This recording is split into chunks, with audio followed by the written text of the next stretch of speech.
Hello guys, this is Jerry speaking. Welcome to this the very last 15 LGPCBM videos of the 2010s countdown, and today I'm concentrating on the video that's going to be happening on Friday's Blue Jays 295 episode 233, and we're going to do this in a few moments. So right now, let's enjoy the brand new episode of Friday's Blue Jays 295 episode 233 right now. See what we got, shall we? See what we got.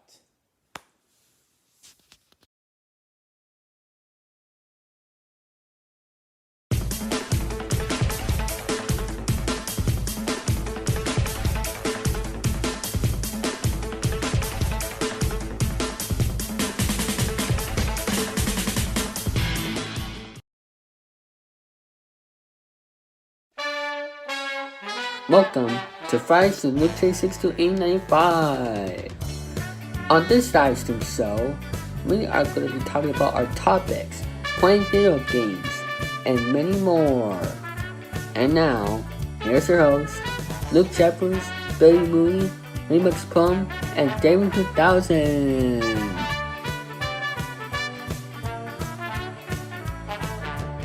Thank you, Dave 3000. Hello, people. This is Jerry speaking.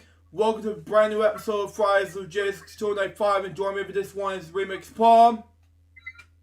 And I'm coming to you on Windows 10. Hi, everybody. Happy New Year to you, everybody, almost. And this is the final episode of 2019. And Dave 3000.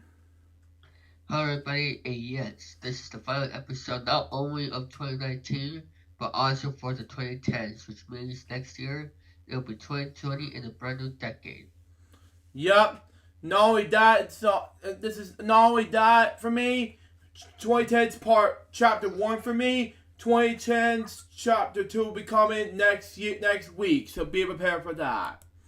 Anyway, first things first. 2020. I have two topics to talk about, and I'll read you some topics. I'll discuss some of the the huge topic to talk about along with LGPCBM 2020, the way topic, and then we'll do Remix and David's topics right afterwards. So without further ado, let's do it now. 2020 will be a leap year starting on the Wednesday of the Georgian calendar, the 2020th year of the Common Era, CE, and Anno Domini, AD, whatever that means, the Science, the 20th year of the third millennium, and the 20th year of the 21st century. Yeah, who cares, right? And the first year of the 20th decade. Oh, yeah, whoop-de-doo. Anyway, presented and scheduled events. January 11th, 2020 Taiwan, I pronounce it. President election and legalized election. January 14th, sad to say, Windows 7 had to end after it suspended support. Sad to hear, but anyway. I hate to see Windows 7 go, but we'll be doing that. But anyway, January 31st, after Brexit's withdrawal agreement passed its second read in the House of Commons, what we call it, on December 20th, 2019, the United Kingdom will officially leave the European... Oh my god, are you kidding me? That's just wrong. But anyway, April 26, 2020, Koreans, pronounce this word, Reformation, what do we call it? May 12th through the 16th, Eurovision Song Contest 2020 will be held in Netherlands. May 17th, Dominican Republican presidential election. June 12th through July the 12th, UEFA's Euro 2020 will be held in 12 European countries, and the 2020 Copa America will be held in America and Colombia. Okay. July 17th, planned launch of NASA's Mars 2020 mission to study the habitability, when they pronounce it, of Mars. It's preparation for future human missions. July 24th, to August 9th, the 2020 Summer Olympics will be held in Tokyo, Japan. Okay. September 6th, 2020 New Coalition Independence Reformation, where you can pronounce this word. October 13th, Windows 10. Now, you're not going to love this remix. The 2015 one will have ended its mainstream support and will be added to start extended support. Sad note. Windows 10, the 2015 one will have to end its mainstream support and will have to start extended support. Oh well, I don't have the Windows 10 from when it launched. I have the one from 2017. I gotta update to the new one. Oh, okay. I'm trying to say because like I said, I don't have an old Windows 10 that launched. I know what you're talking about, Luke. I don't have that. Oh, okay, that's fine. Anyway, October 18th, the 2020 ICC T20 World Cup will be held in Australia in 8 countries. I misspoke. October 20th, the same day as NewsHour's 45th anniversary. The 2020 World Expo will open in Dubai, or pronounce it. October 31st, the Bernburg Airport in Germany is scheduled to finally open after 9 years to delays due to malfunctions of fire protection systems. November was the earliest date, for plan for launch of NASA. Some Armenians want mission to the moon to test the Space Launch System rocket. Okay. November 3rd, is the United States presidential election. I pray to God, if Trump will never win, I'm happy. But anyway, dates unknown. 2020 Brazilian presidential election. Earliest year that power aboard the space power probes Voyager 1 and Voyager 2 is expected to terminate through either prime's main function to pass this date. Egypt, which is not the highest rate of hepatitis C in the world, okay? Is expected to eradicate the disease by 2020 and I got a message from someone in the autism bunch, but anyway, after and Bonishes nationwide campaign against hepatitis C. ISIS Obelisk Mars rovers launches this from Earth, okay? Combination date will for the Betas to nominations satellite systems. Emanating with completion of the against shore missile defense system in Poland. Libya, we pronounce it. Will become the first nation of the world to completely stop cutting down in trees, and it's a return to development aid.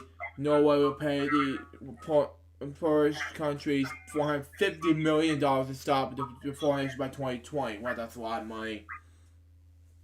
The Grand Egyptian Museum, described as the largest graduation museum in the world, is expected to be completed.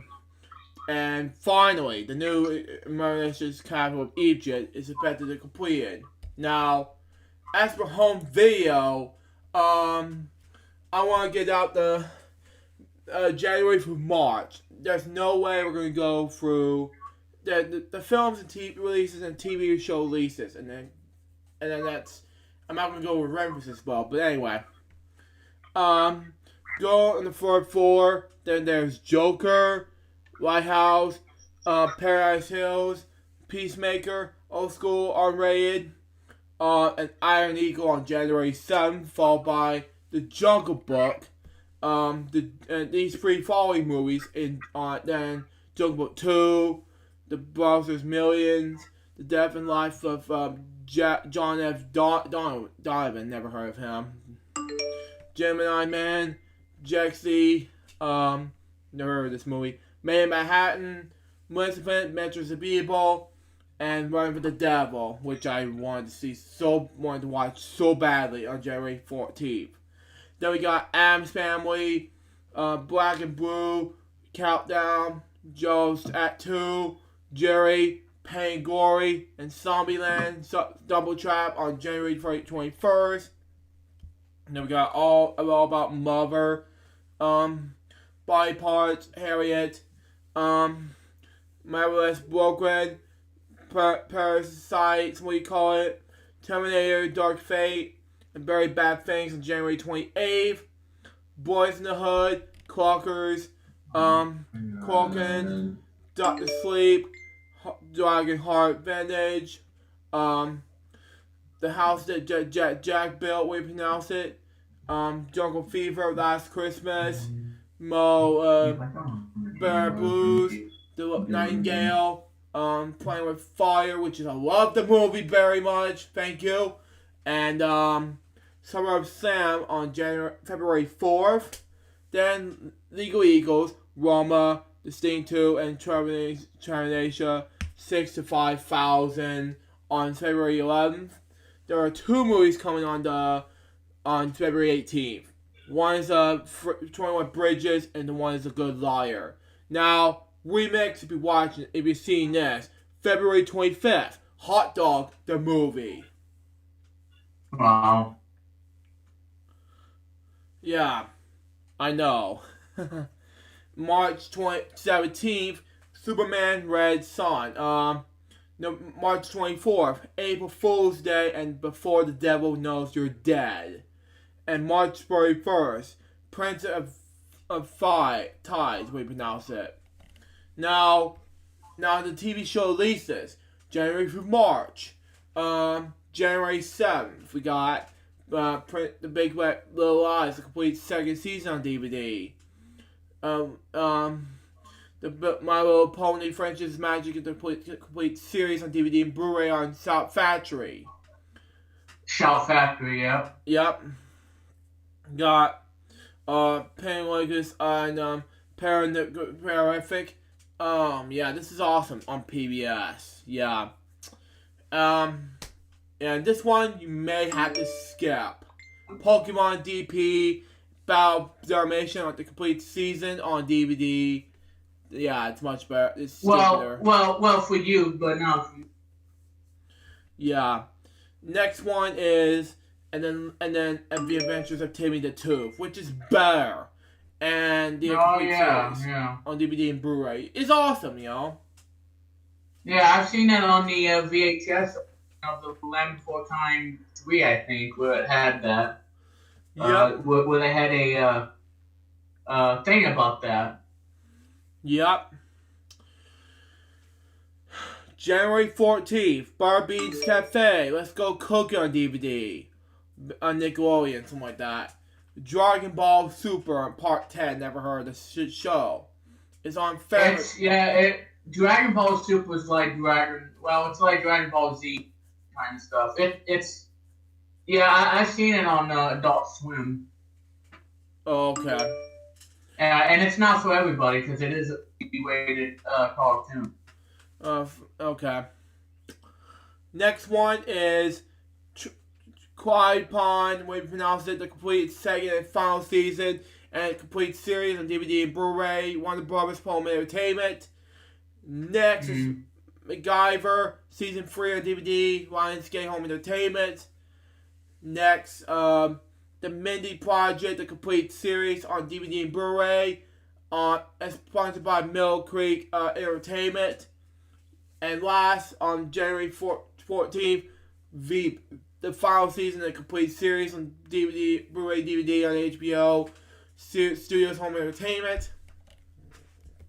Next, on January 21st, Bears Same Bears 2003. Tales of the Treehouse Volume 2, DVD on PBS. Next, Simmer and Shine, Splash and Summer Ocean, what pronounce it.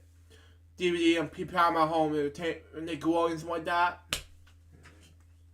Same thing. Yeah, same thing, yeah. Next, January 28th, Ballers, the complete fifth season, the complete series on HBO. All the Nickelodeon stuff all released by Paramount Home Video. Yeah. Yeah. Next. On DVD and Blu-ray. Yeah. Same. Yeah. Same. Yeah. Next, we got Fancy Nancy, the complete first season on DVD and Blu-ray for Walt Disney Studios Home Entertainment. Yeah, Billy's gonna like that. Yeah, if he watches Billy. Yeah, he's gonna like that a lot. Yeah. Then we got February 4th. There's a lot to talk about on February 4th. Blaze and Monster Machines, Night Riders on DVD for Nickelodeon. Next, there are 4 the Cat in the Hat knows a lot about that DVDs. Wonders of That's War. on PBS. It's sponsored by Encircle Entertainment. That's on PBS, by the way. No. That's home video studio release. But anyway, Wonders of Water, A Wonderful World, Science of Super, and The Amazing Living Animals. And you're gonna love it, and Billy's gonna love this as well. Goldie and Bear completes first and second season on DVD and Blu-ray. Next, Faith Series 2 on DVD Blu-ray by Acorn Media. Next, oh my god, this show sucks. Peppa Pig, Peppa Celebrates on DVD, Universal Pictures Home Entertainment. I don't care for that one. Yeah, if I were you, I would just eat the Peppa Pig with the bacon, and hot dogs, whatever. That's all I'm viral for. Well, you can insult pigs all you want because you're a pig lover. I'm a pig lover, and insult them, But I know you won't insult Babe and Gordy, yeah, it's my childhood, But then Gordy? But Yeah. if you watch this episode 90, you're gonna love me for that. We have not done that in ages. Gordy?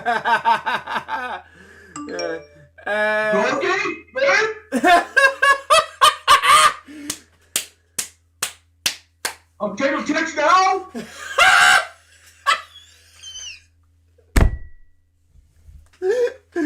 Oh God. Yeah, just imagine if 8 90 sounded like Sean Connery with tits now. That'd be wonderful. That'd be wonderful. Yeah, it would be. Oh God, help me. Because I believe that on Christmas Day he dressed up as Rudolph and had that shiny red nose. Yeah, I don't know what to do about it. And everybody called him Woody instead of Rudolph. Yeah, that too.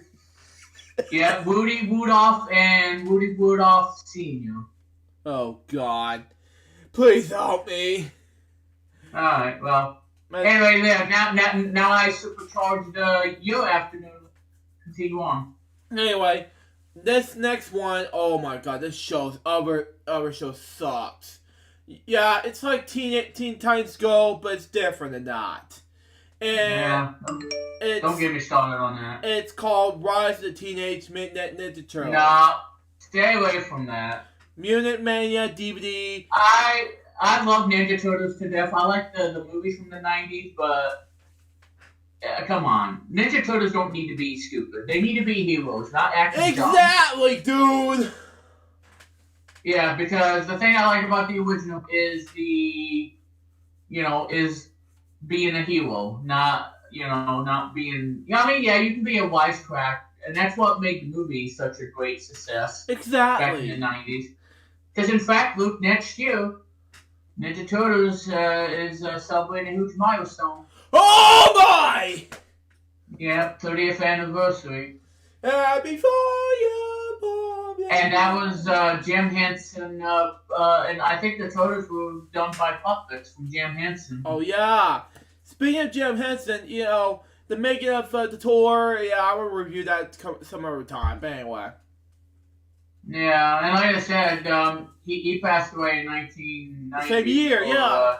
I was gonna Before it do, even happened. but yeah, I'll just do a video some other time. You know, make a 30th anniversary of his death, along with making a 10th birthday of Lex. You know, because just imagine 50 years of his Earth Day, and then all of a sudden it's Lex's 10th birthday. You know.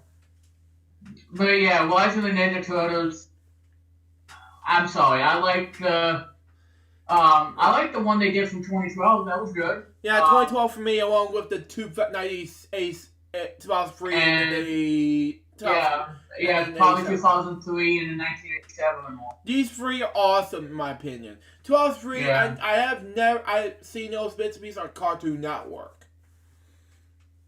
Well, it's like I said, that belongs with Teen Titans Go. Yeah, that What belongs. I would like to see is a crossover between Teen Titans Go versus Rise of the Ninja Turtles. Yeah, that too, man. You know, combine two dumb shows and make it even stupider, and whoever wins, well, gets canceled, I guess. Oh, thank God! But like I said, I mean, it's if it was real. I mean, I highly doubt that, but if it was real, I hope so. Well, okay. My next one is Unbreakable Kimmy Smith, the complete series on DVD and Blu-ray by Mill Creek Entertainment. Next one is Billy's gonna love this. Vampirina, the complete first season on DVD and Blu-ray. Vampirina. Yeah, way to pronounce it. Vampirina. Yeah. Yeah, Vampirina.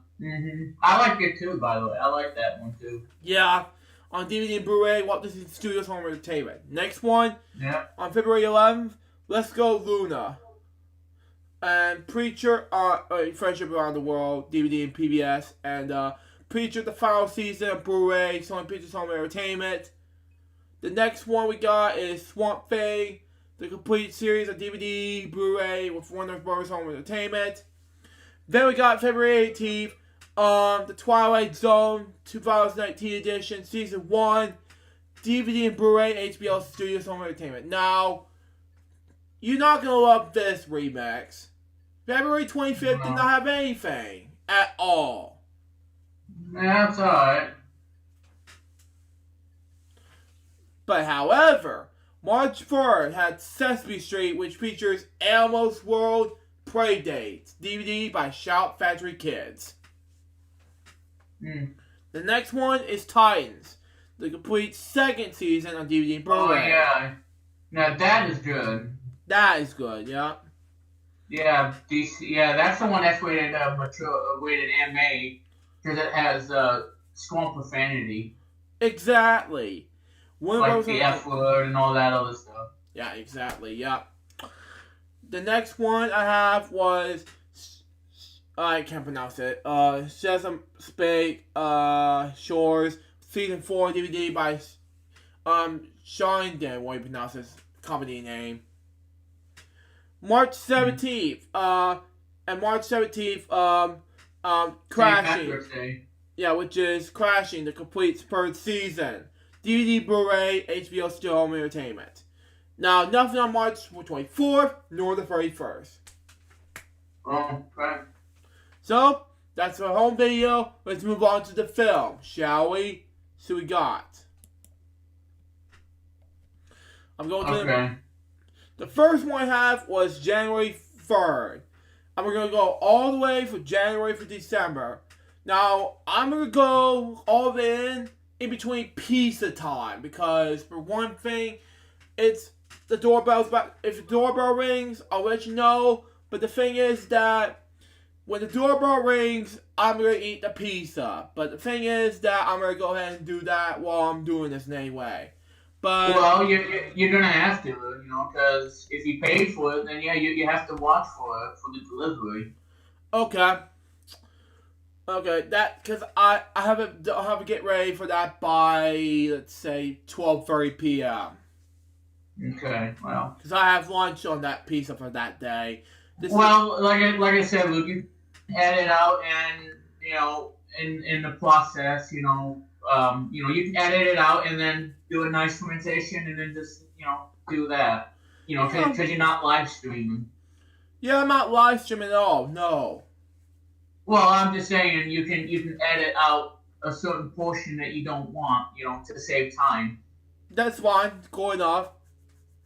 Well, I'm just giving you tips on how to do it. It's fine. It's weak sign, but anyway. Okay. Anyway. January 3rd, The Garage, Screen Gems, Stage 6 Films, and Ghost House Pictures.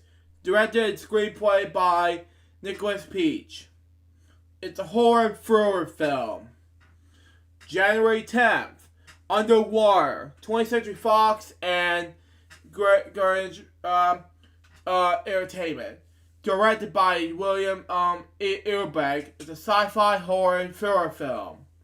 Now this next one is a comedy. Not a fan of horror movies. I am. Well, because like I said, if you get nightmares and if you like horror movies, you don't get scared, then that's great, But for me, I'm not a huge horror. But like I said. Yep. The next one I got is Like a Boss, Paramount Pictures, and directed by Miguel Agonia, and stars Tiffany Haddish, Rose Byrne, Selma Hayek, Jennifer Coolidge, and Billy Porter. It's a comedy film. My next one is The Informer, Arian Pictures and Warner Brothers. Directed and screenplay by, let me see here, Daria Di Stefano, way to pronounce this word. And it stars, Joel Kinnaman, Radamanon Pike, Kalman, Amina D. Almaz, and Kwai Owe, way to pronounce his name. Erja, it's a action thriller film. But anyway, Internet the Viper, Barry Viper Films, and the Triumph International Films Company. Okay, directed by Anthony Georgian, screenplay by Andrew Crabtree. Cast starring Josh Hartnett, Morgana Livani, we pronounce it, Chandler Riggs, Bruce Dern, and Owen T. Gould, we pronounce it. It's a crime horror, not horror, excuse me, crime thriller film. Okay. Yeah.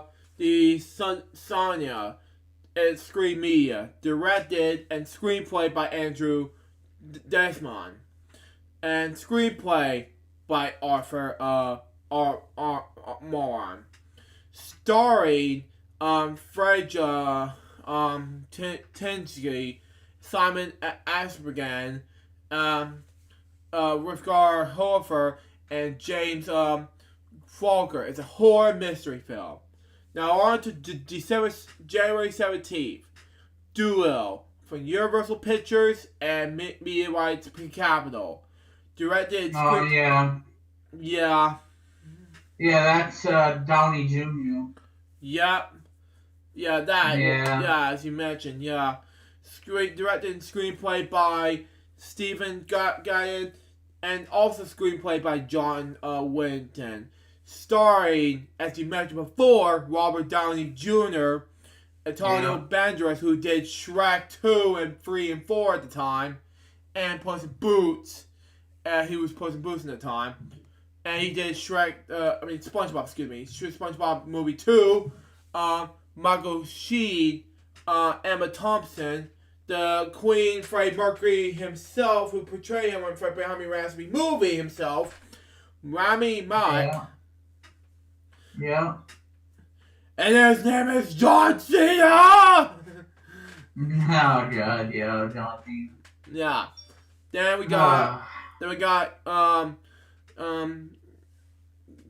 Kumari, Najari, what do you pronounce it? Atagara, Spencer, Tom Holland, Chris Robinson, Ralph Fiennes, what do you pronounce it? Selena Gomez, who did Barney at the time and Wizard Where He Plays, and Marion Collan. Bad Boys for Life. Now, this movie, I seen bits and pieces of the sequels. That was it. Both movies. Oh, no, yeah. It's a John. I forgot the genre was this movie, but anyway, it's an adventure, fantasy, comedy, and family film. Yeah, who would have thought that? Now on to Bad Boys for Life. Anyway, Columbia Pictures and Jerry Bruckheimer Films. Directed by Addie Airy, everybody would pronounce it, and Bonnie Faz. Again, what you pronounce it. Screenplay by Chris Burmer. Starring Will Smith, Martin Lawrence, Vanessa Hudgens, Alexander Rodriguez, we pronounce his name, but anyway. Charles Mountain, Paulus Nones, what do you pronounce her last name? Kate Calisto, what do you pronounce it? Nicky Jam, and Joe Penn, what do you pronounce it? I don't know. It's an action comedy film. And last, on January 17th, I think, the last full mixture is from Roadside Attractions. Directed by Todd Robinson. Directed screenplay by him. Anyway, starring Sebastian Stan, Christopher Palmer, William Hurt, Ed Harris, and Samuel L. Jackson. It's a war drama and thriller film. And the dogs are barking. Okay. January 24th. The Turning. Universal Pictures, DreamWorks Pictures, and Ableton Entertainment. Directed by Furia Sesmania. And screenplay by these two people. Carrie Hayes and Chad Hayes. These two brothers. Okay? Starring Mackenzie Davis. Finn Wolfhard, the way you pronounce it. Morgan Prince. And Joey Richardson. It's a horror, thriller, and mystery film. The Gentleman. SDX Entertainment and Memorex. Directed and screenplay by Guy Ritchie. Starring Matthew McConaughey, Charlie Hunnam, Andrea Goldie, Michelle Duggery, Jeremy Strong, A. Marson, Colin Farrell, Hugh Grant. It's a action, crime, and comedy film. Run. Lionsgate Cement Entertainment. Directed screenplay by Anish Kashi, and screenplay by how do we pronounce it? Starring Sarah Paulson and Kara Allen. It's a thriller film. Now both of these are for the 31st. The River Sections for Paramount Pictures. Directed by Reed Marino.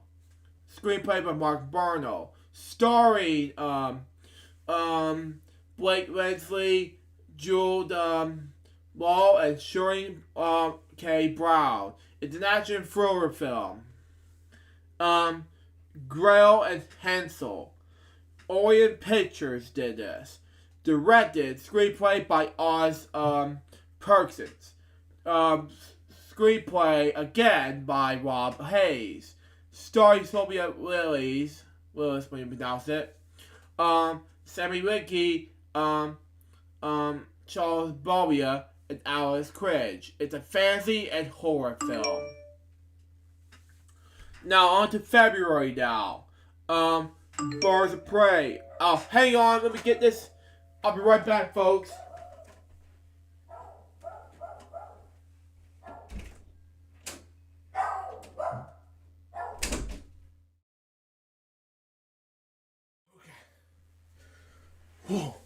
Okay, thank you for waiting for me. Now it's time for me to get back into taping the episode. Yeah, and I was talking earlier that we're gonna Luke's gonna edit out everything in that way to save time and not make a show longer than usual. Exactly. What to expect, folks? Because I was just eating while making this episode successful. I'm like, oh my god. I was. Well, I understand, Luke. You take your time eating your food. And that way, because like I said, it can wait. That's fine. Because if you eat too fast, then you're gonna have a lot of issues there with the body and all that. Oh, excuse me. Yeah, I know. Well, it happens to everybody. Mm-hmm. It's inside of us. Yep. Yeah. So without further ado, guys, let's get back to our episode. Okay. February 7th. Birds of Prey. Excuse me. Warner Bros. Pictures and DC Comics. Directed by Kathy Yang. Excuse me, I burped it. Anyway, screenplay by Christina Hodgson. Starring Margaret Robbie. Mary Elizabeth Winston. Journey Samant Bell. Rosie Perez, Chris Messina, we pronounce it, Ella J. Bosco, Ali Wrong, and Ellen, we pronounce his name, McGregor, okay? It's a superhero, action, comedy, and crime movie. Next one is The Log, excuse me. Sorry, it's from Neon, Film Nation, Entertainment, and Hammer Films. Okay, and it's directed screenplay by Veronica's friends, and version we pronounce his name, we pronounce it, and screenplay by Scorio Kashi, we pronounce it, starring Riley Kinoff, Janet Martel, Leah McHugh, okay, Richard Armitage, and Alicia Silverstone, okay? It's a horror, thriller, and mystery film. Okay? Valentine's Day, Sonic the Hedgehog, Paramount Pictures. I'm excited about that. Yep, as well as I. Original film and Sega. It's directed by Jeff Fowler. Screenplays by Patrick Casey, Josh Miller, who did some movies, by the way. Yeah, and Neil Moritz, who is best known for doing Fast and Furious movies. Yep, too. Neil Moritz is going to be doing it too. Yep. Okay. And Owen Oleg, we pronounce it. Starring James Marsden, Ben Schwartz, Tika Stumpster, and the greatest comedian, my favorite comedian of all, Jim Carrey, who did The Grinch, and oh come on, things like that from Liar. But anyway, Yep, Jim Carrey as Dr. Robotnik. he was hilarious, Yeah. Yep. But next one is an action, comedy, adventure, and family film. My next one is Fantasy Island from Columbia Pictures and Blumhouse Productions. Directed and screenplay by Jeff Wardle. And it's screenplay by Chris Welch and Jillian Jacobs. Starring Michael Pena, Maggie Q, or you pronounce it, Lucy Hale, Austin Stario, where you pronounce his last name, excuse me, but anyway. Gloria Donald Day, Jimmy O. Yang, Ryan Hansen, and Michael Broker. It's a horror, fantasy, and thriller film. The Photograph, Universal Pictures, and Will Packer Productions. It's directed and screenplay by Stella McGiffey. Wait, pronounce her last name, excuse me. Starring Essa Way, Revia Stanford, see the way you pronounce it, Chelsea, Pority, when I pronounce her last name, Will Way, Harry, and Courtney B. Vance. It's a romance and drama film. Next one is Downhill. Fox Searchlight Pictures. It's directed by Max Foxon and Jim Ratch. Screenplay by Jesse Armstrong. Story Julia Louis-Dreyfus, Will Ferrell, Miranda Otto, Zoe Gomez, and Zach Woods. It's a comedy drama film. And then, What About Love? It's a quality film as an accident film. Directed by Claus Menzo and screenplay by both Claus Menzo and Douglas Day Stewart. Starring Sharon Stone, Ian Glenn, and Andy Garcia. It's a romance film. My next one is from the 21st.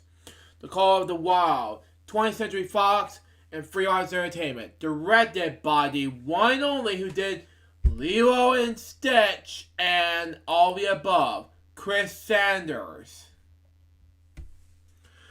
And screenplay by Michael Green. Starring Harrison Ford, who did Patriot Games and all the other movies, and so it's CGI Pets too, Dan Stevens, Armor Stein, even that's his last name. Karen Gillian, Brandy Whitford, and Colin Withrow. It's a comedy, drama, and adventure film. But anyway, Emma. It focus features Perfect World Pictures and Working Title Films. It is directed by Autumn D. Wiley, where it pronounces her last name. But anyway, it's excuse me. It's screenplay by Elder Con, starring Elder Taylor Joy, Johnny Glenn, Flens, where you pronounce it, and Bill Nighy. It's directed as a drama, romantic comedy film. Bombs of the Boy 2. It's an STX entertainment film. Directed by William Brent Bell. And it was a screenplay by Stacey Mentor, starring Kate Holmes, Ralph Ensign, and Olian Yeoman. It's a horror and thriller film. Next one is Impressor Jokers the movie for Warner Media, Funny or Die, and True TV. Directed and screenplay by Chris Hanchey. Starring Brian Quinn, Joe Gatto, Sal Reggio, and James Murray. It's a reality and comedy film. The next one is Invincible Man, Universal Pictures and Blumhouse and Productions. Screenplay and directed by Lee Wendell. Starring the following: Elizabeth Moss, Oliver Jackson Cohen, Adonis Hodge, Storm Reed, and Harriet Dyer. It's a horror, thriller, and sci-fi film. And Wendy from Fox and Star Wars Pictures. Directed screenplay by Bene Zarian, pronounce it. And screenplay by Alyssa Zarian, when pronounce it. Starring Tommy Lynn Mazel and Skywalker. It's a drama adventure film. Now to March. Onward. Walt Disney Pictures and Pixar Animation Studios. Directed screenplay by Dan Sarum. Screenplay by S.C.S. Anderson. Starring Tom Holland, Chris Pratt, Julia Louis-Dreyfus, Elizabeth Spencer, and Ollie Long, Linda Woodfee, and Mal Rodriguez. It's an animation, fantasy, comedy, and family film. Next, The Way Back. Warner Brothers Pictures, Bond Creative, and Pearl Street Films. It's directed by Gavin O'Connor. Screenplay by Brad Gatsby, way to pronounce it. Starring Ben Affleck, Al Madre. Oh yeah. Yeah, you missed that part. It's the last part is onward. Cause anyway, yeah, March 6th. But anyway, starring Ben Affleck, Al Madre, Marsha Watkins, Johnson, Wagner, and Glenn Turman. It's a drama and sports film. And last on March 6th, we got the first Cow, A24 film. But anyway, directed screenplay by Kelly Richards, screenplay by Jonathan Raymond, starring John Magro, Owen Hall, and Renee Auberjonois. It's a drama film.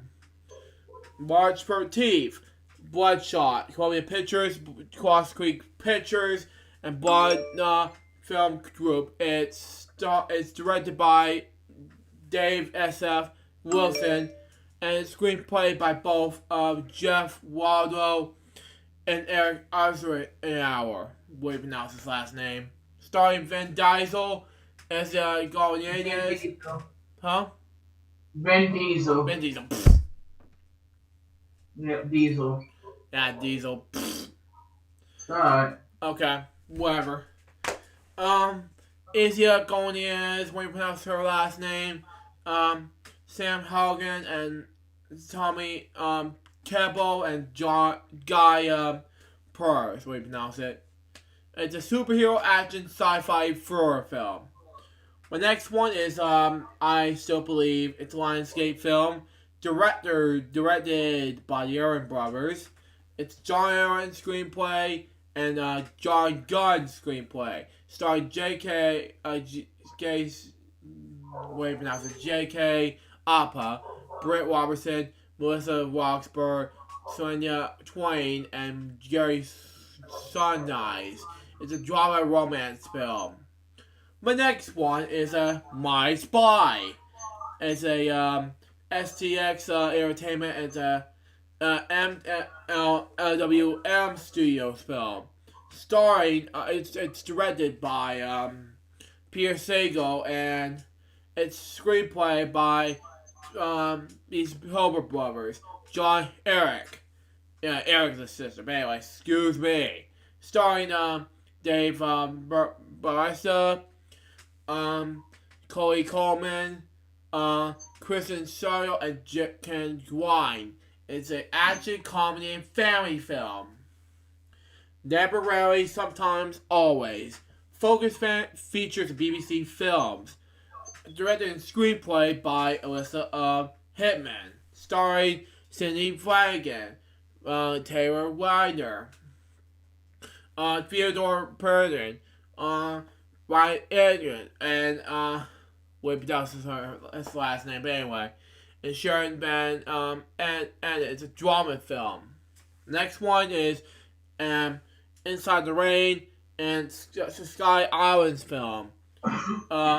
Directed and screenplay by Aaron Fisher. Starring Rosie Perez, Eric Roberts, Aaron Fisher. Yeah, that's the same director and screenplay. But anyway, and Ellen Torrent. It's a drama film. A Quiet Place Part 2. It's March 20th. Paramount Pictures and Paladin Dorms. Paladin Dorms, the way you pronounce it. But anyway, it's directed and screenplay by John Kogarashi, when you pronounce it. Starring Emily Blunt, Cillian Murphy, Elizabeth Simons, Naya Gulp, and Carmina Hansu. It's a horror, thriller, sci-fi, and drama film. And my next one is a epic war, action, drama, and fantasy adventure film. It's called Mulan. Now, it's not anime nor family, so that's the next one you got to see. So there you go. It's by Walt Disney Pictures, and it's directed by Nikki Caro, and it's screenplay by these not one, not two, but 4 people. But anyway, it's starring Lou Fei, way you pronounce it, Donnie Yang, Jason Scott Lee, Yoshin Aang, John Lee, and Jet Li. Okay? And finally, Saint Mind 824. It's directed and screenplayed by Rose Glass, starring Morgan Clark and Jennifer Ellie. It's a horror and thriller film. April through June, it's Peter Rabbit 2, The Runaway, Columbia Pictures. Directed, screenplay by Will Gluck, and screenplay by Pierre Patrick Barley. Starring Rose Byrne, when you pronounce it, Dornhill, the way you pronounce it, Glenn Hinson, David Oslo, Daisy Riley, Elizabeth Devaney, when you pronounce it, Margaret Robbie, and James Corbin. It's a comedy and adventure family film. The next one is New Mutants, 20th Century Fox and the new Marvel Entertainment.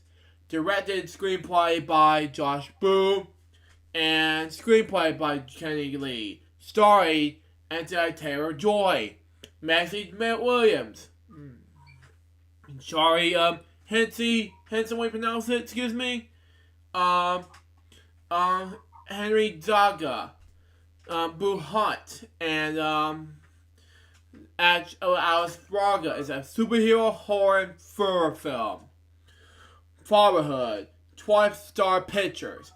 A directed screenplay by Paul Wiz, and directed and screenplay by Dana Stevens. Starring Kevin Hart, who is a comedian, but anyway. Alfred Woodward, Melody Hart, Will Ray Hari, the Wanda Wise, and Paul Weiser. It's a comedy drama film. Next one, The Lovebirds, Paramount Pictures. Is directed by Michael Solander. You okay? Yeah. And screenplay by not 1, not 2, but 3 people that I'm not going to mention. Starring as a way, Colonel Daniel Way, do you want to pronounce it? Excuse me, and Anna Camp. And it's a romantic comedy film. No Time to Die. It's a Metro Goldwyn Mayer United Artists releasing and Universal Pictures. And directed screenplay by both by Kerry Yoji Fuji, and screenplay by the Free People, which I'm not gonna say, but anyway. Starring Daniel Craig, Rami Malek, who did Freddie Mercury again. Okay, and is also doing this movie, but anyway. Ralph Fiennes, Lee Sadek, Doc's way to pronounce it.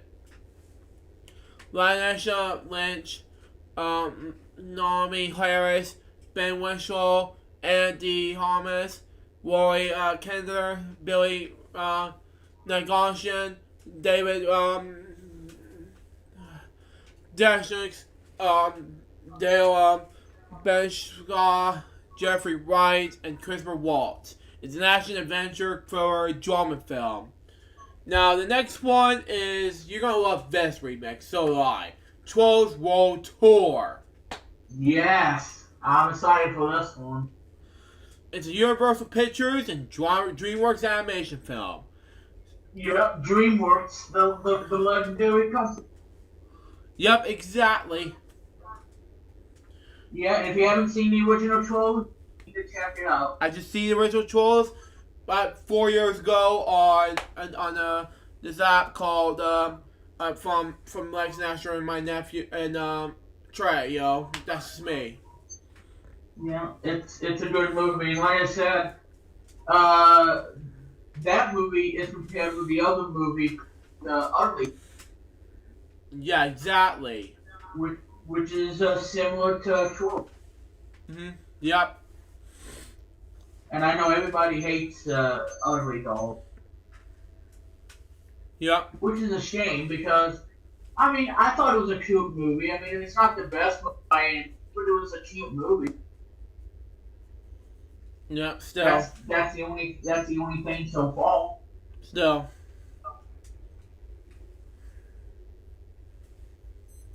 Alright, go ahead, Luke.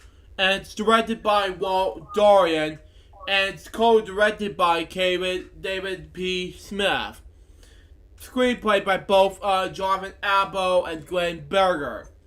Starring Anna Kendrick, who did the first Trolls, by the way. Justin Timberlake. Yeah, and she was in Pitch Perfect. Yep, she was in Pitch Perfect. Yeah, it's an awesome movie. But anyway, Justin Timberlake, who was in NSYNC. Yeah, bits and pieces. But anyway. Yeah, used to have been with NSYNC, and he's a successful solo artist. And he did a song called Can't Stop the Feeling from the original. Yep. But anyway, James... and it has James Corden. From what I can tell, Gwen Stefani's going to be on there. She's one of my favorite singers. She's the lead singer of the band, no doubt, and I love Stefani, so she's going to be in it. Kelly Clarkson's going to be in it too, and a bunch of other well-known singers are going to be on here. Exactly. Like, again, Gwen Stefani and Kelly Clarkson are going to be in it. And let's not forget the heavy metal dude guy, Ozzy freaking Osbourne. Yeah. Yeah, and I like Ozzy. I like some of his songs, but yeah, I do listen to Ozzy. I love Ozzy, and so is it Black Sabbath, Yeah. So Sabbath, I'm glad to see Ozzy Osbourne being in the new movie, and sadly, he didn't celebrate Christmas this year with the Osbourne family. Oh God, I felt worried for Osbourne. Which is a shame. It's sad for Ozzy, though. Yeah, it is. It really is sad. But anyway, that he wasn't able to spend time with his family. I felt worried, man. I know. But anyway, but yeah, a bunch of other Trolls World Tour, and I'm looking forward to seeing how Gwen Stefani does. Oh boy, I like her singing. Yep. Oh man, I can't wait to see it when it comes out in theaters. Yep. But anyway, James Corden, Ozzy Osbourne, as you mentioned, Rachel Bloom, Anderson Paak, George Glenn, Mary J. Blige, Mary J. Blige, yep. yeah, we pronounce it, but anyway. As you mentioned before, earlier, Kelly Clarkson, Yep. Sam Rocco, we pronounce it, Ron Funches, Sonia Pop, we pronounce it, Connell Nair, Jamie Doran, Jay Bowen, and Keenan Thompson, who did this boring song. Keenan Thompson. Yeah, he's going to be in it too. Yeah. And I'm pretty sure Stefani's going to be in this one too, according to the Wikipedia, yeah. I'm sure Gwen Stefani's going to be in that movie. Yeah. She better be in it. She better be. Because again, I like her singing so much. It's an anime. And she is 50 years old, I think, or however old she is. But yeah, she has an amazing singing voice. And she's born in 1969, and she is 50.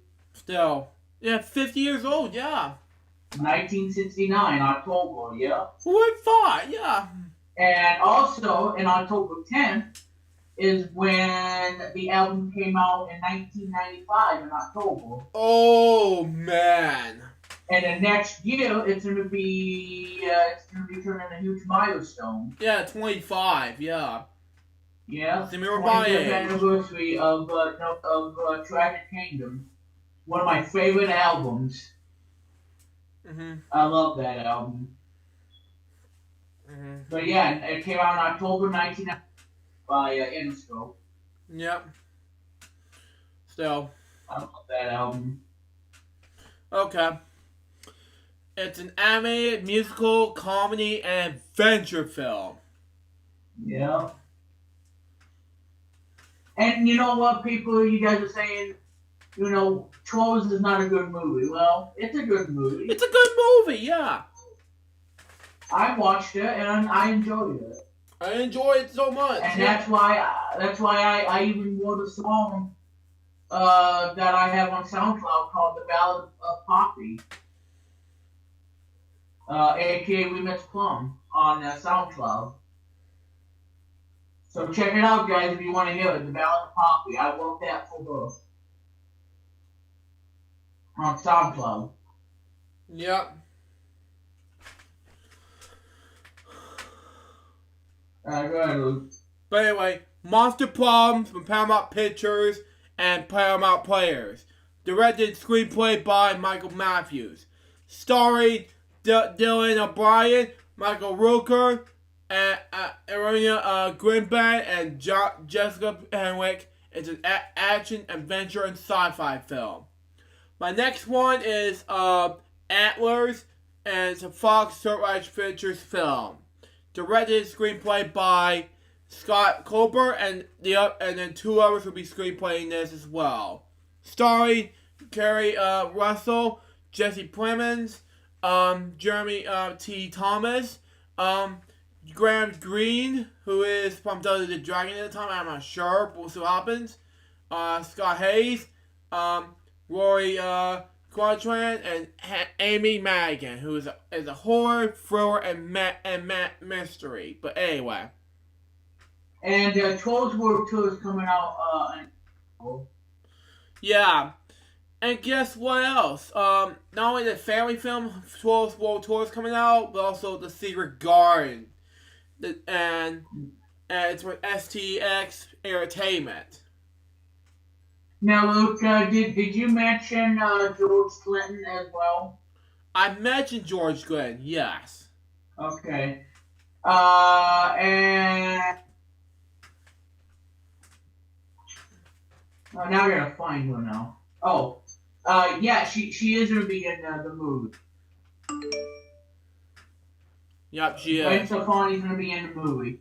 Side by side, yeah, I know. As DJ Suki, the Trolls resident disc jockey. So, yeah, she's gonna be playing a DJ in Trolls, too. Of Wonder, yeah. I can't wait. I like her music a lot, so. Mm-hmm. Still. Directed by Mark Munden. Screenplay by Jack Thorne, starring Colin Firth and Julie Flores. It's a fantasy and family film. The series Garden, that is.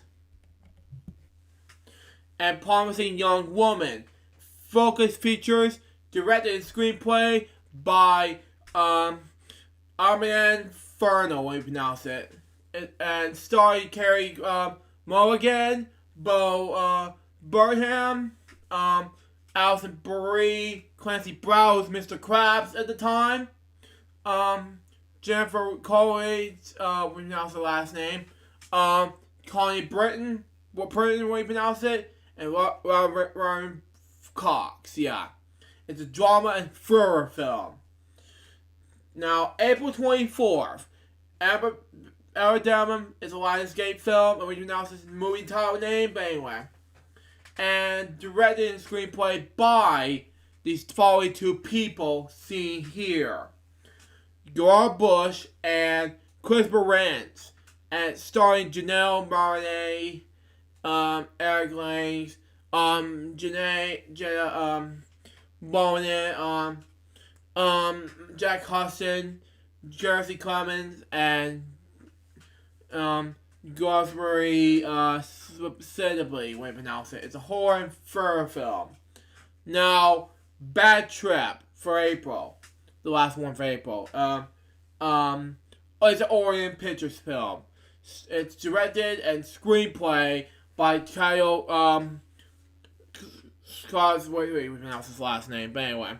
And screenplay by Eric Andre and Dan Curry, starring Eric Andre, the same screenplay person, Leigh Hari, and Tiffany Haddish. It's a comedy film. Okay, my next one, Black Widow. It's a Marvel Studios film. It's directed by Kate Shortland and screenplay by Jack Xavier and Ned Benson. Starring the one person who did the Snake in the Jungle Book 2016 edition and the Mindy in the SpongeBob SquarePants movie herself, Scarlett Johansson, way to pronounce it. Scarlett Johansson. Yeah. Yeah, that's her. But anyway, Yeah. David Harbour, Florence Poole, O.T. Fatbone, way to pronounce it, by the way. Rachel Weisz, Ray Winstone, and William Hurt. And it's superhero, action, adventure, and thriller film. Dreamhouse is a Breaker Street film and it's directed by Iris Lynn and screenplay by Neil McKay. Starring Tony man, I can't pronounce his last name. Colette. Oh yeah, something like that. And Dominic Lewis, we pronounce it. It's a drama film. But anyway, May 8th. Greyhound for Columbia Pictures, Stage 6 Films, and Film Nation Entertainment. Directed by Aaron Schreider. Screenplay by Tom Hanks, who is an actor. And starring Tom Hanks. And my neighbor. Yeah, he also did Woody from Toy Story franchise. Yeah, Toy Story 4. And I gotta tell you, look, Tom Hanks, this is this year. Yeah. With Toy Story 4 and Would You Be My Neighbor? Yep. Two of the best films of this year. Yep. I think so. Yep, still. Anyway. Manuel Garcia Ruffo, Elizabeth Shaw, Rob Morgan. Yeah. Right. Yeah, Rob Morgan and Stephen Graham. It's a war, action, drama, and thriller film. The next one is a personal history of David Copperfield. It's a Fox Streetlight Pictures film. Directed and screenplay by Erminio Ignazi. Way to pronounce his last name. Way to pronounce it. But anyway, screenplay by Simon Blackwell. Story Dave Prado. Peter David Prado pronounce it. Hugh Laurie, who did 101 Dalmatians 1996 movie, which I love, and Stuart Little franchise. And that's on Disney Plus. Yeah, exactly. And Toyo Swinson and Ben Whislow. It's a comedy and drama film. Covers focus features. Directed by Nisha Nagaria and screenplay by Foya Gleason. Starring Dakota Johnson. Tracy Ellis Ross. Kelvin Harrison Jr. Zoe Kyle. June Dana Raffle. Davio, we pronounce it. A. Hazard. Ice Cube. And Bill Pullman. It's a comedy film. May 15th. Scoob, which I would have to see that. Warner Bros. Pictures and Warner Animation Group. It's directed by Tony Corban. Okay, way to pronounce it, but anyway. It's screenplay by Kelly Furman Craig. Starring Kirsty Cummins, Zac Efron, Will Furry, way to pronounce it. Jason Isaacs, Tracy Morgan, Ken John, Gina Rodriguez, Amanda Seyfried, Mark Wahlberg, and Frank Lowe, who's Scooby-Doo at the time. It's an animated comedy, adventure, and family film. Next one is The Woman in the Window. 20th Century Fox and the Fox at 20,000 Pictures. Directed by Joe Wright and screenplay by Tracy Letts. Starring Amy Adams. Let me see that. Gary Oldman. Anthony McNee. Wait, let me scroll up some more. Fred. What do you pronounce his last name? But anyway, Muscle. Brian. Tracy Henry. Yeah, okay. Jennifer Jason Lee and Jeremy Moore. It's a thriller, mystery, and drama film.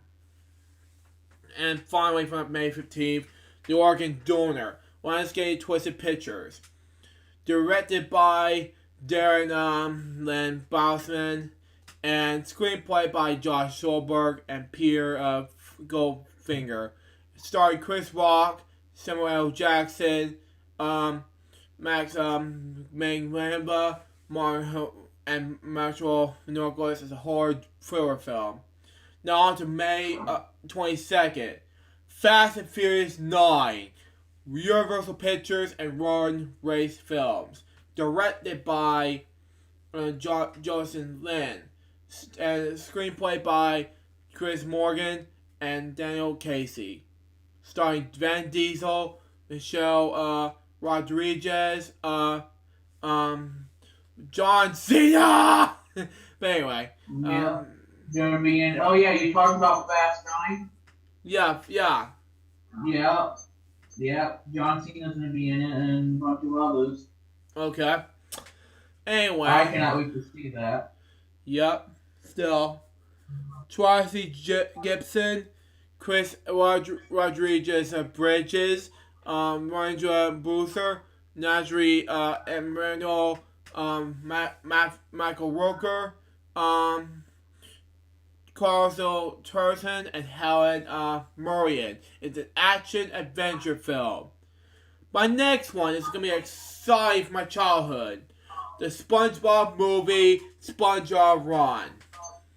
It's a Paramount Animation Nickelodeon Movies movie. But anyway. It's directed by Tim Hill, and it's screenplay by 3 people. And it stars by these following people who did the SpongeBob movie, including Keanu Reeves and Aquawood Funny, when I pronounce it. And it's an animation, adventure, comedy, and family film. Now for May 29th, and determined this fall, Walt Disney Pictures and Tribe BK Productions. And it's directed by Kenneth Barnoff and screenplay by Connor Pernsen, we pronounce it. Starring Brenda Shaw and Laura McDonald, obviously, Angie, Tamara Smart, we pronounce it. Hong Cha, Joshua Clyde, and Judy Dench.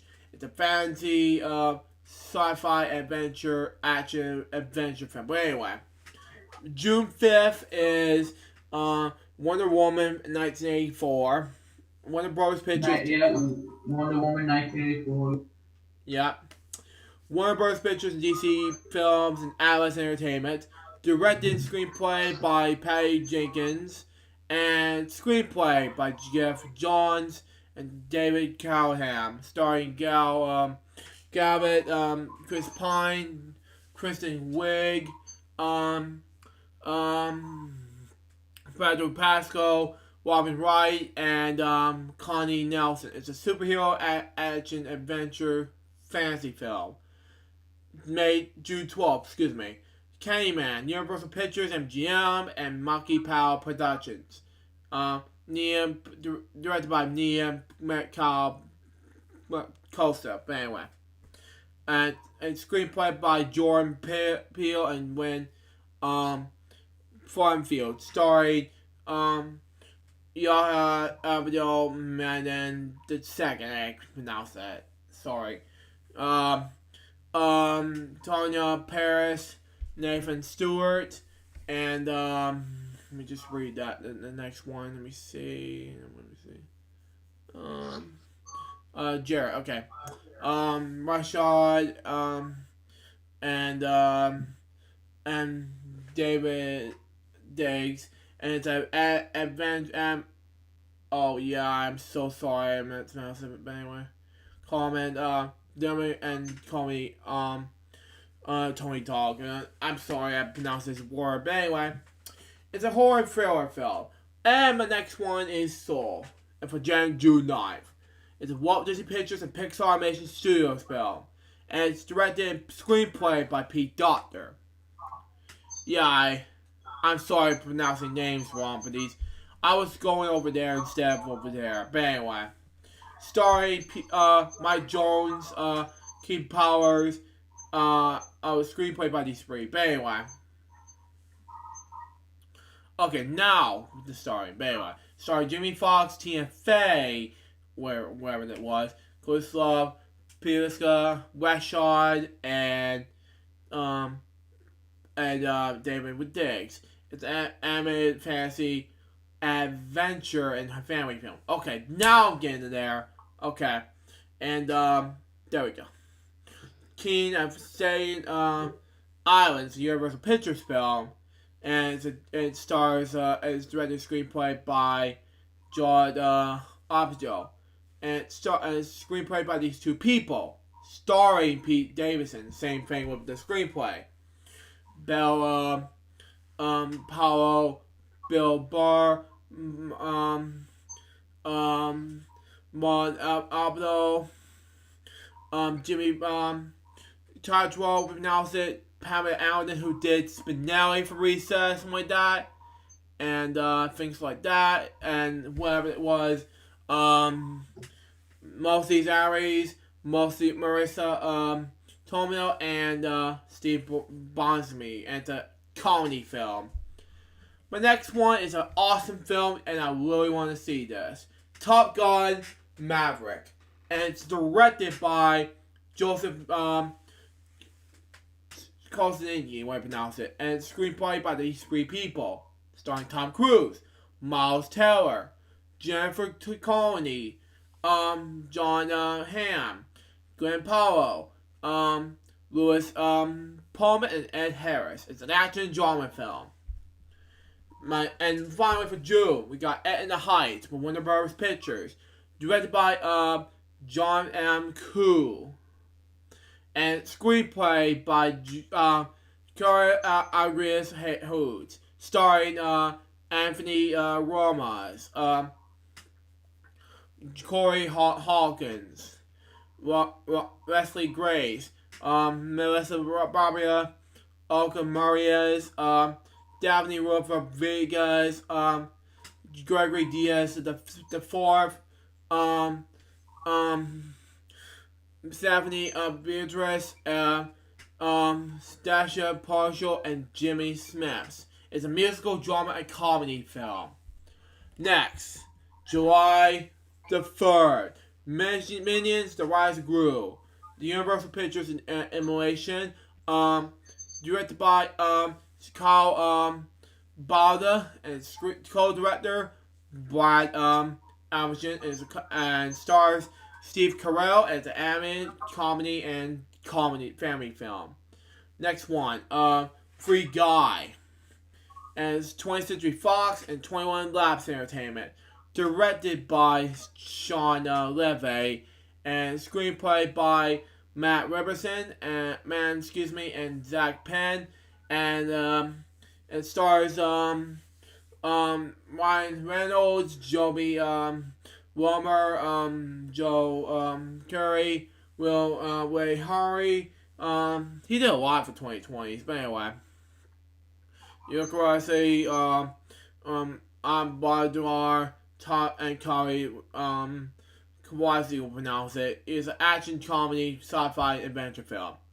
Next one, July 10th, Ghostbusters Afterlife. It's a Columbia Pictures and Brian created film.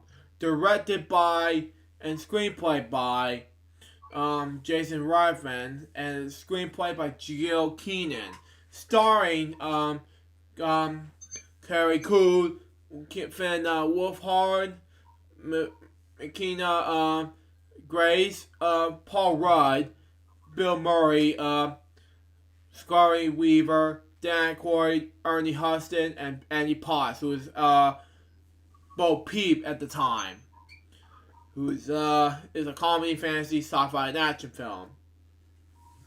Next, The Purge 5, Universal Pictures, Platinum Dooms, and Burnhouse Productions. It's a James McArdle directed screenplay film, but anyway, starring Andy McGarnis and D. Vargas, or something like that when you announced it. It's a thriller, action, horror, and sci-fi film. The next one is Tenet. It's Warner Bros. Pictures and Southern Economy film. Directed by Christopher Nolan and screenplay by him. Starring John David Washington, Robert Pattinson, Elizabeth Debicki, Dimple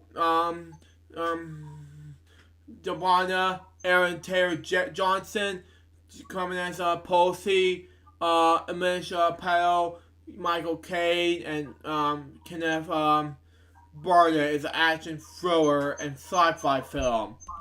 Next one is Bob Burgers the Movie, 20th Century Fox and 20th Century Fox Animation, directed by these two people, John Stevenson and Mark Osborne, and screenplay by Warren Barchard, starring these following people who did the Bob Burgers: John Benjamin, John Roberts, Dan Murrens, Agent Merman, and Kristen Shaw. It's an animation, comedy, and family film.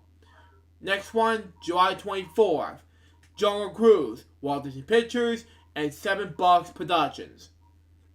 It's directed by Jomo Coet-Juseria, and it's directed by not one, not two, but 3, 4, 5 people. Wow. And it stars Dwayne "The Rock" Johnson, Emily Blunt, Edgar Ramirez, something like that. Yeah, something like that. I don't know. Whitehall, Jesse Plemons, and Paul Williams. It's an action, adventure, and fantasy film. And the 31st, Boreas, Columbia Pictures, Marvel Entertainment. It's directed by Daniel Malzio, we pronounce it. Screenplay by these two people, Mark Santamaria and Mark Sharpless. Starring Jared Leto pronounce it, Max Smith, Tyrese Gibson, and Audrey Aldris and Jared Harris. It's a superhero, action, horror, and thriller film. And Barb and Star go to visit the Del Mar. And it's Lionsgate Sequoia Series Productions. Directed by Josh Greenbaum, and screenplay by Kristen Wiig and Annie Morrow, and it stars these two people, along with Jamie Dornan, Wendy McLennan Carby, and David Donald Waynes Jr. And it's a comedy film. Next, August, we got Infinite. I'm going to read the 21st another time, but anyway. Paramount Pictures. Infinite, via directed by someone like that, and they screenplay by these two people, starring Mark Wahlberg and Sophie Coulson, Dylan O'Brien, Squeezy Fletcher, Wilbur Friend, and Jason Mantzoukas. It's an action, sci-fi, and thriller film. Next one is going to be The Empty Man. Yeah, because we have difficulties with the 14th and the 21st. Yeah, that's probably the problem. But anyway, 20th Century Fox, and it's directed and screenplay by David Poyer, starring Jerry Badge Dale, Sam Zwogan, Stephen Rule, Courtney, Martin Iron, and Paul. Is a horror film. I'm going to go ahead and do the 14th to the 21st quickly, and then we'll do the 28th reading time. But anyway, the one and only man, it's Walt Disney Pictures and Chua B. Ka Productions. Michael Vincent will pronounce it. Warner Brothers Pictures, New Line Cinema film. These two films are going to be the drama, fantasy, and family film for the only one and only man, Ivan. Excuse me, I misspoke. But anyway, and Maleficent is a horror and thriller film. And Nobody is a Universal Pictures action and thriller film. And 21st, Ben Ted Space and Music is a comedy, adventure, fantasy, and sci-fi film. Yeah, something I mispronounced, but anyway. Let 'Em Go is a drama film. Next, the 28th, The Hitman's Wife Bodyguard. Lionsgate, directed by Patrick Hughes. And it's screenplay by these three people. Starring, Ryan Reynolds, Samuel L. Jackson, Samuel Hayek, Frank Gill, Richard E. Grant, Angel Burgess, who did Shrek and SpongeBob movie sequel, and Morgan Freeman, who's as an action comedy film. Next, we're going to move on to September.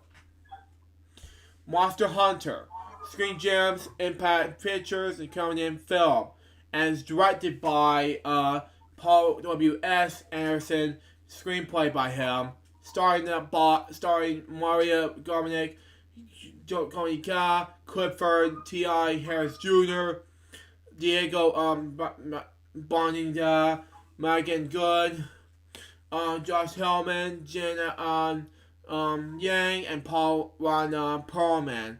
It's an action, thriller, horror, and fantasy film. September 11th, The Johnny, the Devil Who Made Me Do It. The Warner Bros. Pictures New Line Cinema film. Now, directed by Michael Caves, starring and screenplay by David Wilson Johnson Margaret. Oh, long name, but anyway. Starring Patrick Wilson, Varma, Sorry Jones, Reyes O'Connor, Jar Howard, we pronounce it, Sir Catherine Hook, and Catherine Hook. It's a horror thriller crime film.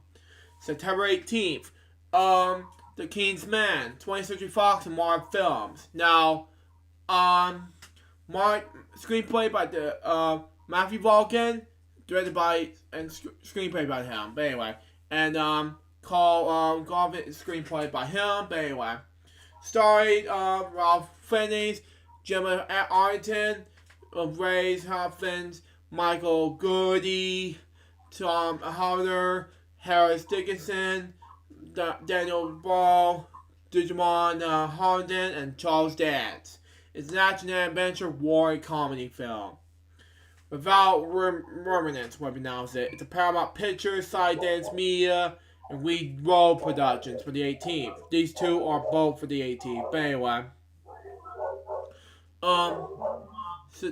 Directed by Stefano Saronama, and screenplay by Tara Sorden, starring Michael B. Jordan, Jamie Bell, and Jodie Turner-Smith. It's an action thriller film. The 25th, Many Saints of Newark, Warner Bros. Pictures, New Line Cinema. And it's directed by Alan Taylor, starring David Chase, and screenplay by David Chase and Lawrence Connor. And it stars the people Alexander Novia, John Bernville, Farmiga, Corey Stoll, Billy Nagusa, Michael Golfia, William Nelson, and Ray Rovia, who did Everybody Loves Raymond at the time. So there you go. It's a crime, drama, and thriller film. Last Night at Soho, Focus Features, Working Times, titled Film for Productions. Directed screenplay by Edgar White, screenplay by Ray Christie William James. Starring Thomason McKenzie, Anya Taylor-Joy, Max Smith, Daniel Rigg, and Terrence Stamp. It's Stamps, what we pronounce it. It's a horror thriller film. So the trailer of Chicago 7 is a Paramount Pictures film, directed and screenplay by Aaron Sorkin. Now, now all the people I'm going to mention, I'm not going to mention all of them to be starred in, because it's too long to be starred in. But that's okay, because I will feature them in the bonus prize Logistics 25 episode. We'll see what happens. It's a crime, drama, and thriller film. Praise this at Universal Pictures and Will Packer Productions. Directed and screenplay by Tina Gordon. It's a musical drama film. Okay. Veemon 2 on October 2nd. By Columbia Pictures Marvel Entertainment. Directed by Anne Shurkis and screenplay by Kelly Marshall. Starring Tom Hardy, excuse me. Wait, I misspelled. I'm sorry. Tom Hardy. Woody Harrelson, Michelle Williams, Reed Scott, Nominee Harris, and Stephen Graham. It's a superhero action adventure and sci-fi film. Bios. At Universal Pictures, Avon Entertainment, and Image Movers. Movers, so you pronounce it. Directed by Miguel Silbo Klink, way to pronounce it. Starring and screenplay by these two people. Starring Tom Hanks, Caleb Landry Jones, Skeet Ulrich, and Laura Hutter. It's a sci-fi drama film. Now, 3 or 4 movies that are gonna be on from October the 9th. Death in the Nile, 20th Century Fox, and Scott Free Productions. Starring is directed by Kenneth Branagh and screenplay by Michael Green. Starring Kenneth Branagh and same director. Yeah, and I'm not gonna read the rest, but anyway, it's a mystery, drama, and thriller film. The Witches. The Warner Bros. Pictures and Emily Gomino and Movers film. Directed and screenplay by Robert Ramirez, Janice Barriers, and Guillermo del Toro, and it's a fantasy, comedy, horror, and family film. This is amazing, but anyway, The Witches, but anyway. Next one, Respect, MGM, and it's a biography, drama, and musical film. Next one, Potato, something like that. Lionsgate, it's a thriller film. Next one, October 16th, Halloween Kills, Universal Pictures, Boomhouse Productions, and it's a horror and thriller film. Next one, Snake Eyes, Paramount Pictures, Skydance Media, All Spark Production Pictures, and the action adventure film. Next one, everybody's talking about Jamie, 20th Century Fox, and it's a musical drama film. And we're going to do November and December quickly because it's getting close to be America, so it's not quite there. But anyway, Eternals, Marvel Studios, it's a superhero, action, adventure, sci-fi, fantasy film. My favorite movie is going to be exciting. Clifford the Big Red Dog. It's a Paramount Pictures Last Entertainment film. It's a family, comedy, and drama film. Next one, Deep Water, 20th Century Fox. It's a thriller film. Next one, Red Notice. It's a Netflix film. It's a action adventure film. Godzilla vs. Kong. It's Warner Bros. Pictures and Legendary Pictures, and it's a action adventure sci-fi film. Next one, Happy This Season.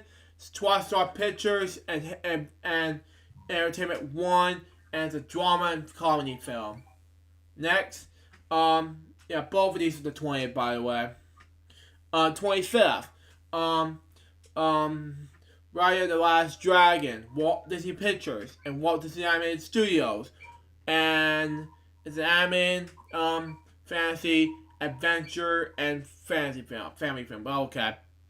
And King Richard, Warner Bros. Pictures and Overbook Entertainment, and it's starring Will Smith. And it's a biography, sports, and drama film. November 30th, Escape Room 2, Columbia Pictures, original film, and it's a horror and thriller film. Now, I'm gonna go last December. Sumerian, Warner Bros. MGM, excuse me. And it's a action film. December 18th, Dude, Warner Bros. Pictures and Legendary Entertainment, and it's a sci-fi epic, action adventure and thriller film. Next, West Side Story, 20th Century Fox and Aben Entertainment, and it's directed by Steven Spielberg, one of the boring directors I've ever seen. It's a musical, drama, and romance film. Next, Coming to America, Paramount Pictures, and it's a comedy and drama film. And Uncharted, it's a Columbia Pictures Naughty Dog film, and it's an action and adventure film. And Tom and Jerry, Warner Bros. Pictures and Warner Animation Group. It's a family comedy film. The Croods 2 on December 23rd. These two, the same with Tom and Jerry.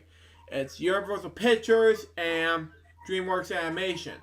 And it's an animation, fantasy, comedy, and family film. And Christmas Day 2020. Tomorrow, War, Paramount Pictures, and Skydance Media. It's an anime, action, adventure sci-fi film. News of the World, Universal Pictures, and it's a drama adventure film. And last, but certainly not least, The Last Duel, 20th Century Fox, and it's a thriller drama film. Now on to television now. We got the future events that are going to be happening in 2020. Now, we got January 5th. The 77th Global Awards will air on NBC, hosted by Ricky Garrius for the 5th time. Now, you're going to love this, game show fans. January 7th through the 16th, which I'm not going to watch anyway. Brad Butter, Ken Jennings, and James Holzlader will play against each other in the Jeopardy! Greatest All-Time Tournament, and the primetime special will air on ABC. Next. I'm super excited for that. Okay. Next, the 26th. The 62nd Grammy Awards will air on CBS with Alicia Keys as the host. Next, February 2nd, Super Bowl 55 from Hard Start Rock. It's not 55, it's 54. Excuse me. It's from Hard Rock Stadium in Marine Gardens, Florida. Will air on Fox in English and on Fox Deportes in Spanish. Singer Joseph Lopez will be, and Sonia will head the halftime show. The February 9th, the Academy Awards, 92nd of them that is, will air on ABC. April 5th, the 55th Academy of Country Music Awards will air on CBS. April 29th, the 2020's Billboard Music Awards will air on NBC.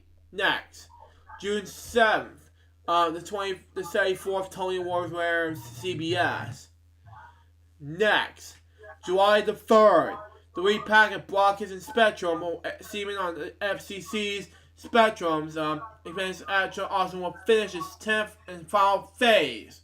Thank God it's over. All U.S. television channels will have so in their final franchise by this date. July 24th to August 9th.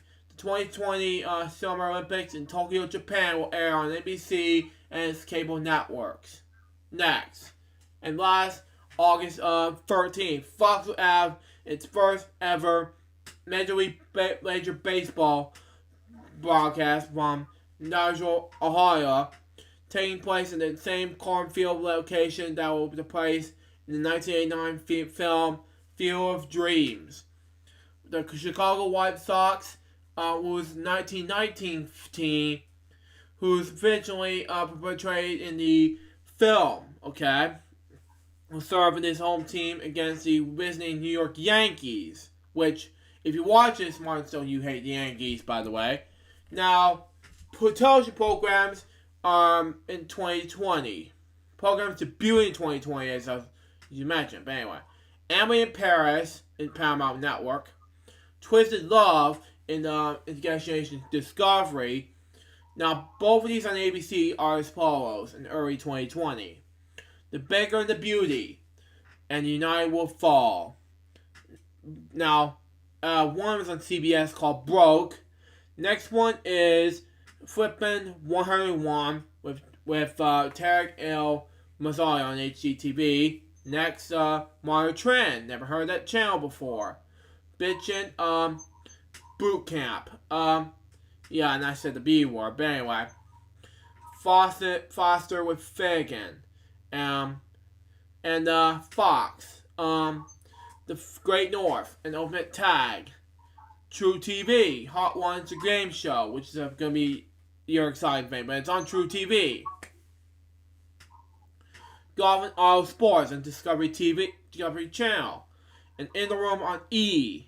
And January, Said Yes to the Dress America on TLC. China's Hidden Kingdoms on the National Geographic. And January 1st, we got The Explosion Show on Science Channel. Elastic PD on A&E. Both shows on Netflix. MASH and The Circle at US. Now, both of these shows on HGTV as follows. Self-Made Madison's 100-Day Dream House. January 2nd, Deputy on Fox. January 4th, as follows these two shows. Ghost Loop and Hopelessly in Love. On both Travel Channel Lifetime. January 6th, Papa the Morin on E. January 7th, FBI Most Wanted CBS. Zoe's Story Playlist on NBC. Next, January 8th, America's Top Dog on A&E. January 9th, Reclaim on Discovery Channel. Then January 10th, we got some shows we got to air on On the channels as follows, like in Lion Hunt from the Bone Collector on ABC, and 8J the Queen on Netflix. The Outhouse on Disney Channel. Brooke Represents the Ringers on Comedy Central. And How to Survive a Murderer on Reels. January 13th, Meet the Frasers on E! Then we got the January 14th, Cupid and the Age of Wonder Beast on Netflix. Then we got January 15th, Listen Impossible on CNBC. And 68 Whiskey on Paramount Network. Then January 16th, we got Everything's Gonna Be Okay on Freeform. Then we got the January 17th, Little America on Apple TV Plus, and Diary of the Future President on Disney Plus. January 18th, It's Pony on Nickelodeon, and Aaron's Arena's Killing Fields on Reels, something like that. January 19th, 911 Lone Star on Fox, Avenue 5 on HBO. Murdered by More on Oxygen, and Power Birds on Universal Kids. January 20th as follows. Street Outlaws Fastest in America, Discovery Channel. Spy Games on Bravo, and Bill Hillman Report on Fox News. January 22nd on Iguanas and Norfolk for the Queens on Comedy Central. Got 2 shows on January 23rd. Star Trek Picture on CBS All Access and Outmatch on Fox. January 24th, the Crystal Maze on Nickelodeon. January 31st, Ted Bundy, the Following the Killer on Amazon Video. Then we got the February Crash the Day on Oprah Winfrey Network. Then we got 2 shows on February 3rd. Girl Scout Cookie Championship on the Food Network. If you watch this, Mom, you're going to love it. And Below the Deck Sarah Yak on Bravo. Then February 5th, Lego Masters on Fox. February 6th, Intergalactions on CBS All Access. K-Kings on CW. In the Better Whip Nelson on NBC. Tommy on CBS. And Berg Batch on USA Network. February 7th, Lockie and Key on Netflix, and Mythic Quest on Apple TV Plus. February 11th, on Full Life on ABC. February 12th, Richard Abbott's Big on Science Channel. February 14th, High Friendly on Hulu, and Vegetable Out of Television on Apple TV Plus. February 16th, The Good Lord Bird on Showtime, and Duncanville on Fox, and Slow Burn on Epix. March on Causing of Dads on NBC, Hashtag Love Goals and Oprah Winfrey Network, and Creators for Change on YouTube Premium. March 1st, Dispatch Elsewhere on NBC, and March 6th, Hillary on Hulu. Spring, The Walking Dead World Beyond on AMC. Filthy Rich on Fox. Next on Fox. Soul Picture on the TNT. Motherland Stay on Freeform. These 2 shows on HBO Max. Karma and Close Enough. HBO has features 1 show. We're Here. Stargirl on DC Universe. And the CW. Disney Junior has Maria Royal Detective. And on April, we got Traffic with Miriam Van Zeller and on National Geographic. And the Daily Essentials on James Corby. May, Asian Americans on PBS. And the summer on PBS, we got Crash's Road Trip. But anyway, Race the Center of the Earth on National Geographic, A Teacher on Hulu, Hero Elementary on PBS Kids, The Old Man on Hulu, Kara on Fox, Untitled TFA, Robert Pollock Project NBC, People, and Untitled Nick Cannon Talk Show, Untitled Derek Drew Barrymore Talk Show, and First Run Syndication. Andre wonders why PBS Kids. Then, yeah, these shows gonna be delayed for the fall season. But anyway, then we got the October. We got the On the Run, Home on the Run on Margani Network. Never heard of that channel. But anyway, Love Beth, 9 Perfect Strangers, Crossing Swords. Yeah, it's gonna be on late for it. Hulu. But anyway, Crossing Swords, Silver Opposites, Hellstorm,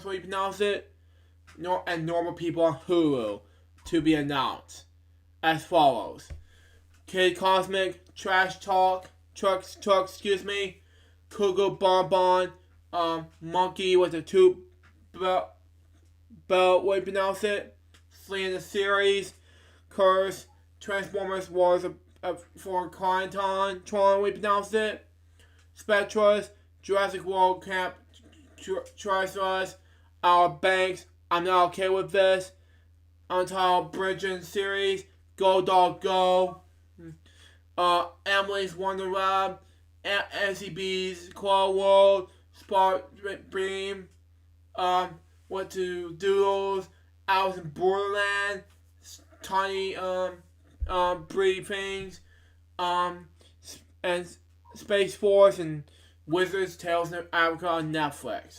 NBC has That's My Jam, followed by Untitled Coyote Peterson Project on Animal Planet.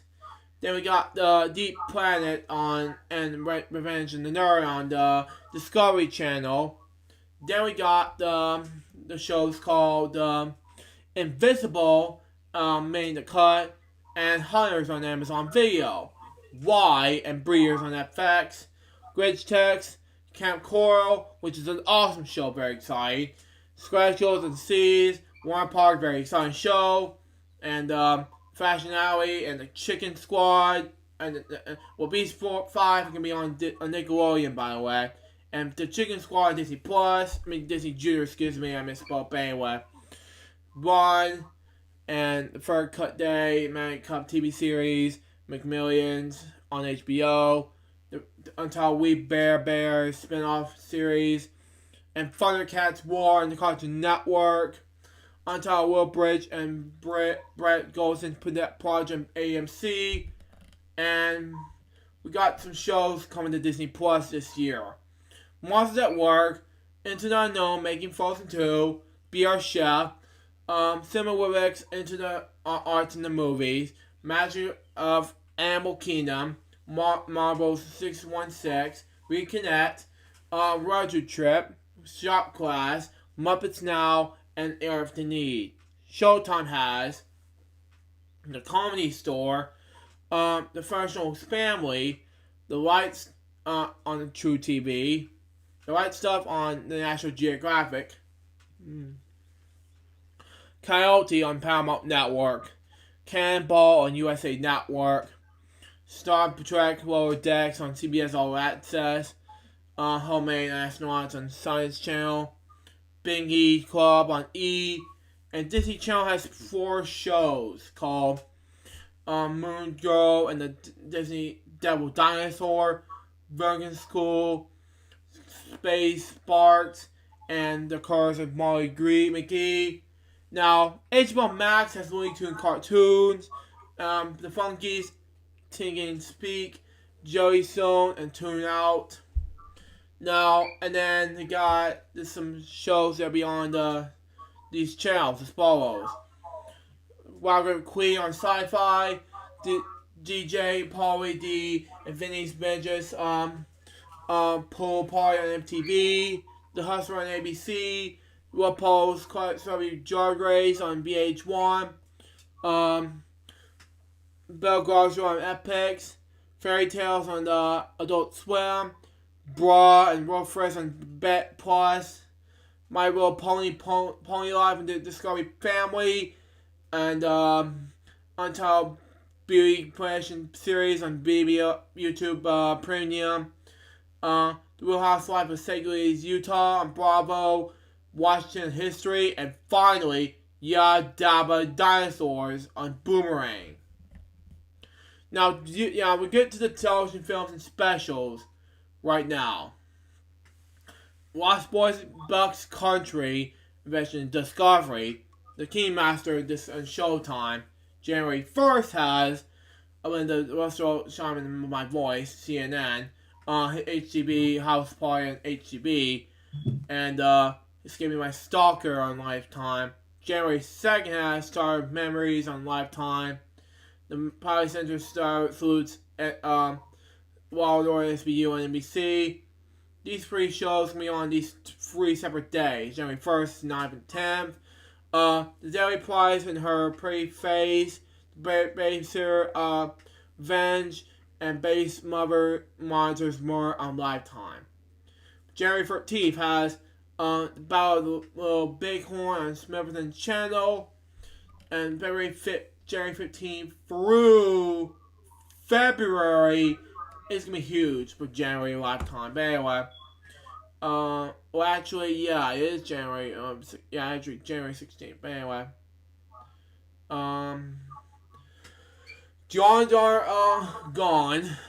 The Stalker. Robert Roberts presents Stolen by My Mother, the Kingsley Momley story. Death for My Friendship, The Wallhurst House Sister. Chris Walls present Confessions of the Killer. Gravel Girls and Sister Saver, and finally, yeah, this is from February, but anyway, we have until January, but anyway, February, the beginning about Harry on Freeform. 2 on February 1st and the 8th, we got Pearls in Love, the Gracie Carver story, and The Neighbor in the Window on Lifetime. Disney Channel has Zombies 2 on Disney Channel Original Movie on February 14th. Lifetime has You Can't Take My Daughter. Spring has W on PBS. Welcome to Children's on June on HBO. These 2 comedies, these 2 are the summer. Untitled Comedy Central stand-up special on Comedy Central. And Upside Down Magic on Disney Channel. And we got Rhea Mitchell, the girl who decided to go for our PBS. And the Clark Sisters, the First Ladies of Gospel on Lifetime, which is boring. From Darkness to Light on Lifetime. Untitled Wendy Williams biopic on Lifetime. Also to be announced, we got Elastic Life on National Geographic. We Bears the movie on Cartoon Network. These 2 movies as follows on Hallmark Movies and Mysteries. We got The Wall Mysteries and the Mysteries of Martha's Young Vineyard. Then we got the Hallmark Drama. We got JL Family Ranch 2. And we got the Science Shield Delivered 13. Then Pepside 2, Last to Come Home Peacock. And Main Mysteries as follows. There can be tiny of them, but anyway. The Outsider HBO, March Dance on Hulu, March 16th, The Plot Against America on HBO, March 18th, Little Fires Everywhere on Hulu, Spring, Miss America on Hulu, Late, The Fall and the Winter Shoulder on Disney Plus, and to be announced, Undoing on HBO, Salt and Pepper on Lifetime, Madam C.J. Walker on Netflix, and finally Uptown on the back. Now, for programs changing networks as follows: Dirty John on Bravo and USA Network, Miss America, ABC to NBC, Vice, HBO to Showtime. Misspoke, anyway. NAACP Amendment Awards to TV One to Bet. Next, excuse me. One Day at a Time from Netflix to PBS, CBS and Pop, excuse me. But anyway, AB Bio to NBC to Peacock.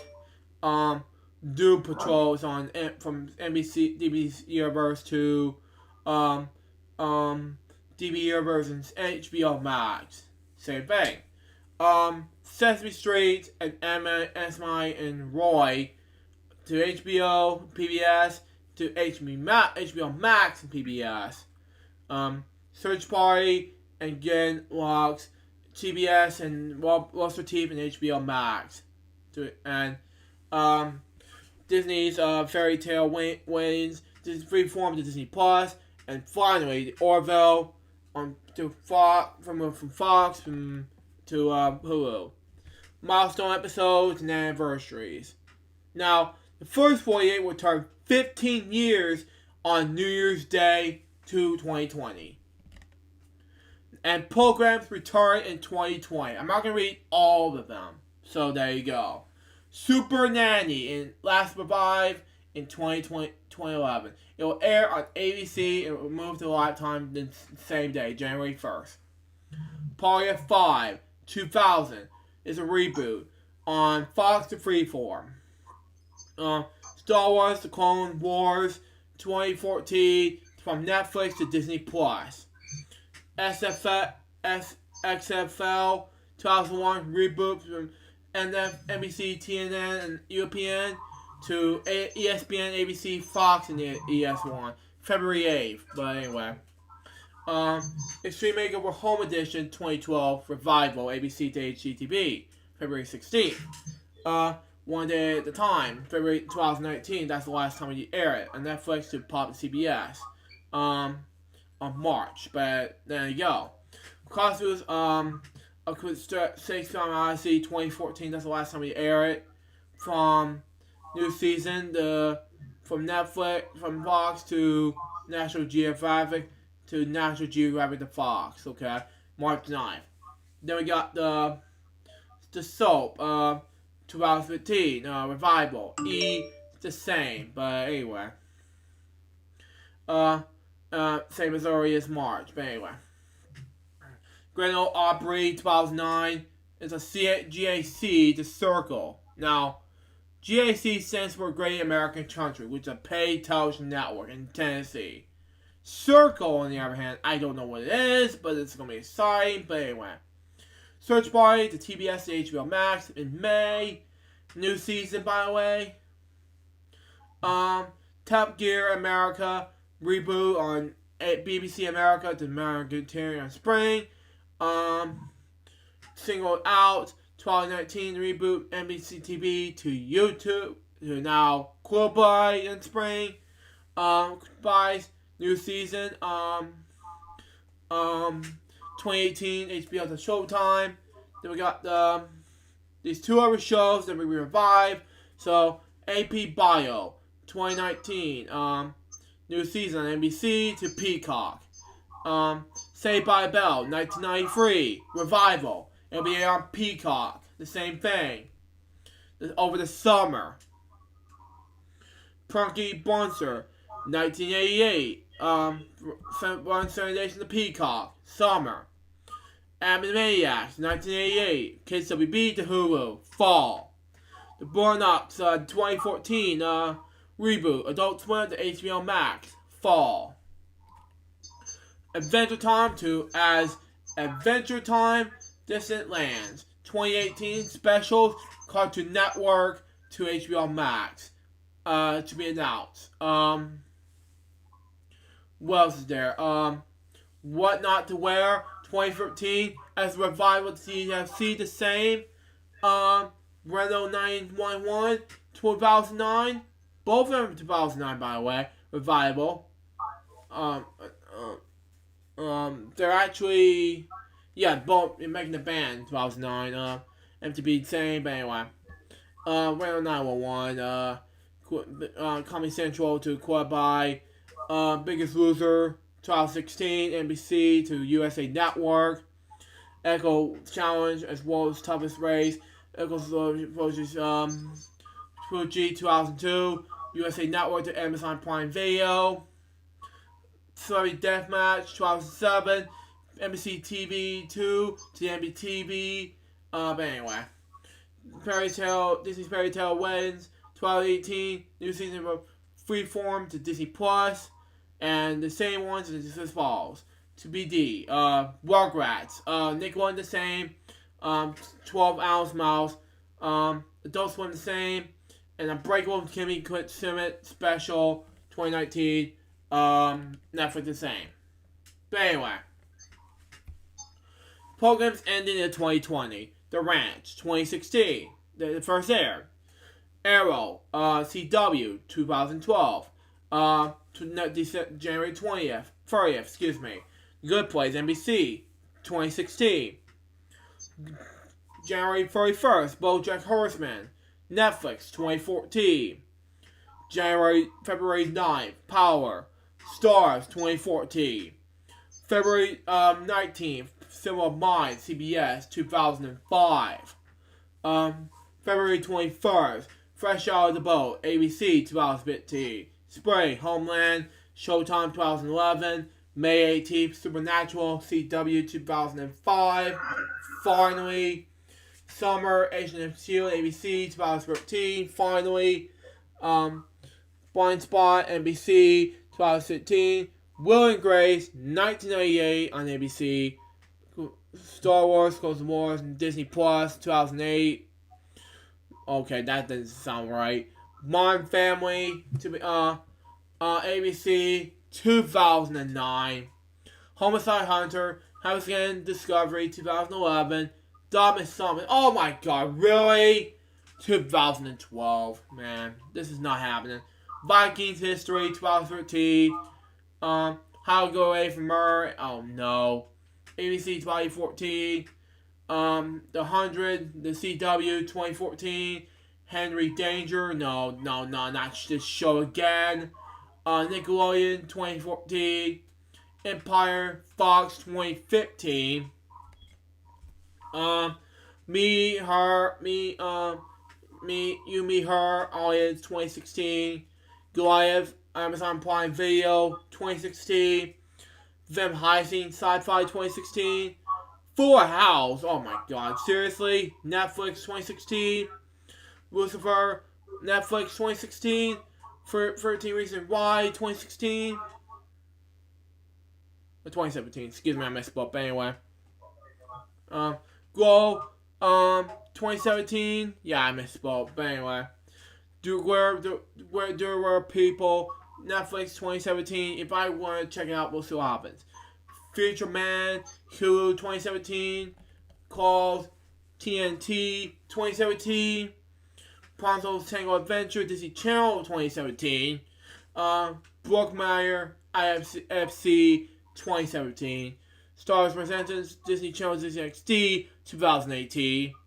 Corporate, yeah, that doesn't make any sense. This show is not canceled. I'm sorry, but anyway. Corporate, Comedy Central 2018, and finally, Feature Universe Feature. I love this show. Comedy to Network 2019, and finally, Twiggets, Netflix 2019, and that's all there is. Entering syndication 2020, Sickest Creek for the 6th season will end after 6 seasons on CFC, CBC, Television, Pop, and Winter 2020. My God. Netflix and service, Circle, over the air, Marocast, and it'll be launched on January 1st. Wow, it's pretty exciting, but anyway. Black News Channel, February, January 6th. And, Marquee Sports Network. Obviously late February, okay? Peacock, April, and finally HBO Max, May. Competition rebranding, DIY to Measureless Network, mid-2020. Closures, oh my god, please help me. PlayStation View, January 30th. Now, station launches on January 1st, beginning with Puerto Rico, stupid Puerto Rico things.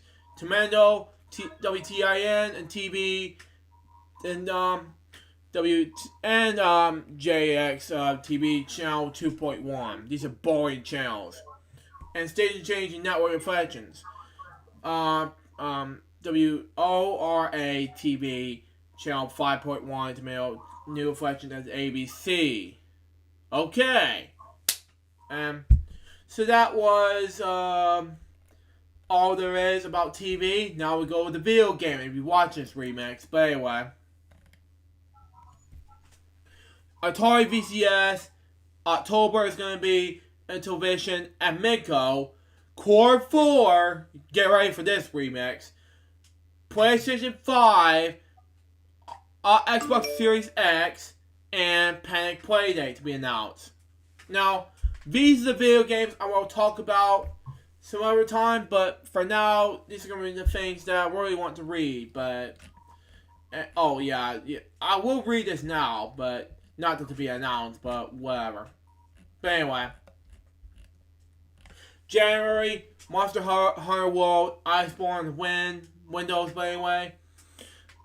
AO Tennis 2, January 9th, again. Windows, Nintendo Switch, PS4, and Xbox One. Atari DOS DX Trilogy, January 14th.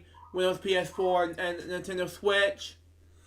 Puzzles and Dragon Gold, Nintendo Switch, January 15th. The Guys Like a Dragon, January PS4. January 17th, Dragon Ball Z Jaguars, way to pronounce his name. Windows, PS4, Xbox. Tokyo Marjorie Sessions, #FV, Encore, Nintendo Switch. These are all games that I have to read in the following, because I'm just going to skip those for right now. Yeah. Let's move on to the next one, shall we? Let's go heavy metal, because bands disbanded. Quokkas and Lady Baby. Now, in hiatus. Now, I'm going to read you the story behind heavy metal. I'm a heavy metal fan, things like that. Now, I'm going to read you out of expected and materials in the production. I'm not going to read the rest, so there you go. Shabby Westland and the EP called Dead Gone, January 10th. We pronounce his name. Cello, Mystic Property and Metal Division, Rage and Reigns of Rage, we pronounce it. Bleeds the Sky, This Way Lies Madness, British Lion, The Burning, Sons of Apollo, MS 2020. Yeah, that's cool enough. Yep, those are heavy metal material I have to listen to. But anyway, Lucifer, yeah, Free, yeah, it's cool. What about, yeah, something cool. Y'all go ahead and skip this and move on to the last one. Upcoming events, January 1st.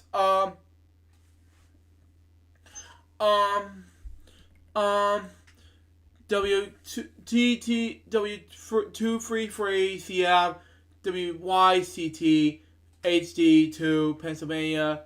Great way to pronounce this word, excuse me. Which began filling the holiday void with Christmas music in November 2019. Cool enough. Which will be reviewed in a few days. In the previous ESPN radio format, it was located in August 2019. Cool enough. Louisville, WLGX, also joined the stage of starting with Christmas music after dropping the ratings challenge adult top 40 Kiss FM on November 27th, 2019 after 4 years, and also joined AC Viral, WVEZ, in bringing holiday music to the Pennsylvania area. And will relaunch a new format TBA in this date. Well, yeah. August 1, Rage Media will move Ricky Smiley's Sunday Morning's show. This is a boring one. We'll skip this one. Yeah. You know what? Let me skip all of this and move on to the last topic. And that is, of course, I'm going to go ahead and move on to the last topic here. And this, of course, my friends, is, of course, Elton 2020 is underway on January 1st to be released. Why is that? Because of two reasons. One, I had to make this as a behind-the-scenes film. And two, this is going to be a huge film in the making. So there you go on that, folks.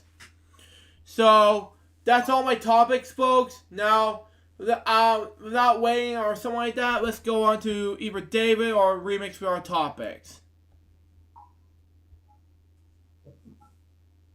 Remix Plum, are you there? I felt like I was falling asleep. It's like Luke Jeffers tells a bedtime story, and then I fall. Yeah, still. It's like, walk by remix, go to sleep. I don't want you in this show. Good night. Oh, God, help me.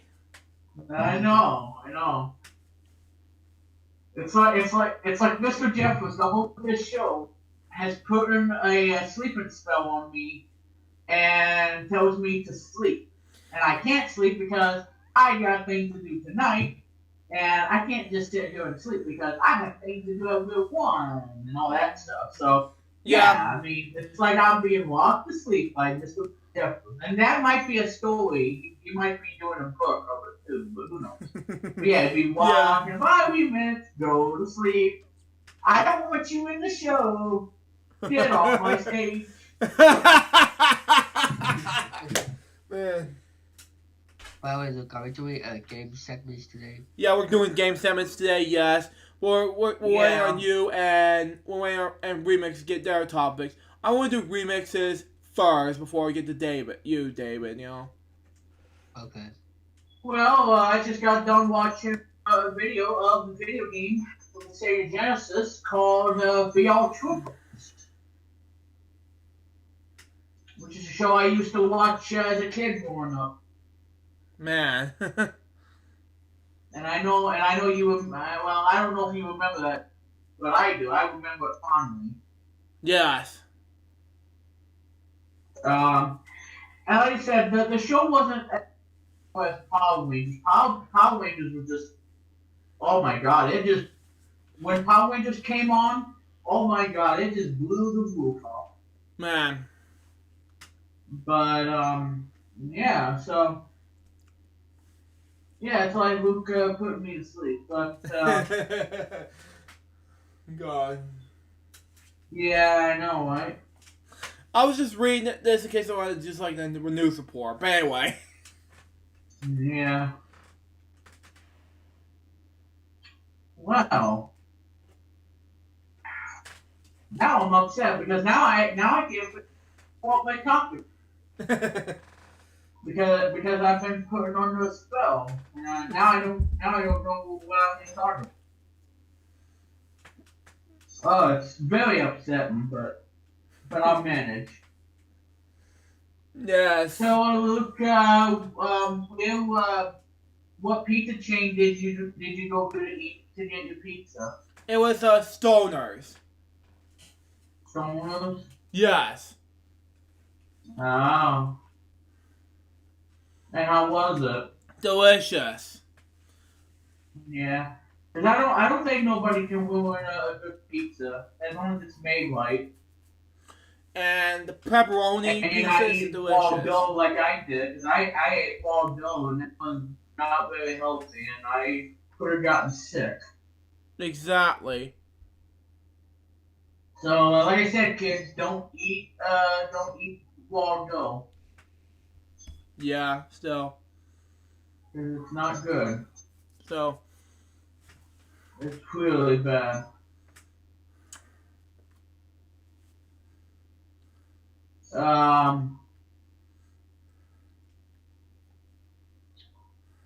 I'll get back on my topics. So I'm sure David has some topics you want to go over too.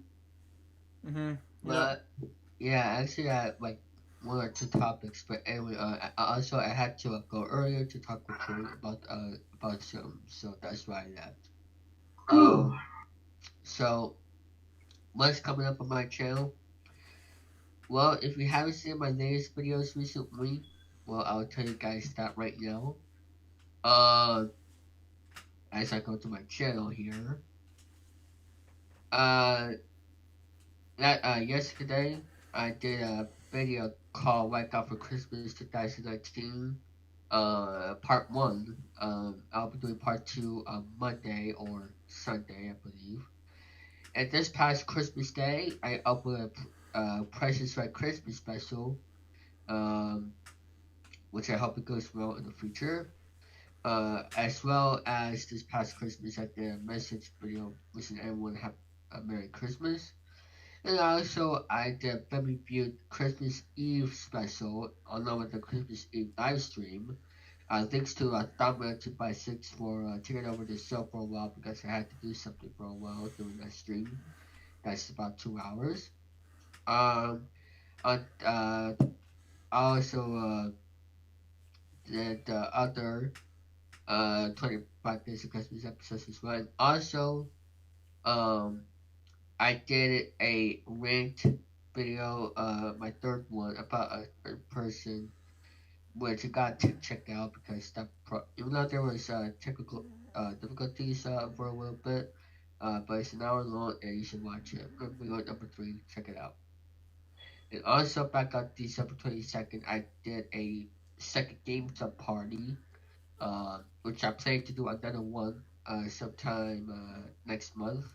I'm not gonna do one every single month, or at least once a month, but I'm gonna try to do it once in a good while.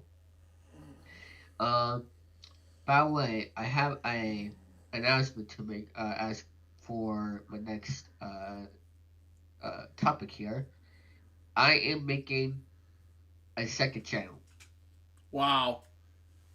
and I decided it was a good time for the new decade for me to make a second channel. And let me tell you guys right now, it's game show related, and it's gonna be uh Sean helped me out with the name just recently, so thank you Sean for that.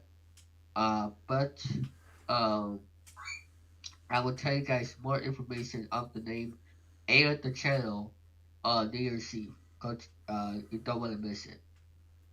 Yep. So, and also maybe sometime tonight I might ask Paris for help with me making a logo for the channel, but he's been going through problems. But uh, I'll see what I can do about that for tonight or this weekend. Hopefully by the way, I'm planning to launch the channel either January 5th or January 12th. One of those two Sundays. One of those first two Sundays of 2020. So um, yeah. That's all I gotta say. By the way, I'm also gonna be returning to Twitch in 2020. It's been a long time since my live on Twitch since October, I believe. I just been some busy one things have been happening. But I am gonna be returning to Twitch in 2020. I will be streaming weekly for the time being until further notice. I plan to do a mini series called my own version of we on Wednesdays. I'm planning to do that on Twitch every Wednesday or something like that. I'm not gonna serve, but I'll give you guys updates about that. So yeah, that's all I gotta say. For Mixer, I did make an account last November, I believe, but I plan to do it in 2020 because I had to get the stream key, and also I need to do something for it. And also, for Vimeo, I joined Vimeo this past November, I believe, and for some reason, I have to pay money for storage, so Vimeo is gonna be on hold until further notice. So that's all the updates I have for me. After the long discussion from Luke and the mini one from Luke's Pump. So, Luke, back to you. Thank you, David. Now, while I'm waiting for Remix to get his topics out of the way, we're gonna spin the wheel. And I do, by the way, I do. I have a topic. Yes. So you guys, when you guys go on IGN, you know that they had a top 10 something of the 2019 for television. Television has been really good lately for this year. But this one show is probably going to be the best show, and it beats every TV show that's out there on national cable television. Okay. Because, ladies and gentlemen, I'm happy to tell you that my favorite show on Netflix is been named IGN's Best TV Show of 2019. Wow. And that TV show, it happens to be one of my favorites. It's from the Jim Henson Company, which I absolutely love. Jim Henson, pretty Muppets and all that stuff, and puppets. Well, if you guys don't know, it's based out of the movie that came out in 1982 by Jim Henson Company. Mm-hmm. And that I'm talking about is the Dark Crystal. Okay. The Dark Crystal Age of Resistance is easily my favorite show on Netflix, and it's probably, I gotta say, it's probably one of the best shows on Netflix ever. Mm-hmm. And it's probably my favorite show out there on Netflix. And I watched all 10 episodes of it, and oh my god, I love this show. And I give it a 5 out of 5. It's easily the best show on Netflix. I love everything about it. From the story to the characters to, everything about it is just incredible. And this is up there one of the best shows on Netflix. So if I don't have Netflix, what's wrong with you?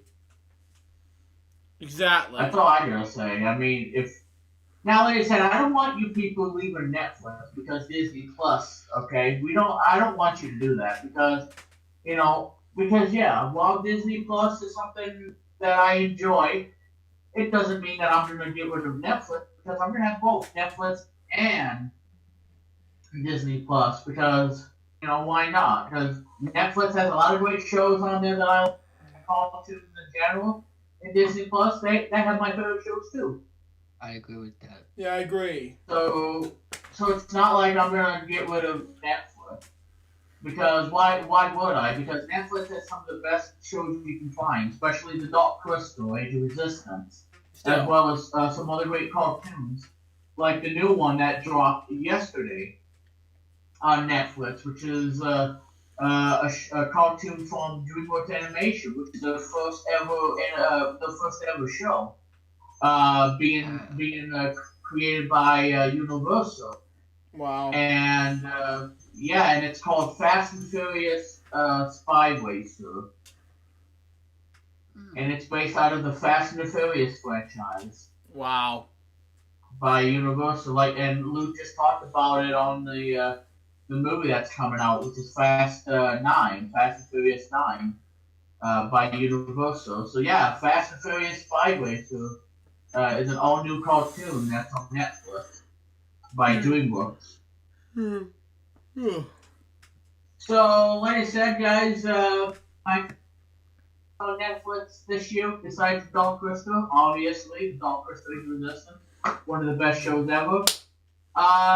You to the Rescue, which is one of my favorite cartoon shows. And, I love the show. I give that a 5 out of 5. I did a review of it on one of my Hey Remus Fun episodes. And I love it. I give it an A+ because it is my favorite show.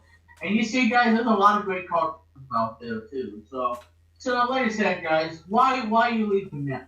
Okay, because I'm 30 years old and I watch cartoons, and that's what I do on Netflix. I watch cartoons. When I'm not watching cartoons, I'm watching something else on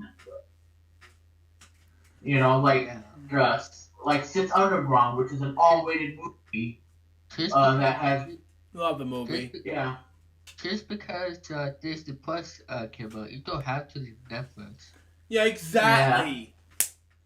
Yeah, and like I said, Six Underground is an R-rated, which I watched. Ryan Reynolds, obviously, the Deadpool guy, and it was good. A lot of people hating because I don't know, Michael Bay's getting a lot of hate, Man. but no. And like I said, Michael Bay, he turned Ninja Turtle into something that kind Excuse of me. destroyed the formula of the Ninja Turtle. Same with Nickelodeon when they were Ninja Turtles. Now they're going against Teen Titans Go. They're both stink, Still. and I don't like either one of these shows. Again, I prefer the original Teen Titans, and I prefer the Ninja Turtles. The 2012 one and the other one, but not the Rise of the Ninja Turtles. Yeah, especially the 2003 version for me, and especially these two. Yeah. Now, the Batman vs. Teenage Mutant Ninja, that's actually a movie. I actually seen it. It's actually pretty good. It's a hybrid mashup of the two best well-known characters. Yeah. And by the way, just to let you know, I may have to leave for a little while because I need to do some stuff. Just a heads up. Yeah. Sure. Well, like I said, I don't have to do a radio show. So. Yeah, that's fine. But there will be tomorrow. The final Wheel One Radio for Saturday. By the way, ladies and gentlemen, I have a new picture for you all of the new Wheel One Radio logo, and I created it today. Not today, but this week. I created the new look of Wheel One Radio. Yeah, still. And you're actually gonna get, and there's actually gonna be a sneak preview of the new Wheel One Radio logo. Still. For when we do the show tomorrow afternoon. And by the way, did you make a PowerPoint, right? Yes. Yeah. Yeah, and the reason because PowerPoint has a lot of, great features like word art, making, text, and make gradient colors out of it. That's what I like to do to polish it. But yeah, PowerPoint has been great for me because I use it for a lot of things. For my work, the stuff on Overcast, the stuff that I do. Even the one I did for Luke. Creating his new log. Still.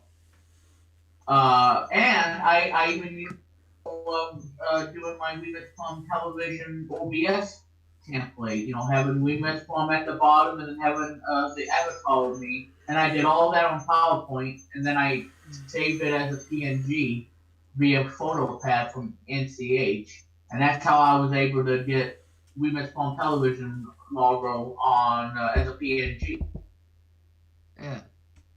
By the way, don't forget to tomorrow afternoon on Facebook for another edition of Hangout with Rubik's Phone. Yeah, episode 98, Yep. which is tomorrow at 1:05 p.m., the final show of 2019. And then we mentioned after episode 4, also the final episode of 2019. What time that will be? That'll be at 5 o'clock after Same the time. radio show. Yeah, after the radio show, yep. On Twitch. Yeah, because I'm going to be playing another game on the channel. And I'll probably have a teaser of what the game is going to be. It might be a dead giveaway, but it's a game I'm going to be doing tomorrow because on episode 3 I did a game on the NES called something super homebrew something. I don't know what it's called. It's something super homebrew.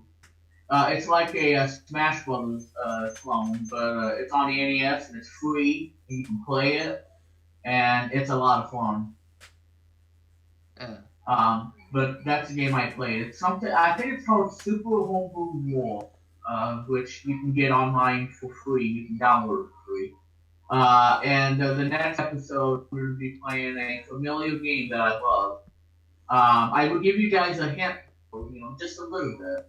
It's a game by Tengen. That's all I'm gonna say. It was by Tengen, aka Atari Games.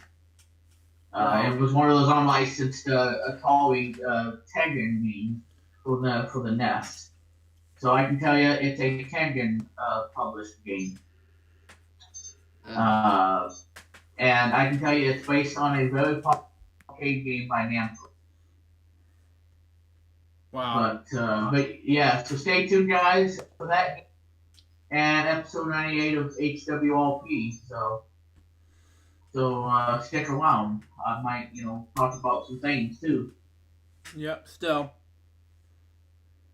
But yeah, so again, I'm very happy that I named The Dark Crystal the best TV show of this year, and rightfully so, because again, I love the movie when it came, because again, between that and E.T., I haven't even seen The Dark Crystal ever since.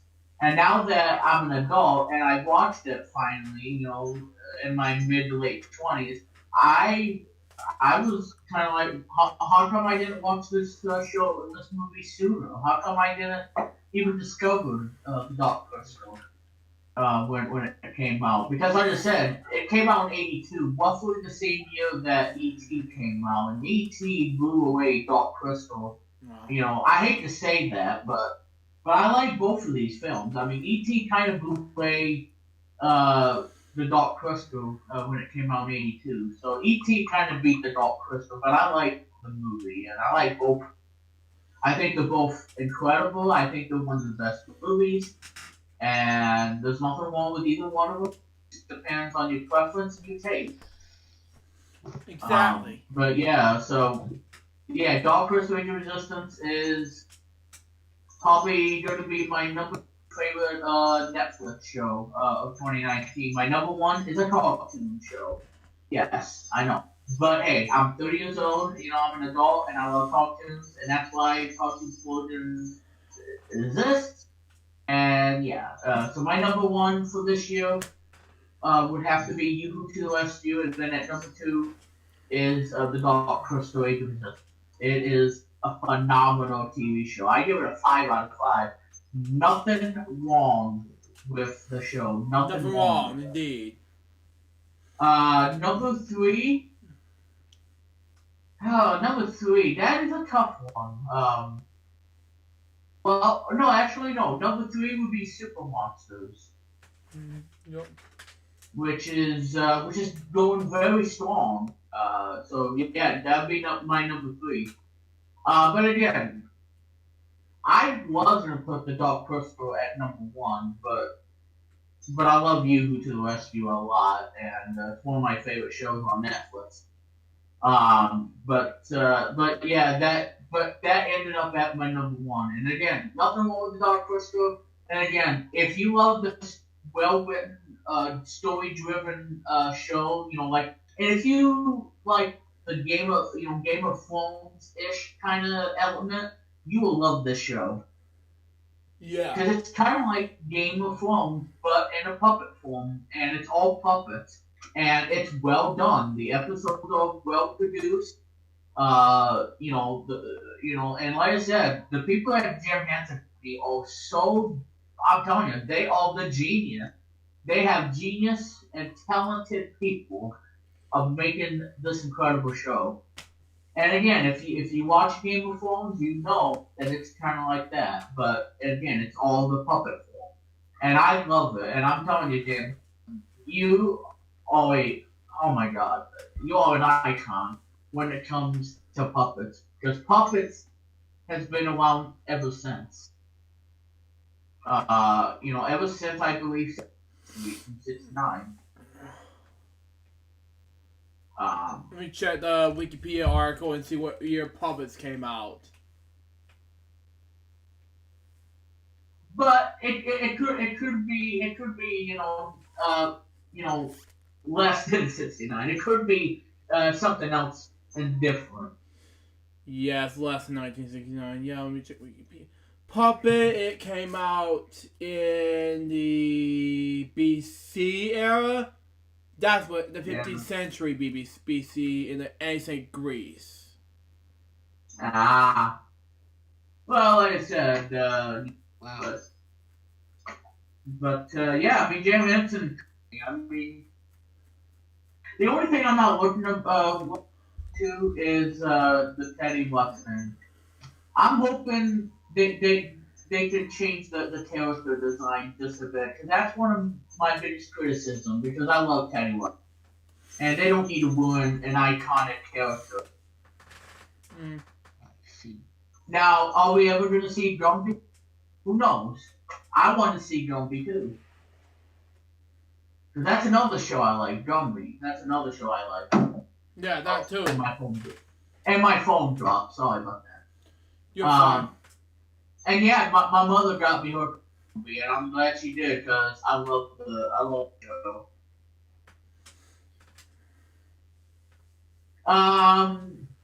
So anyway, guys. And one more topic, because I can't seem to find any other topic. But the other topic I'm going to talk about, The Wizard, coming out on Blu-ray. Wow. In 2020. Yeah, if you guys don't know what it is a movie in 1989. It's about this boy named Jimmy who wants to go to California and get into the tournament at the Video Armageddon to win $50,000. Mhm. Yep. Now, and like I said, this movie was made for the conjunction with Nintendo, because, well, the reason why they did that, because when we watched The Wizard for the first time, we got a chance to see the preview of Super Mario Bros. 3. Wow. That was in the film. That's cool. Mhm. And it stars Fred Savage, who's now an adult, obviously. And like I said, his breakthrough hit was The Wonder Years. But yeah, so Fred Savage is in it. Jenny Lewis is in it. Even a young Tobey Maguire. Still. Before his fame in Spider-Man, I think he plays a character named Lucas. Wow. Played by Tobey Maguire, yeah. And Jimmy is played by Luke Edward. And he's an adult too, and yes, he does use swear words. I mean, yes, this movie is not family friendly. Yeah, still. Why? Because there's mild profanity. The A word is being used. The other scene where this guy touched someone's breast, which is weird in a PG rated movie, and it's rated PG. So why would you get away with touching someone's a female's breast and having the A word? This is not a family film. But it came out in '89, and like I said, whoever was in charge of Universal Studios, they were probably high on something. They were either drinking too much scotch or drinking, or they were just high on something else. I don't know. I'm telling you, these people from '89, Universal from 1989, they were so high on something. I don't understand. I don't understand that either. Love the movie though. Yeah. Well, like I said, it's all about video games, so you have to be interested in order to see it. Because, like I said, it is for me, because I'm a huge gamer. Like David. We're both gamers, but Yeah, we're both gamers, and especially for me, become a filmmaker and technician type of guy. yeah. And like I said, a lot of games were on the Wizard, like I don't know, TMNT by Ultra Konami. Double Dragon, I think Double Dragon 1, not Double Dragon. I don't think Double Dragon 2 till 19 something, 89 or 88.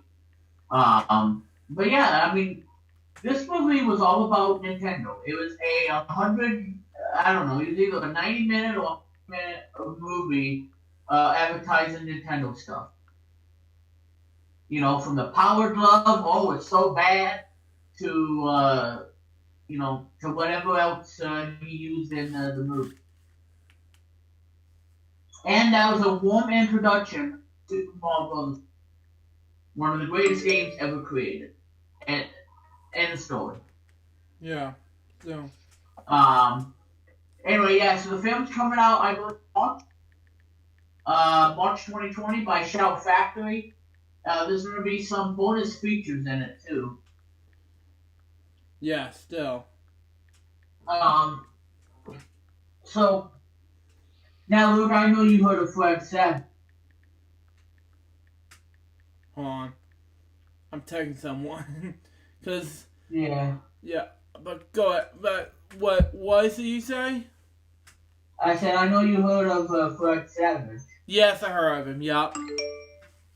Because, believe it or not, Luke, he is related to that other Savage who was in Boy Meets World. Oh, really? Yeah, Ben, I think his name is Ben Savage or whatever. Mm-hmm. And like I said, Fred Savage, not only he did Wonder Years, but he also did one of my favorite shows called, what's his name of that? Oswald. Wow. Yeah. Yeah. Okay, that's not it. Oh, yeah, that's a 2018 one. Where was the one I was... Now I gotta go over to Blu-ray.com. See what you made me do. Okay, I'm just kidding. Anyway, I'm just messing with you. And my mother's away. Well, I'm busy right now. Still. Alright. So, let's see. The Wizard, 1989. I've seen this movie. So it's an okay movie. Still. I think the thing I liked about the movie was showing us Super Mario Bros. 3 for the first time. If you know, if I had to say one positive about it. Anyway, you get special features like 4K remaster of the film, audio commentary with Todd Holland, the director, never before released deleted scenes. Now, this too has some bonus features. The World of California, a look back at the Wizard, including brand new interviews with Todd Holland, and stars Fred Savage and Luke Edwards, David Chisholm, producer Ken Topsley, and more. How Can I Help You? Confessions of a Gameplay Counselor, an analysis of the Wizard, or I say that 10 times fast, and the photo gallery. So yeah, it's coming out on March 24th, 2020 from South Factory. Still. So Luke, what are your thoughts of IGN naming the Dark Crystal best TV show this year? It was awesome. Yeah, I'm quite happy because again, I don't know how they did it, but I gotta tell you, this is a 5 out of 5, 8+ show. And listen, guys, if you don't have Netflix, well, then there's something wrong with you. And if you and do I recommend the show? Yeah, if you like puppets and you like, yeah. But like I said, in order to watch this show, you have to watch the 1982 movie of the Dark Crystal to find out what actually happened with the story. Alright, because because like I said, I'm not gonna tell you guys, what to do about it. But all I can tell you is the Skeksis and Gelflings. That's all I can tell you. Because again, I love puppet stuff, and Jim Henson Company, they know how to do puppet stuff. Alright, so anyway, Luke, that's all I have for right now, but if I have something else, I will let you know, alright? That's fine. Alright, so anyway, guys, But anyway, Luke, one last time for 2019. The wheel. Yep. There, see what I did, Luke? I stole your magic. L4GS TV's flash control stuff. I'll spin the wheel. I'll just do 4 L4GS TVs. Oh my God! Stuff. No, not the stupid. Oh, I hate this movie. Oh my God! And yeah, when I get Disney Plus, I won't be watching it. Garbage. I am not watching that reboot of that. Hey, oh my God! I hate that movie. Oh, I hate it. Makes me want to puke 30 years later. And I still want to puke. Oh, I can't stand it. I will not watch shit on Disney Plus when it comes out. I'm sorry, Disney. I like all your shows and movies, but I do not like that movie from '89. I just cannot stand it. Honey, show the kids. Yay! Yes, I hate it. I hate that movie.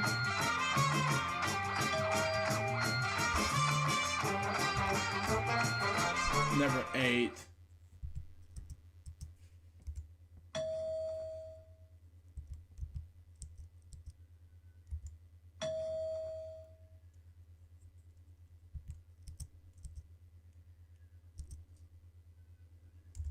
Makes me want to puke. Still. I'm sorry. Oh my God. On number 3. Oh, makes me want to sick. I mean, makes me sick. It's not bad. Okay, that text now for a Oh man. That's not it's no. No, it's not. I want to see that text now. Oh man. I know. I like that thing. Yes! Now.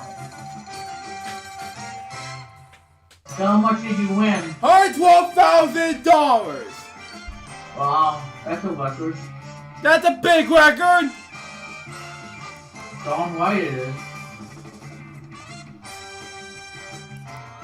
Let's do Danger Color next. Yeah. I still want to do the Danger Call. I still want to do that show. Hang I want to on. make that into a game show. I want to do Danger Call. Hang on. Driver's difficulties of Danger Color. Stand by. Okay, trying to beat the Tugatona. Well, good luck. There we go. Alright. I'm gonna do green for the or blue, red. I don't know. Let's do red.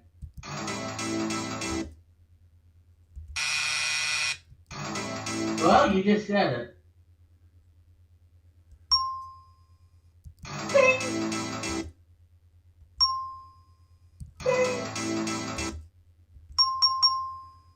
Dude.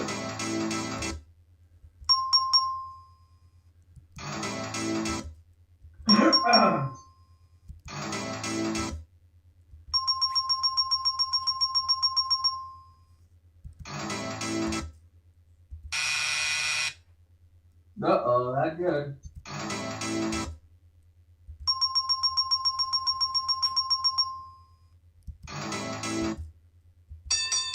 Oh yeah! Okay. Oh crap! Oh, game over. Darn.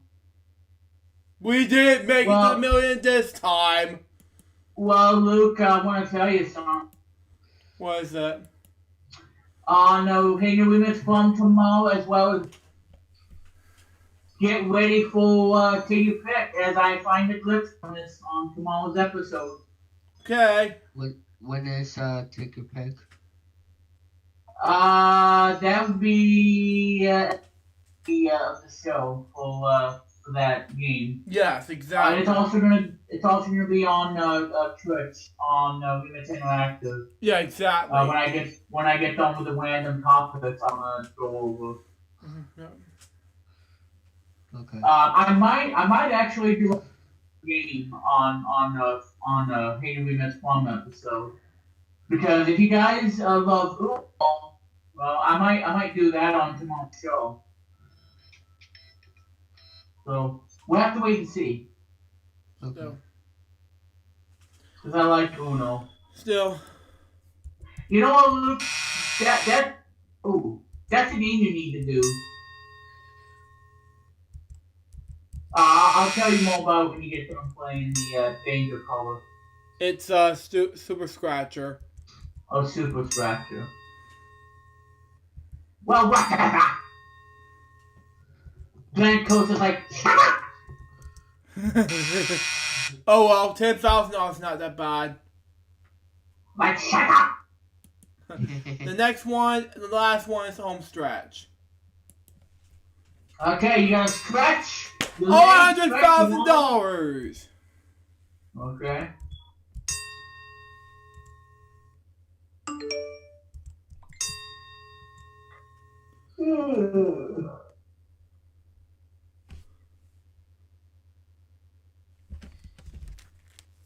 Oh God.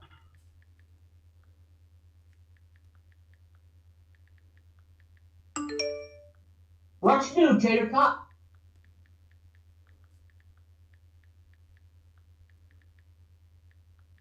I love that. What's new?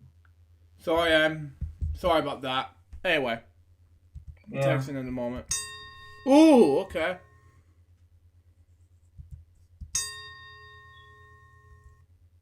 Come on, E. Thank you.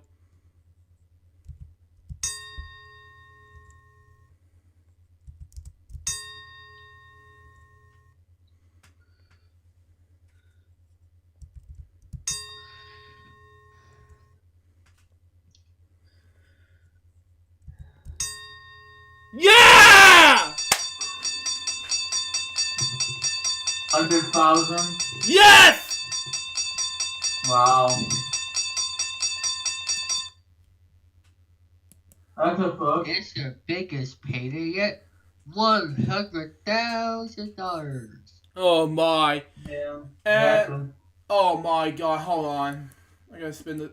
Yeah, but I wanted to tell you something. What is it? I want you to add a game to the wheel. That's fine. Giorgio, no.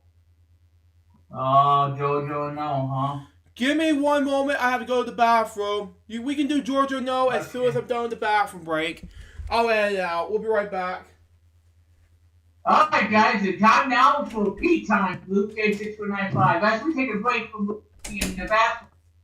I don't know, let's take a nap. But anyway, gee, I wonder. I see you're still streaming on Twitch. WebBricks96. Oh yeah, I'm in a mini marathon on my Twitch channel. Been streaming for 2 hours and 19 minutes. Yeah. Oh, no, not 2:09. But yeah, I'm streaming a mini. I'm about to. Well, I'm gonna end the stream for 1 more hour, 55 more minutes, and then I'm gonna end the Twitch stream. Okay. Which is the mini marathon right now. Alright. Yeah. I am returning to Twitch, by the way, on next year.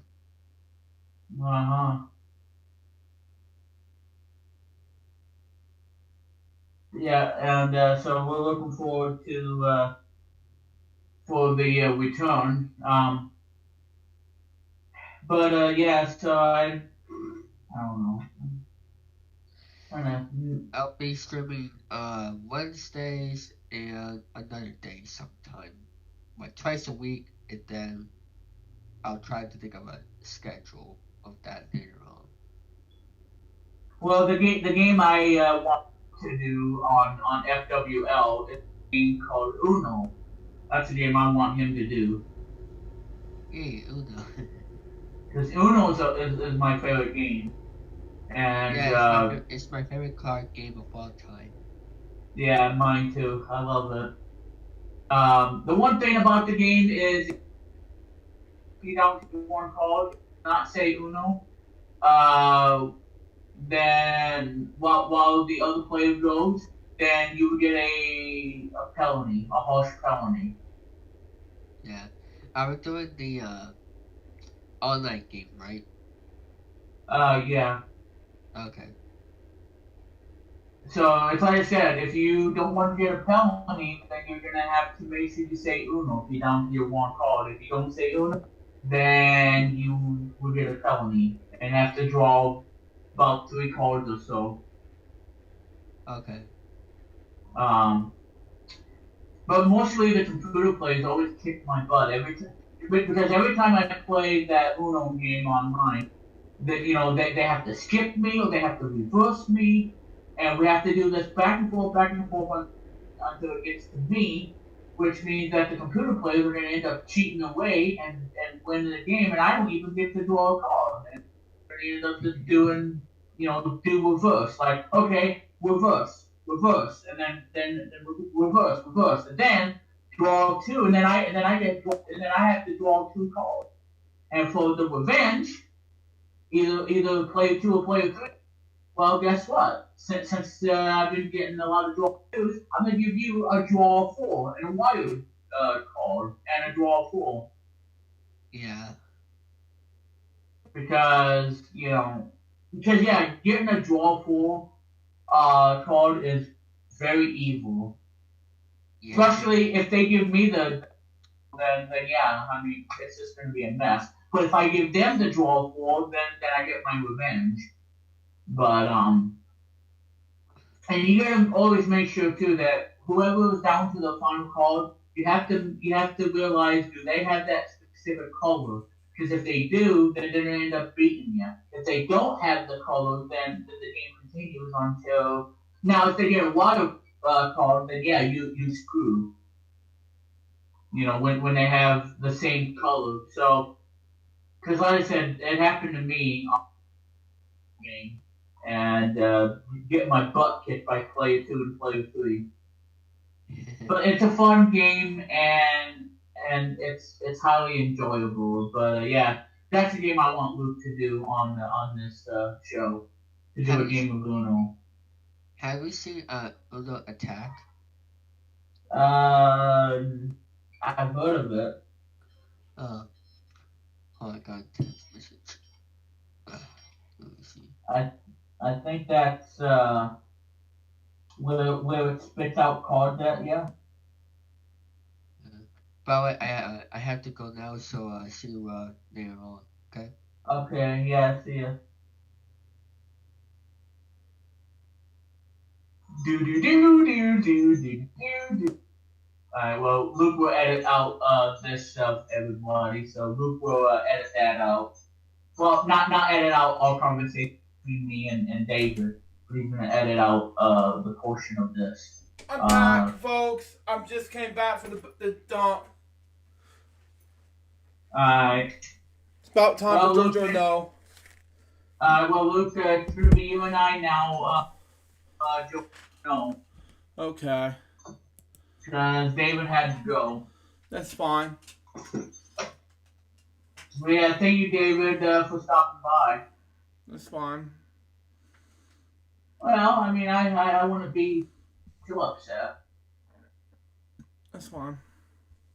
Alright, Luke, well, since you're the only one playing JoJo No, every right answer will get you 5 points.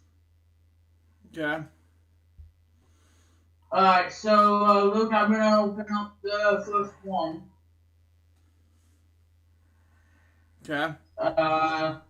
Alright, so you ready for the question for JoJo No? Yes. Oh, no, wait, did I say Florida? I meant JoJo No, yeah. Yeah. It's like, McCormick, Luke lives in Korea, not in Korea. And did you know, Remix, that, not only does a Gainesville, Florida, but Gainesville, Georgia? Like, yeah, you don't need to come there. I know Gainesville, Georgia. Yeah.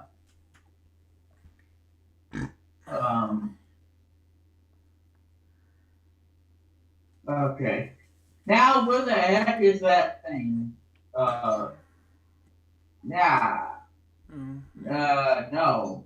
No. No. No. No. Where is that stupid, thing? Now I gotta find it. Because I don't have it now.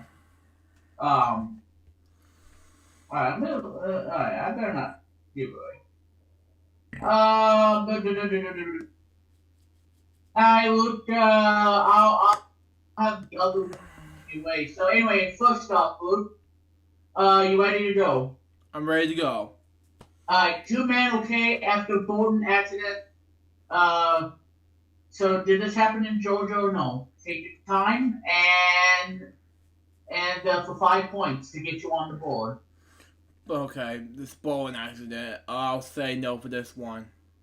Okay, you said no. If you said no, you are incorrect. Because it happened in Georgia. Seriously? Yeah, it happened in Savannah. Oh, God. 2 men are lucky to be alive after an accident at the Savannah River. After losing control of their Carolina skiff, both were flown from the boat at around 2:30 p.m. On Thursday, which is December 27th. So that was yesterday. They said they were flown a life wings from the nearby ship at a Georgia port dock and picked them up. Yeah. So yeah, Luke, this did happen in Georgia. It happened in Savannah. Oh, God, yeah. So, It's alright, yeah. so anyway, Luke, you got 1-1, and you got 0 points so far. So,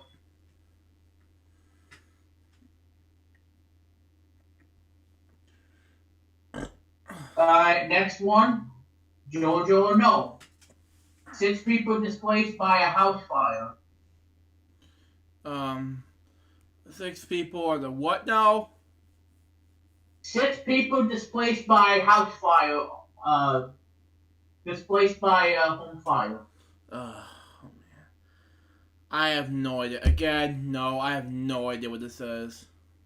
Okay, you said no, you're incorrect. This didn't happen in Georgia. It happened in Savannah. Here we go again. 6 people have been displaced after a kitchen fire in Savannah. So this did happen in Georgia, Luke. Yeah, what is up with me? I have 0 points. Well, I understand. I know you beat it, but like I said, I know you're frustrated. I'm frustrated at this whole game. It's just a game, though, Yeah, it is. I mean, it's not like it's not winning any real prizes. I mean, it's just fun. It's just fun, yeah. So 2 1 answers, and you still have 0. No.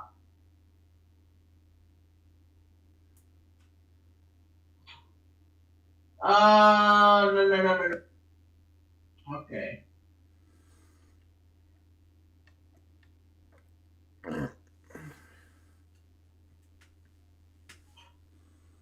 Oh, no. Okay, I'm trying to find another story, so bear with me on that. Yeah. Bear with me on that, Club.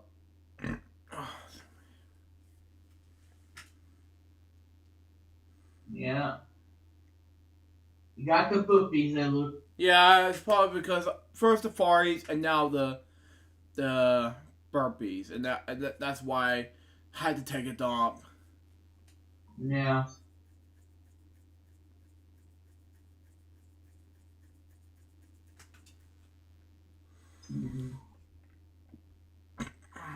No. No, that's not it. Yeah, my phone's gonna die soon. No, still.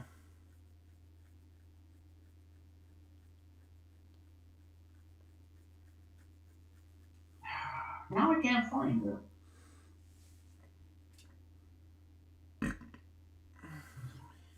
Alright. Well, I think this is going to be the last one, Luke, for the final episode of 2019. And if you get this right, Luke, I'll give you 69 points. Alright? If you get this one right, you get 69 points. Good enough. What the heck is that thing about? Oh my god.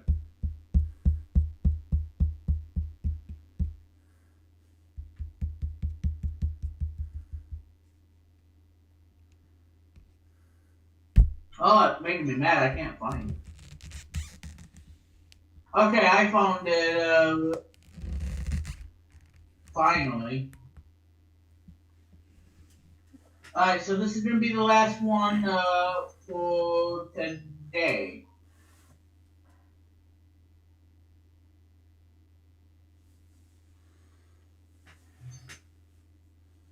Are you ready, Luke, for 69 points or nothing? Yeah, still. Commissioner's wife accidentally pours soda on reporter. I wonder. I'll say no for this one. I have no idea. You said no? Well, you said no. Well, Luke, this is the first time ever. We're going to end 2019 with a big fat zero. God! Because this did happen in Georgia. It happened at Somerville.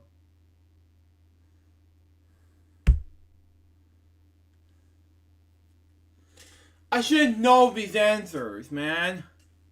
I know, Luke. These are tough. I'm not gonna lie. These are tough.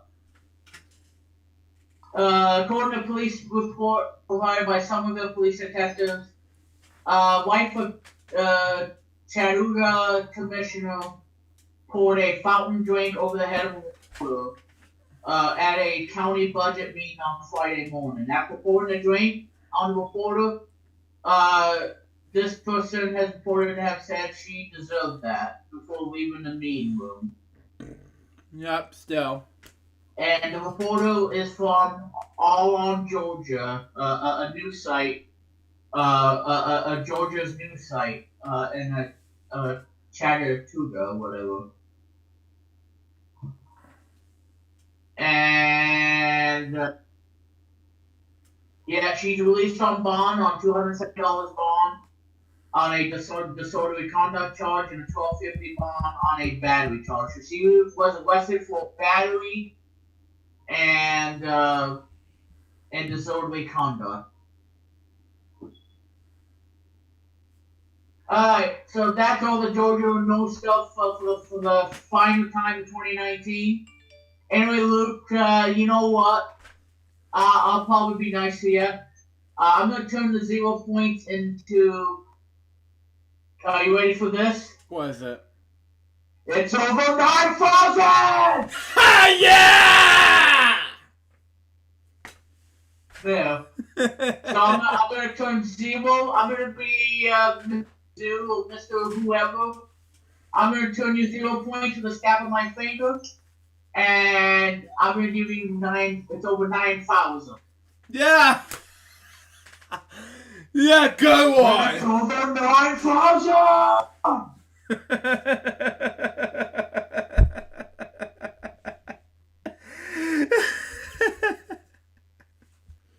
Man, that got me out of my system? Yeah, it's over 9,000! But anyway, we got one more game 7, that is of course coolmathgames.com. And all you have to do is left for me to do is complete one of the games. Tic-tac-toe. Do. That's all I have for it. Georgia or no. We'll be back in 2020 with an all-new Georgia or no. Man. Oh, man. And my phone died. Yeah, still. My 40 phone died. Got it! So that's all I can do for this episode. That's the only thing I can do left in this episode. I'm not gonna do this again one more time thing, because that's.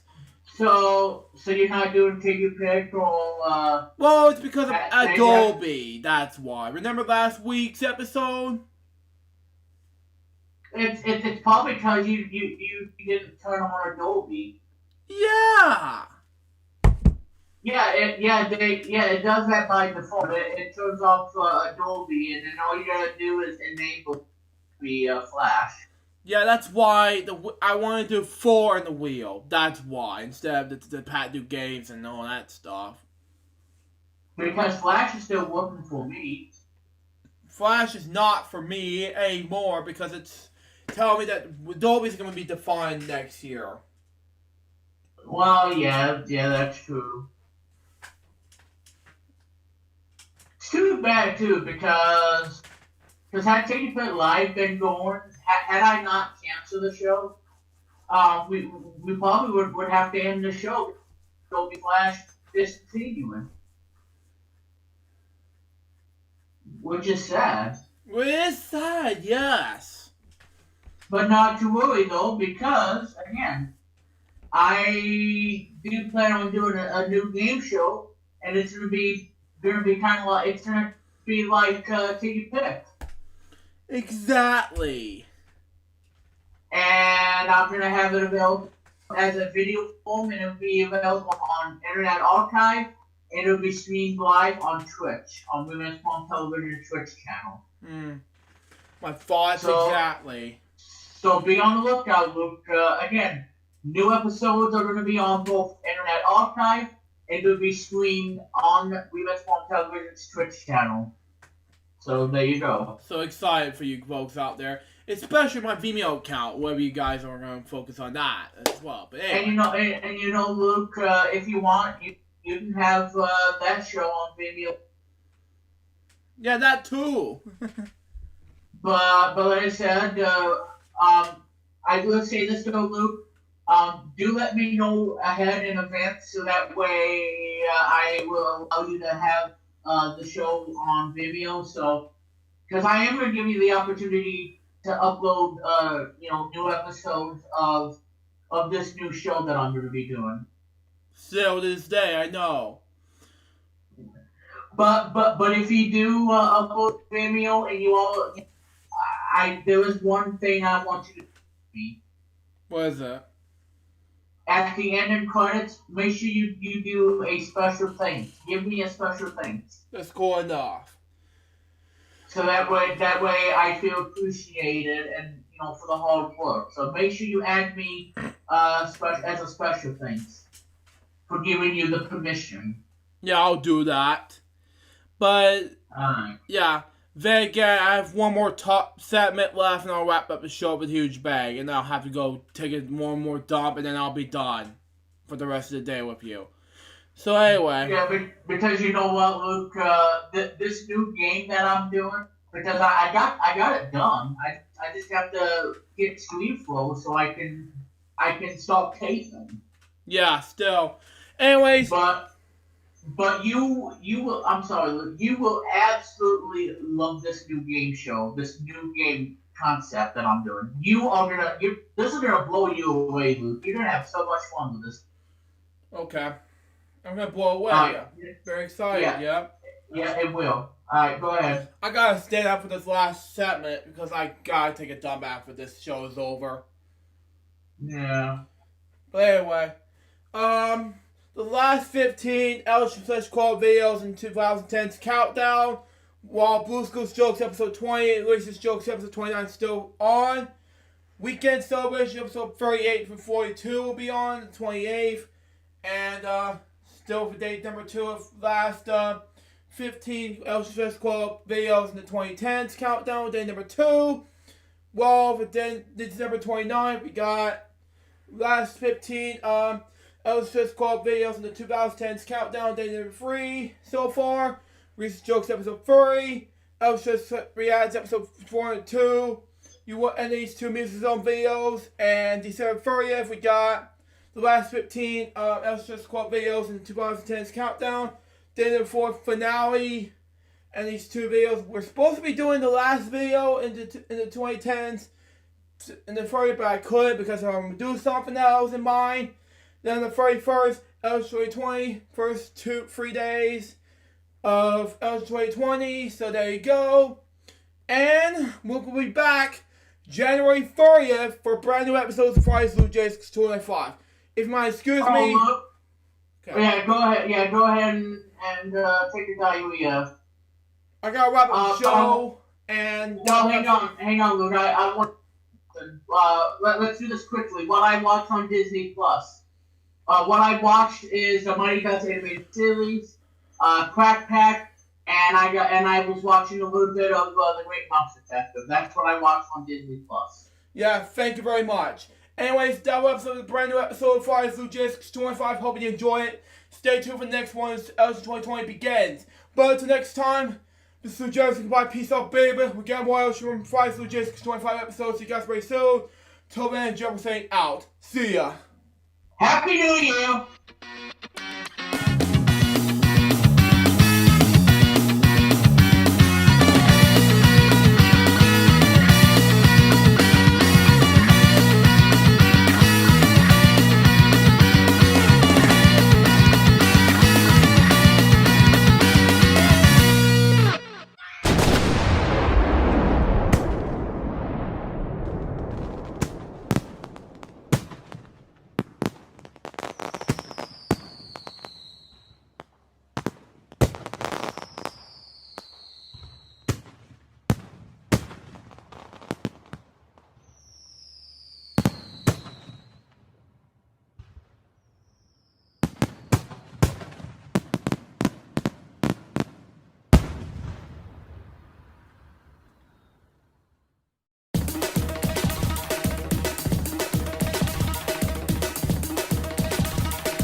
After a full day of making projects for the rest of the day, I decided to wrap up day number 1 of the last 15 LJPCBM videos of the past 2010 videos countdown. Now this project is gonna be huge for me to make this huge LJPCBM content a big success for me. So that's what it was, making this huge LJPCBM biggest content into a biggest LJPCBM react because of content to be successful ways. So there you go. In the meantime, folks, I need to get ready to go to bed, and I'll see you tomorrow for the next video, which is going to be the Crazy Munch's Web Show episode 18. Until then, see you there.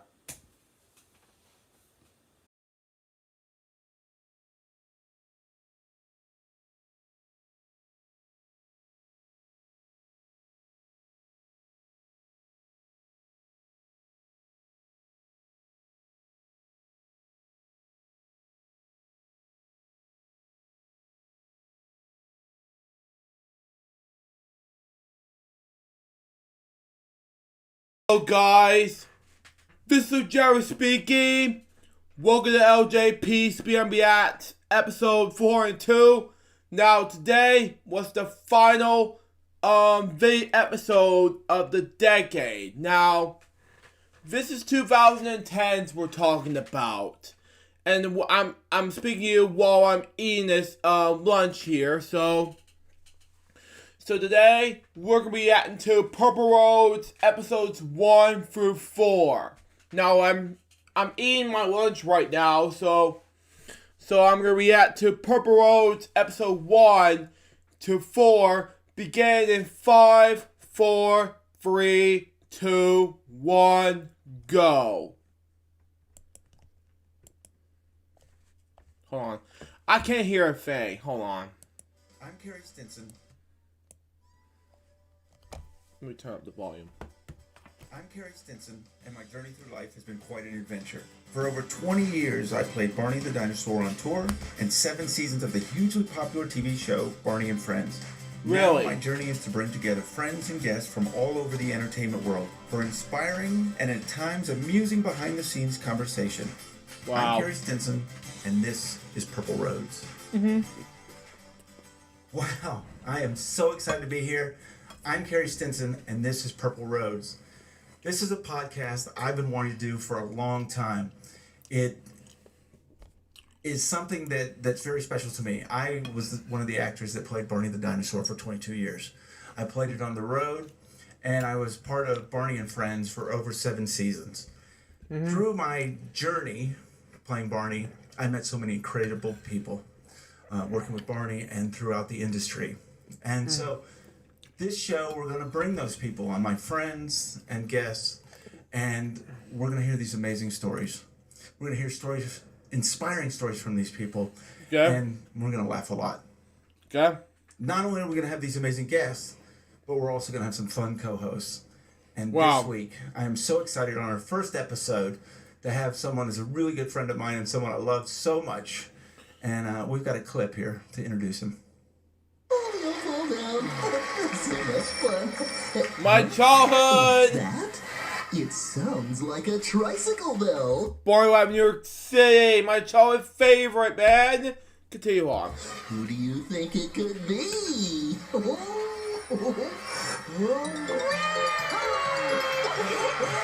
It's Baby Bell. Oh boy.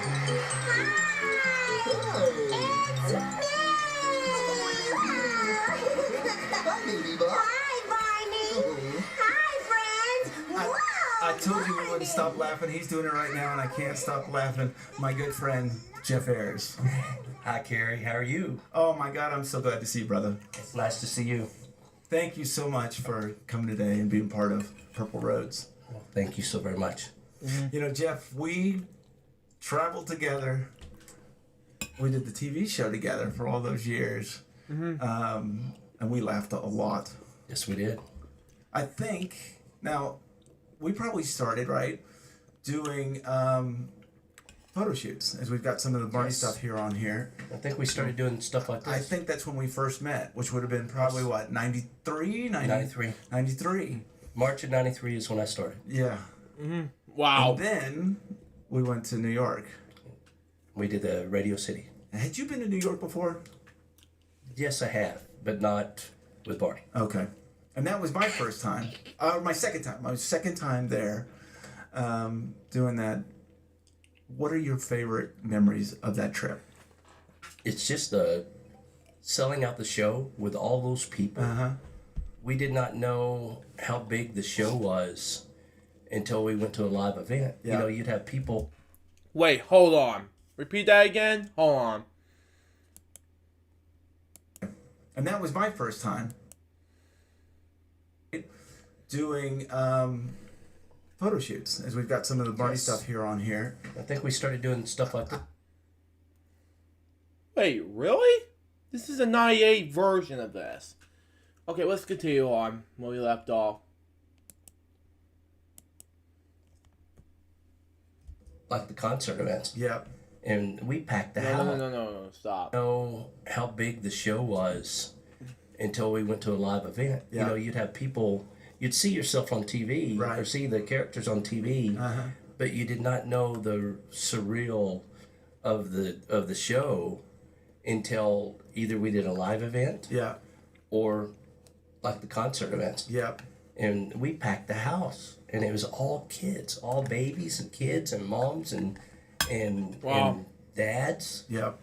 And it was just, that was the part when I knew it was real. Yeah, you know, I think a lot of people don't understand this. You see me, I got my Texas shirt on today. I'm a very proud Texan. Wow. But the show was done in Texas, and most people don't realize that. And actually, not far from where you live these days, but Allen, Texas is where it was. And so for us, a bunch of Texans going up to New York and taking over Radio City Music Hall. It's just an unbelievable experience. I remember for me just being in awe, walking on the stage for rehearsal. What was it like for you to be on at Radio City Music Hall? It was I still couldn't believe it because of all the different celebrities and different events that went on that stage that we got to perform on. Right.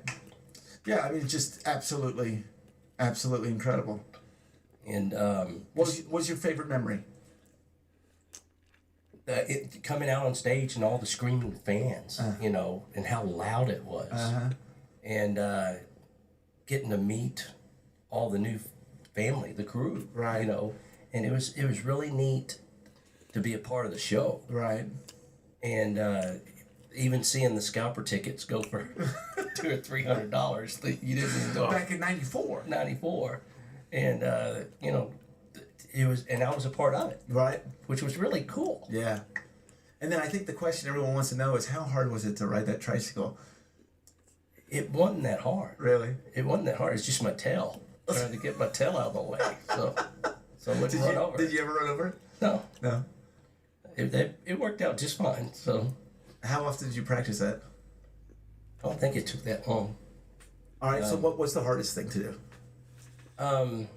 Probably the hardest thing for Baby Bop to do is to grab things. Okay. And while we were shooting and filming and doing books and different things like that, they'd hand me an apple. Yeah. And you grab the apple and go whoop, and you shoot out of your hand, so you couldn't grip things. Yeah. With the suits. Yeah. And so they had to be creative. Well, the part I've always, I learned so much working with you and Kyle and everyone. And, we were on Barney and Friends together for all those years. Yes. And I never thought when we first started, I remember you saying this to me, I have to keep up with you. I'm 6 foot tall and big old legs, and I would run off, and I would never think about that, taking off. And man, you always did. You were always there, man, taking off. So you got to keep up. Yeah, I'm telling you, you always did. And I think the other thing I'll never forget about this guy right here, always cutting a joke. I mean, you always kept that set light. People don't understand. We were there all day from the morning from to 7 to 7, or something. Yeah, because the kids would leave early, and then we would keep going. They keep us going. You kept us going. You kept us going. Well, thank you. Well, I am so glad you're here. Thank you so very much. It's so appropriate you're here, and we're going to have so much fun with our guest today, who you know really well. Who is our guest? And we're going to play a clip, and then we'll go from there. And that's a heart big enough to share with all my friends. You are special, you're the only one, you're the only voice that one. sounds so familiar. There is Wow. That has a voice you remember. World who can do the things you do. 'Cause you are special. Is it Bob West? It just might be Bob West. Everyone is special. Everyone in Now, I just found out, Jeff, we're actually, Jeff, he was going to be with us here from LA up on the screen, but we're having technical difficulties. Oh, hi everybody! Oh my gosh! So guess who's here? Flew you in. Wow, how long's it been? Oh my gosh! It's been like what? Only like 20 years Oh almost. my gosh! Yeah, so if you didn't know, everyone, Wow! we got a big surprise here. They haven't seen each other in 20 years. It's Barney's big surprise. Yes, it is, right here in the studio. Wow! Look at that! Oh boy! You dog! This is now seriously, it actually is technical difficulties that I am not on the screen because thank you American Airlines for having a mechanical problem and putting me in Dallas overnight last night. Wow. So that's why I'm here. So you don't have to deal with my lousy connection from downtown LA. Isn't this fun to have him? How you Have doing? us all together. Well, that's cool! So happy to see you. Wow! Unbelievable! Yeah, so Yeah, what year still. did you guys start working together? Oh wow. I started March of '93. Okay.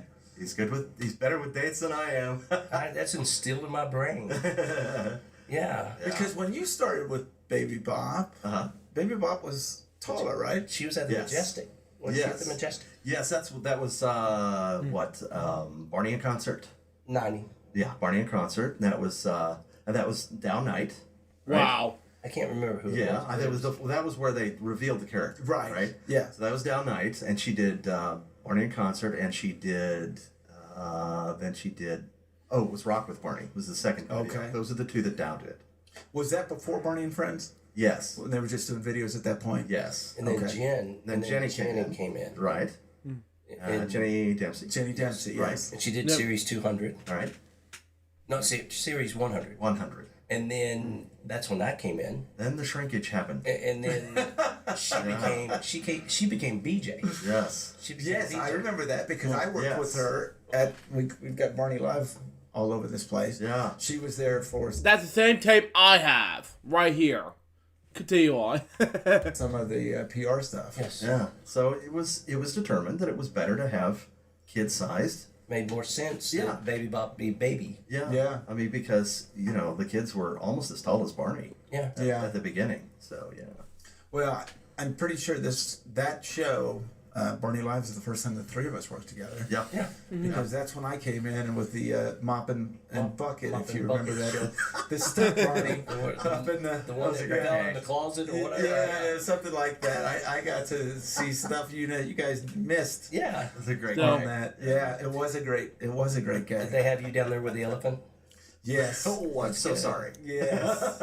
Yes. And I think that's everyone's favorite story, which Yeah. you remember the rehearsal when the Well, my elephant- only story about the elephant is God, every time I'd walk by the room, my eyes would water because the smell was so incredible. But didn't they have y'all down there by the elephant? How about that? He was kind of like on the other side of the stage, I think, and up one level or something. Yeah. Because I thought they had y'all down by that elephant. We lucked out. Because explain that, Bob. So where were you doing during the show? Well, we were on what would be called the shop level, which is Okay. like a little carpentry shop where they would build sets and and that sort of thing. And they had a whole it was a whole carpentry shop. And if you don't know, the Radio City Music Hall is one of the grand old theaters that's all these multiple levels below the stage. Right. So Oh, there's my. floor after floor, and it's just this open cavern. And the stage itself is just this platform that rides up and down. And portions of it, it's all elevators. Wow. So it was like 3 floors down, I think. And we're in our little whisper rooms, each one Right. of us. Our monitor and the split screen and all that. And we had our sound people. Yeah, it's amazing. I remember that. That's so cool. Yeah. Wow. I remember I think I told this story before about when we got there and we were, tuning up the audio and everything during rehearsal. And they had the audience down really low in my headphones. Okay. Crank it up, crank it up, crank it up, crank it up. And the sound guy's like, "Are you sure?" I was going, "Yeah, I want to be on that stage." And so finally, okay, he cranked it up, and it was like, that's when we got, "Hi, everybody!" And here comes Barney exploding through the curtain. He almost did a jump right here. Honest I got to excited God. there, Bob. Start twitching. I'm telling you. All right, for both of you guys, who was the favorite who was your favorite celebrity that you met on that trip? Because I definitely have mine that I got to see and thought was the coolest thing ever. Oh, on that trip? Yeah, remember that? Like because the meet and Grammys was greets? but the Grammys was going on. ESPYs was No, going it was on. the Grammys. And the Oh, and Grammys. okay, There, both of them. there's 2 of them going on. And so Did yeah, you see all anyone or kinds of meet people. anyone? I met Alan Toussaint. Okay. Great Wow. New Orleans musician. Wow. And it was because we went to this EMI party. It was just a little thing in Rockefeller Center. Yeah. Little tiny room with just people milling around, and I hardly knew anybody there. There Sure. weren't any big stars there. Or Right. anything. But here comes our A&R guy from EMI. He comes and he brings Alan Toussaint over to me, and it's like. Unbelievable. And he says, do you know Alan Toussaint? I said, do I know him? The man is a legend. And his face just lit up, Right. because he's not all that recognizable for a lot of people. That was awesome. That was really great. For you? there's several. But I remember watching the kids, the kids that we had on set. Yeah.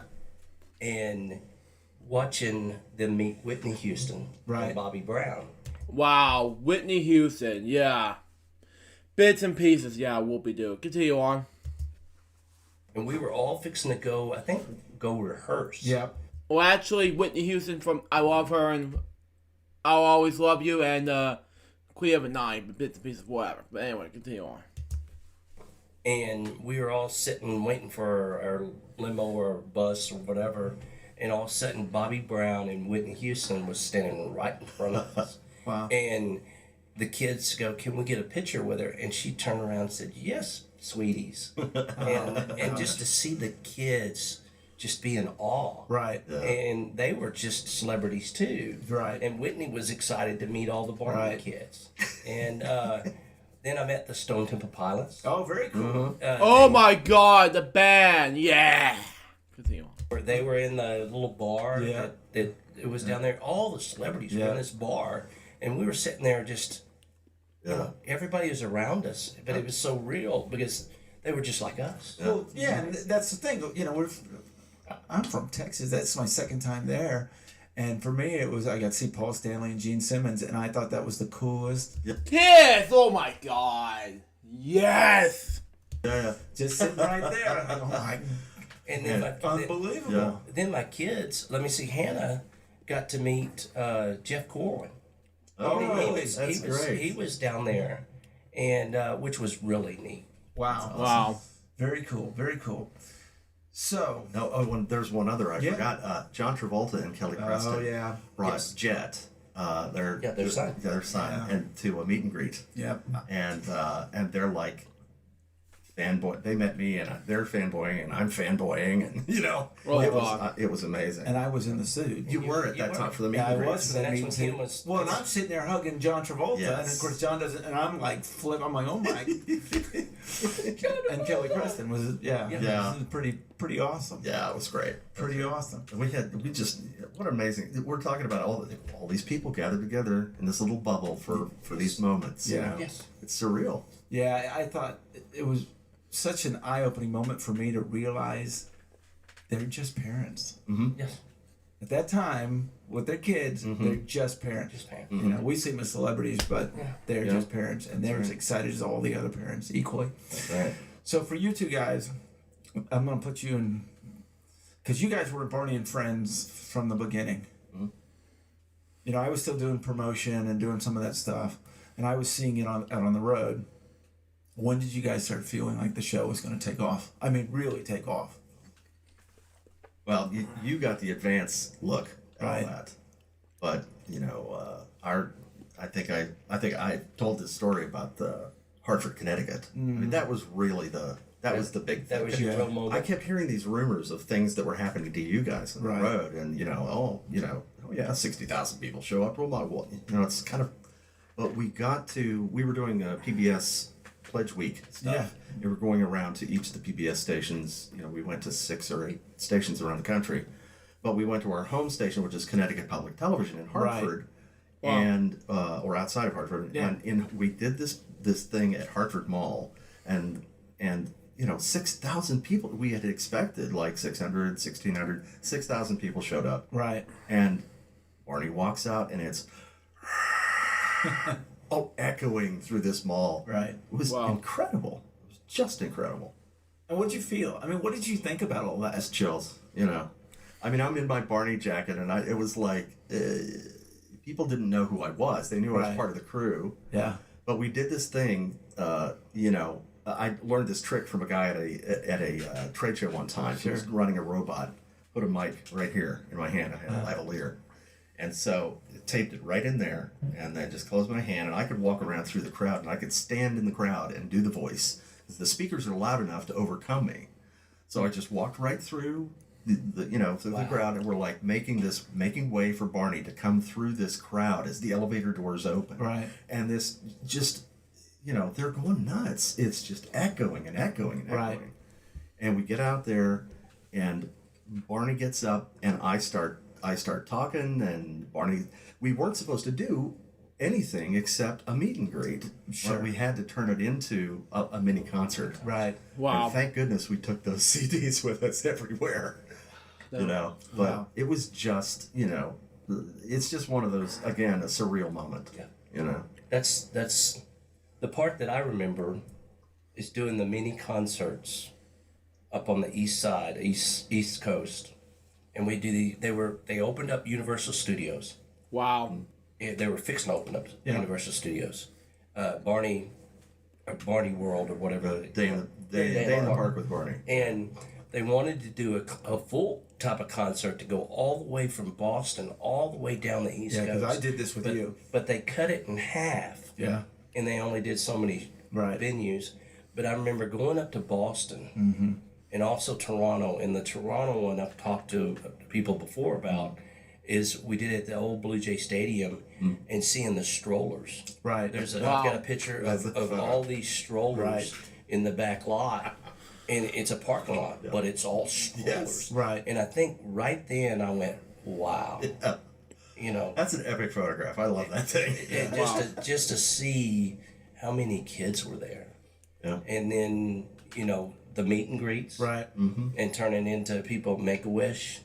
You know, all the people that Right. we've touched. And things like that.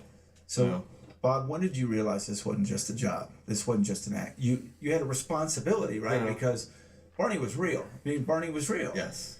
Yeah. I mean, And the kids and all that. When did you realize? Did you come to that term? Because I had to come to that terms. When did you come? I know you did too. yeah. What Well, you it were was- doing wasn't just for a paycheck. Yeah. Well, I mean, at a certain point, there were like, it came in phases. I think there were early on. There was this kind of phase where, okay, it's this kind of fun job, Yeah. and then there was a second phase where, okay, we've kind of developed into a little family, Right. you know. Before it hit, Yeah. we were family, Right. Wow. You know, we were there at Color Dynamics, and we were all upstairs in the break room, crammed, the cast and the crew all eating lunch at the same time, and there's no place to sit, and you know, everybody's just all over the place. And how big do you think that cast and crew was? At the time, I don't know. I mean, Because in the scheme of things, it was probably pretty small to Yeah. what you would. a few dozen, I would say, Wow. at the time. You know, counting everybody all the way back to engineering and editing and everything. But yeah, I mean, then you know, we outgrew the studio. Well, I can't remember exactly when we moved. I know that we were at Las Colinas for PBS, Right. but I don't know if we moved before that. Series 200, I think Series 200, we were at Color Dynamics. And then at Series That's right. 300, we took it out to Las Colinas. Right. Because Wow. they did the NBC special. Oh yes, that's right. They did that. They did Barney Live, You know? and then they did the NBC special. Well, that tape, yeah. Which I, by the way, which I had the tape right here in the house, but it's in my closet somewhere, which I'm not going to show you this anyway, but, which is good, but that's why I got it from Amazon. But anyway, we'll take a commercial break, and when we do come back, we'll finish off LJ Reacts episode 402 with a huge bang. We'll be right back after these commercial breaks. Stay tuned.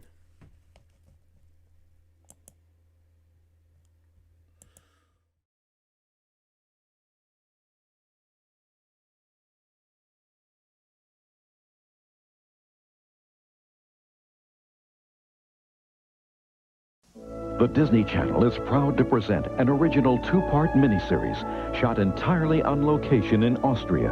My name is Haley. And what brings you to the mountains? This is the only place left. Based on Joanna Sperry's classic novel, Excuse me. Are you my grandfather?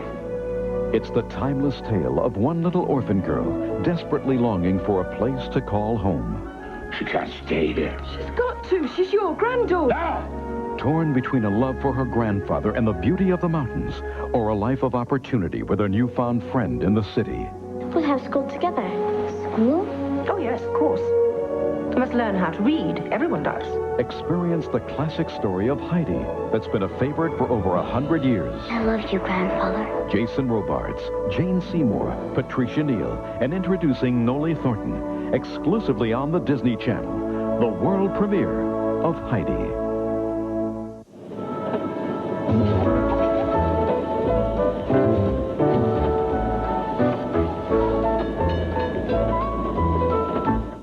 Go home and find a regular job. You wouldn't last a day out here. A boy who longs for adventure. Get out of here. Take me where I want to go. A wolf who fights for freedom. Let's see what you got. Come on, come on. Together, in a harsh wilderness, they embark on a journey of discovery. Watch out! He won't hurt me. Jack London's thrilling novel comes to life in a Disney Channel exclusive, White Fang.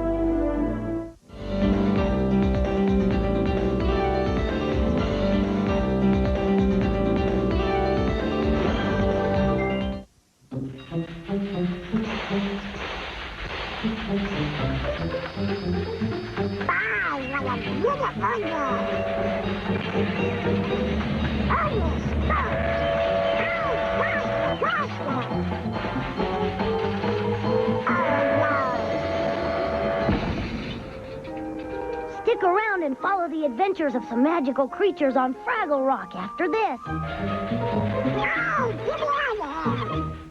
The Disney Channel presents a Robert Louis Stevenson classic. The map of Flint's Treasure Island. Jim Hawkins will be sailing with the choicest crew and the finest ship's doctor in all England. Set sail on the voyage of a lifetime with young Jim Hawkins.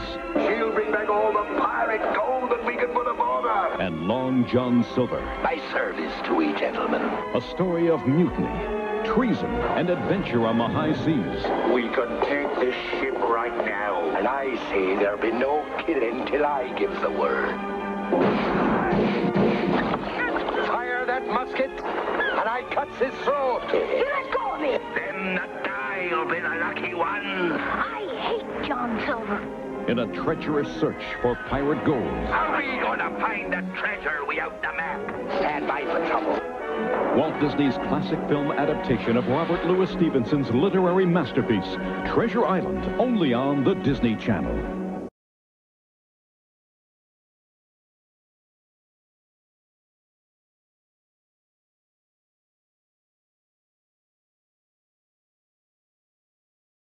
Welcome back to the final episode of the decade of LJPCBM React, episode 402, and let's get back to the finished touches for LJPCBM React, episode 402.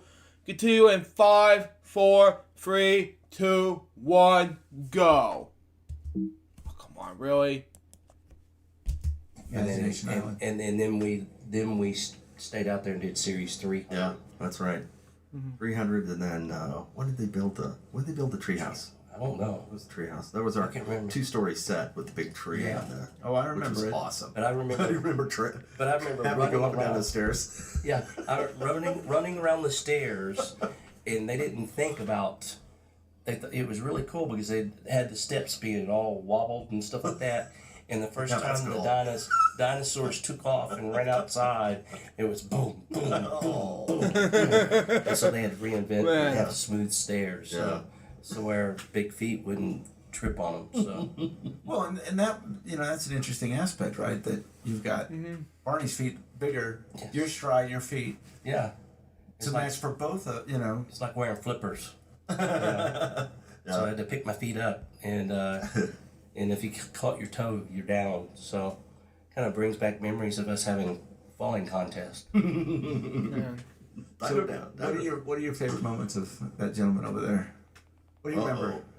Oh, here we are in the suits, and we're melting away, and just his humor of keeping us alive. And I just loved it when he'd go, "Gosh, it's hot in here." Really? No, but Bob kept us in stitches. We tortured them. Oh, and Patty especially. Patty and Julie. Patty and Julie, I wish they were here to tell their stories. Torturing all the little dinos, especially the other Jeff. Just keeping us in humor and in stitches. And even though we were off set or getting lit, I guess the lights for the lighting and everything, we had to go out there. And so they kept us in stitches while we had to sit out there. And, people don't realize that we had. I mean, well, all the dinos had headphones inside of their costumes. All the dinos, and then they could hear us, our microphones and everything. But each one of us in the booths, we had a mute switch to mute the big speakers that were sitting on the stage, so that everybody else could hear us, the kids and the crew and everything else. So that's when we would start poking at them verbally. We'd mute it, and we'd hear Jeff Brooks would just start laughing, and that's when we'd hear dinos, dino voices. We couldn't mute them; they could mute us, so they would torture us. Exactly. We did. I learned in later years that there is a mute button. I would turn it off sometimes because, man, I mean, it was chaos. It was chaos, but it's one of those things I love about this. I want people to understand about this, because I love how you said family, because there's no question about that. Circus. And you've got to keep it going. Yeah. I mean, we'd be working late into the night sometimes without the kids. I mean, because they could work with us a little bit longer. Yeah. And they had to keep us going. Well, it's like doing a dance marathon. Except it lasts for 12, 15 years. Keep going on and on and on and on. One more take. Okay. When we do the promos, that was the craziest because sometimes we'd have these outside companies come in, weren't used to working with the dynos, weren't working any of it. And they just wanted to do take after take after take after take after take. And, one of our producers would finally step in and go, I think we got it. I did one in New York for a PBS event. It was going to be for intermission show, and someone was speaking, and so I had to do a couple things, and then they would say their lines, and it was a New York crew. So I forget how long they can go before they've got to take a break. So they take a break. Well, I would stay in because I was so used to doing it. So all these big old guys would be sitting there, and they're like, "You okay?" I'm like, "I'm fine." And I mean, there's probably 3 or 4 breaks, and I would just stay in, and you could see them. But New York, they don't feel, they don't shaming you. They don't feel it. Because they don't feel guilty at all for the whole thing. But it's something I try to tell people about because the way it was done in Texas is just so different, right? And how we did it, I think, is just absolutely. We just fly. Well, I mean, incredible. Yeah, well, there are the union rules for certain things. Sure. And it was a non-union production. Right. We didn't. We never. Of course, they were child labor laws. We had to follow those, well, obviously, which really shaped the shooting day and the shooting week. And thank goodness for that because it gave me a lot of free time. Yeah. I appreciated that. But they'd really they'd look to us to tell them when we were getting close to not going another take. So, but did anybody in a costume ever actually faint at any point? Oh yeah, this was years later when we did the firehouse video. Remember that down that gully? Yeah, I think Kyle. Yeah. Yeah, but that was a heat exhaustion thing. Yeah. Because we were outside and we had flares on us. And, we had the flares. Excuse me. Go back. Flares. Go back. You might want to explain the full packs. We need some details on this. Whatever the full It packs sounds like a skydiving thing. I know. Here's the smoke trail with the red, white, and blue. The flares. Whatever you call those things. You mean lens flares. I see. Yeah. Not like road flares. Thanks for covering that. Okay. Thank you very much. I get it now. Yeah, I feel like a little cricket burning. Oh man. With the magnifying glass, Still. But I knew it was pretty bad when we were outside, and the fire guy, the guy that was our paramedic or fireman, we were sitting there rescuing a dog in this culvert, and this dog had to come out. We were trying to save him in the show, and they had us on concrete with the lights on us and everything else on us, and you could hear the fireman next to us, who was a real fireman, going, "I'm done. I'm done. No more. I'm done." And he's used to being in burning buildings. He threw his flag up. And we were sitting there going, "Oh, we'll just keep going." What was your craziest story, your memory? Something you just couldn't believe was happening. You mean like accidents? Whatever it may be, yeah. Mess ups or something? I don't know. He's got one. I can tell. Yes. We were doing one of the shows, and it was the popcorn song. Do you remember the popcorn song? Oh, yeah. Okay, and there's a popcorn popper that was on the set, and it kept popping and popping and popping. And I looked over at Barney, and I'm sitting there looking. I'm going, "Is that smoke?" Yeah. And I keep looking, and but the popcorn was producing some smoke. Yeah. But I looked over there, and there's smoke coming out of Barney's mouth, and I kind of did a double take, and it was smoke coming out of Barney's mouth, and that's where Josh, who was Barney, I think because we were fixed to go to do Radio City, or we were doing a movie, or was it a movie? It was one of the shows. I think we were in Montreal. You guys were in Montreal. Y'all were in Montreal. Yes, that's why he was on set. And all of a sudden, people started screaming, "Barney's on fire!" And what it was a wire that was inside his head that controlled the fan. Yeah. And it's just grounded out on a bolt and started smoldering. Yeah, but he told that story at Pop Culture Convention the other day in a panel. Yeah, it was epic. I got to hear all the details for the first time. It's amazing. And just him coming out of the suit all dripping wet. And it's like, "Are you okay? Are you okay?" Yeah, he said it took him a long time to realize what was going on because of the popcorn. He said that. He said that he smelled something burning and it must be the popcorn machine or something like that. And No, it was him. It was him. But he didn't. I think the only thing that really affected him was just inhaling. Yeah. The smoke a little bit. He said what was really funny is that everybody kept telling him. He kept saying, "Oh, you're okay," you know, and I'm okay, and they kept saying, "Yeah, you're fine, you're fine." He said, and all of a sudden, here comes an ambulance, right? You know, just for safety. Yeah, I felt worried for this whole ambulance situation with this whole costume situation, but you know, that's just me. Continue on. But he was okay. Yeah. That's one of my funny moments. That I remember. Yeah, that's hilarious for He loves telling that. You can tell Josh loves telling that story. Yeah. It's awesome. Well, it's just something you know. I mean, to think about what we were doing and the amount of costumes and all of that stuff, and that only happened once. Not a whole lot happened on those kind of things. Yeah, we had. It's amazing. It's like, we were lucky. Yeah, right on. Yeah, I mean, every once in a while, you know, you had that thing, especially in I think old school studios, where every once you had to train the kids and train everybody. You hear a pop, you do not look up because a light bulb, when one of the lights is just broken, don't look up. Do this instead. So when the glass rains down on you, you don't look. It's not in your eyes. You know that happened. I remember that happening maybe 3 times or something. You know. Well, yeah, it happened.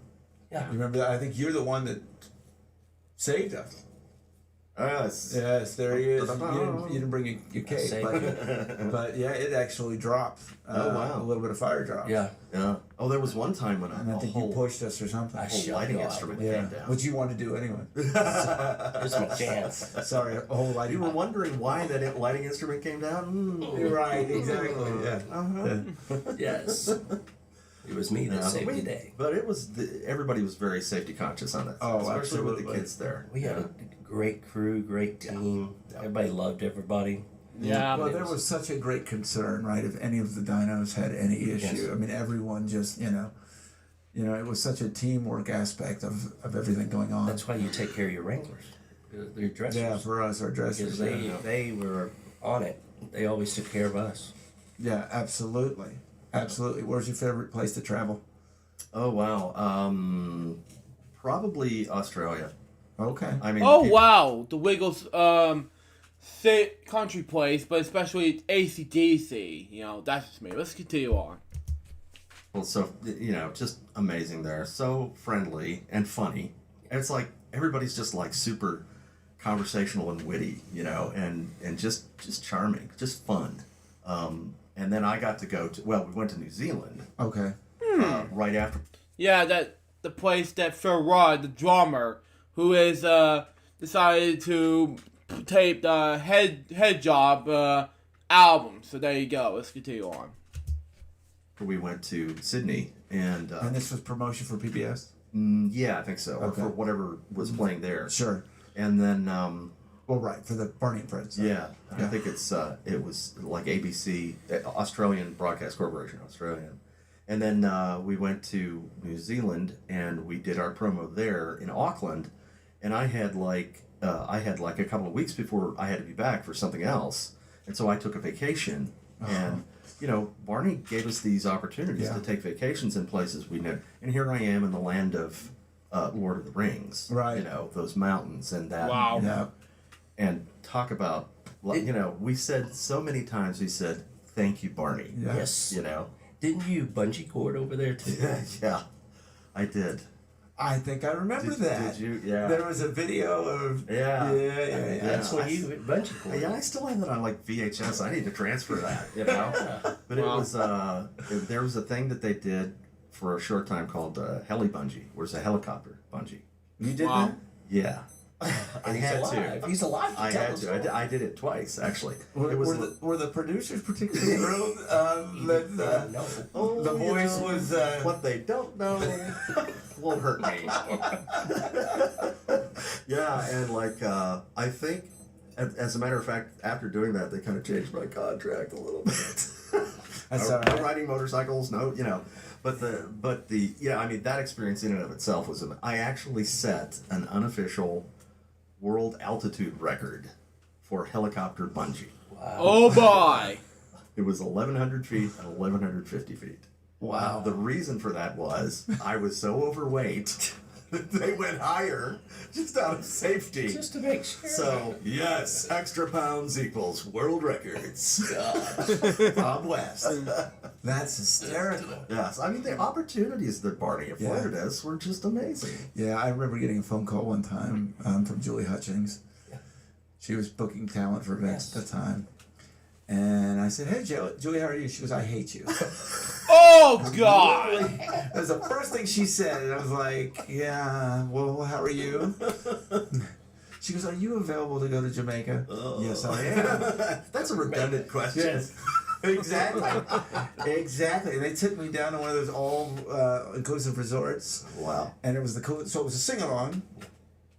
Outside, that part wasn't much fun. But then I just go jump in the ocean, and I'm thinking, thank you, Barney. I mean, this is incredible.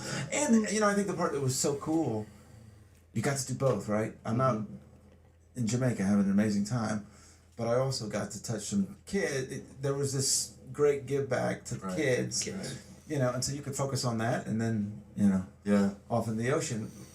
What was your favorite place? Several different places: Australia, London.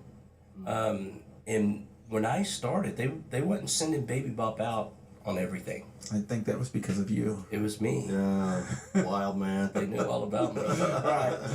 They had to keep me contained. Yeah. But but they went. Or they were afraid you were going to bungee jump Yes, from they that. were. They had a big insurance policy on me. Yes, but no, probably Australia or London. And, we went to Canada several different times. Yeah. Man. And I would never got to go to Canada if it wasn't for Barney. Barney sent me all around the world, And I remember going to Puerto Rico and almost melting to death. Oh, wow. So we did the parade, one of the Puerto Rican parades down there. Speaking of parades, like Macy's, and Thanksgiving. then we did Macy's. Yeah. Yeah, that's funny, and you probably, I don't know how you feel about this, but it's like a highlight, but it's one of the hardest things I've ever done, because people don't realize that you have to get on that float. Something like 5 in the morning. And you're in the back of the line, and so you're on there for hours, and then you go through freezing. It's freezing, and you're, one year I did it was raining, so you're on a wet deck, thinking, if I slip off of this thing on national TV, I might as well just stay in New York.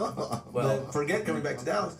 But at the end of that thing, then you have to perform. There's a sign saying, you're about to be on live TV, and you're trying to talk to your legs and everything, going, all right, here we go. And then I remember always, as soon as I get out of that costume, race to the phone to call Miss Penny, because I know if Miss Penny was she would tell you if something was wrong. And I just wrong. need to make sure I was staying in New York if I was actually getting to come home. I don't know, what was your feeling? Miss Penny being our performance director. Yes. That just, She was a performance director and kept us together. She was the glue. Yes. Yeah, Mama. She was the glue.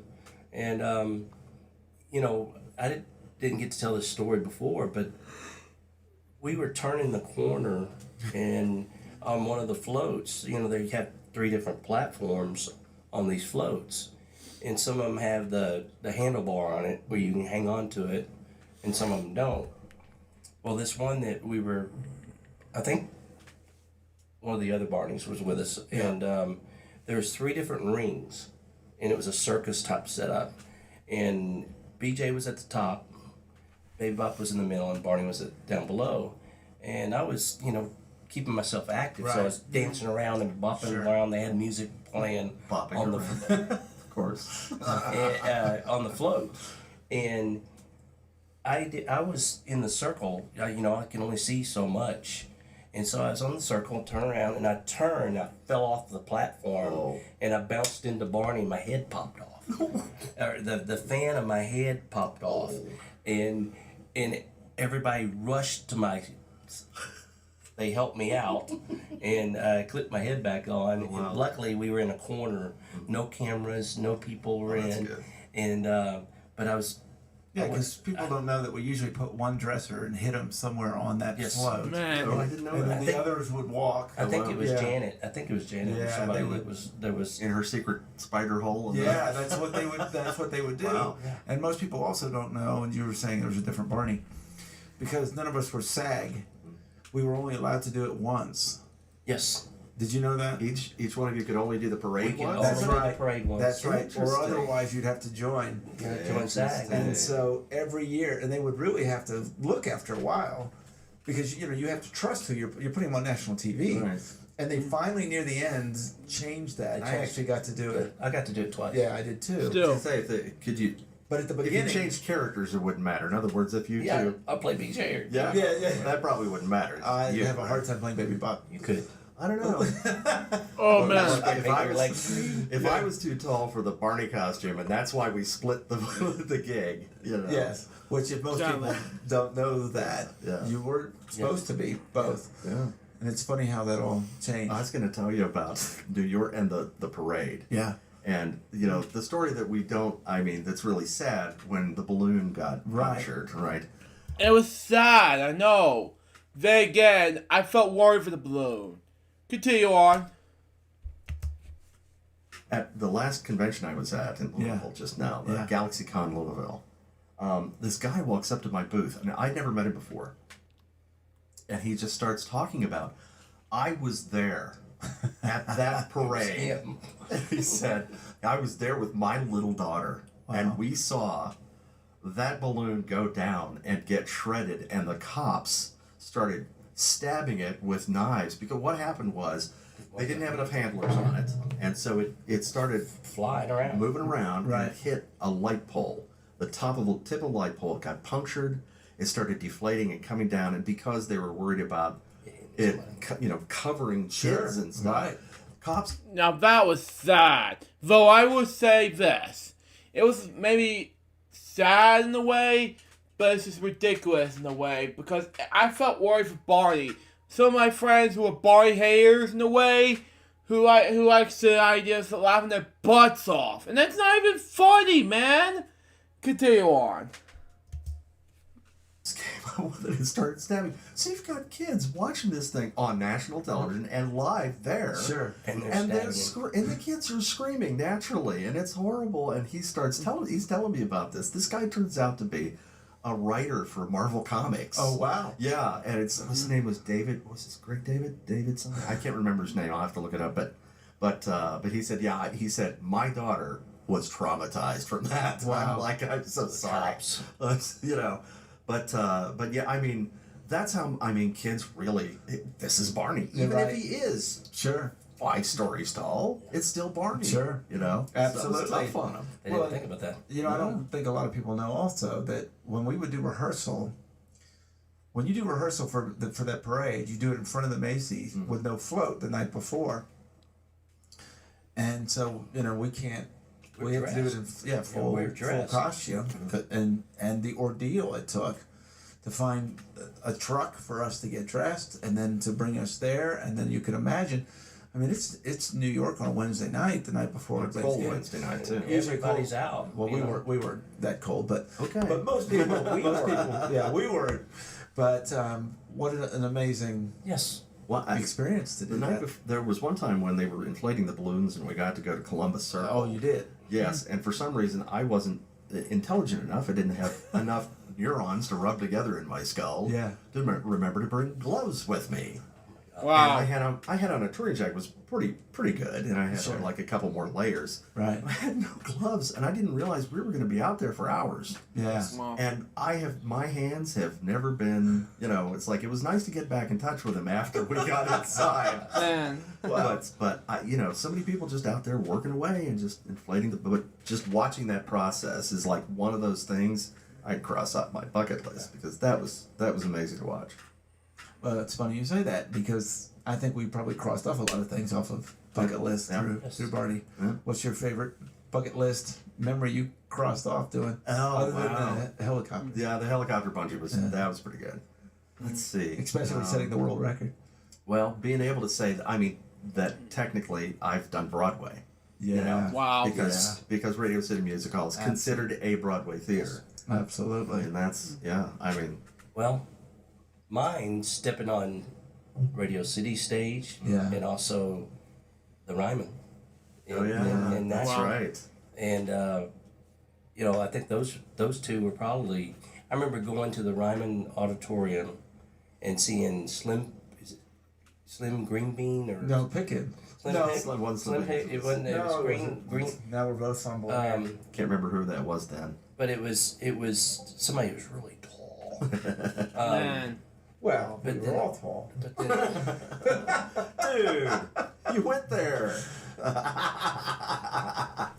I'm trying to think of the guy's name. But no, there's several performers that I used to see when I was a kid. And then all of a sudden you're sitting on that stage that they were on, standing on that stage.